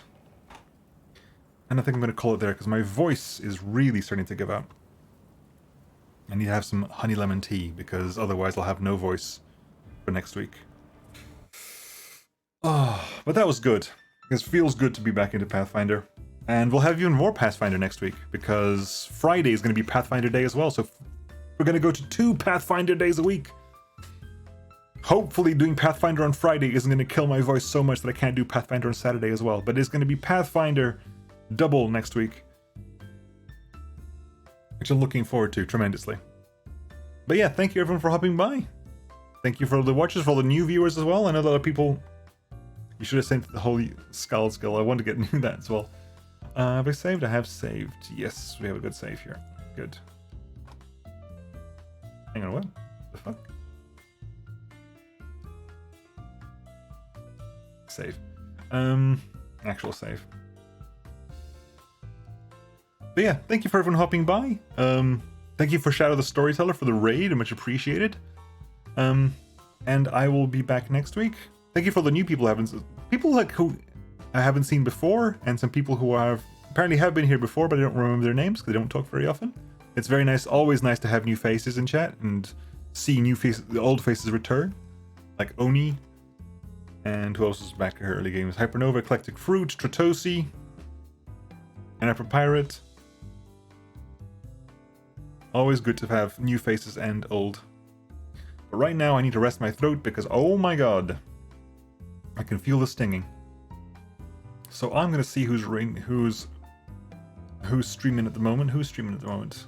Saturday streams tend to be weird endings because there doesn't usually be someone to raid. But let's find out who is currently live. Clever Name is doing Five Nights at Freddy's. Kind of doing Proteus.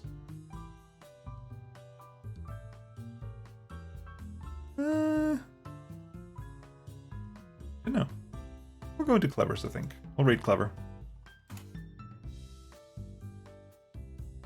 We need to comment Clever Name. So I'll catch you all next week, folks. Monday will probably be Play Tough. Tuesday will be back to Monday will be Play Tough. Wednesday will be Gloomhaven, and then Friday and Saturday will be more Pathfinder. We'll raid Clever Name, and I'll catch you all on Monday, and I'll have a nice rest tomorrow. See you then, folks. Take care of yourselves, and have a lovely weekend. I'll catch you next week. Bye-bye.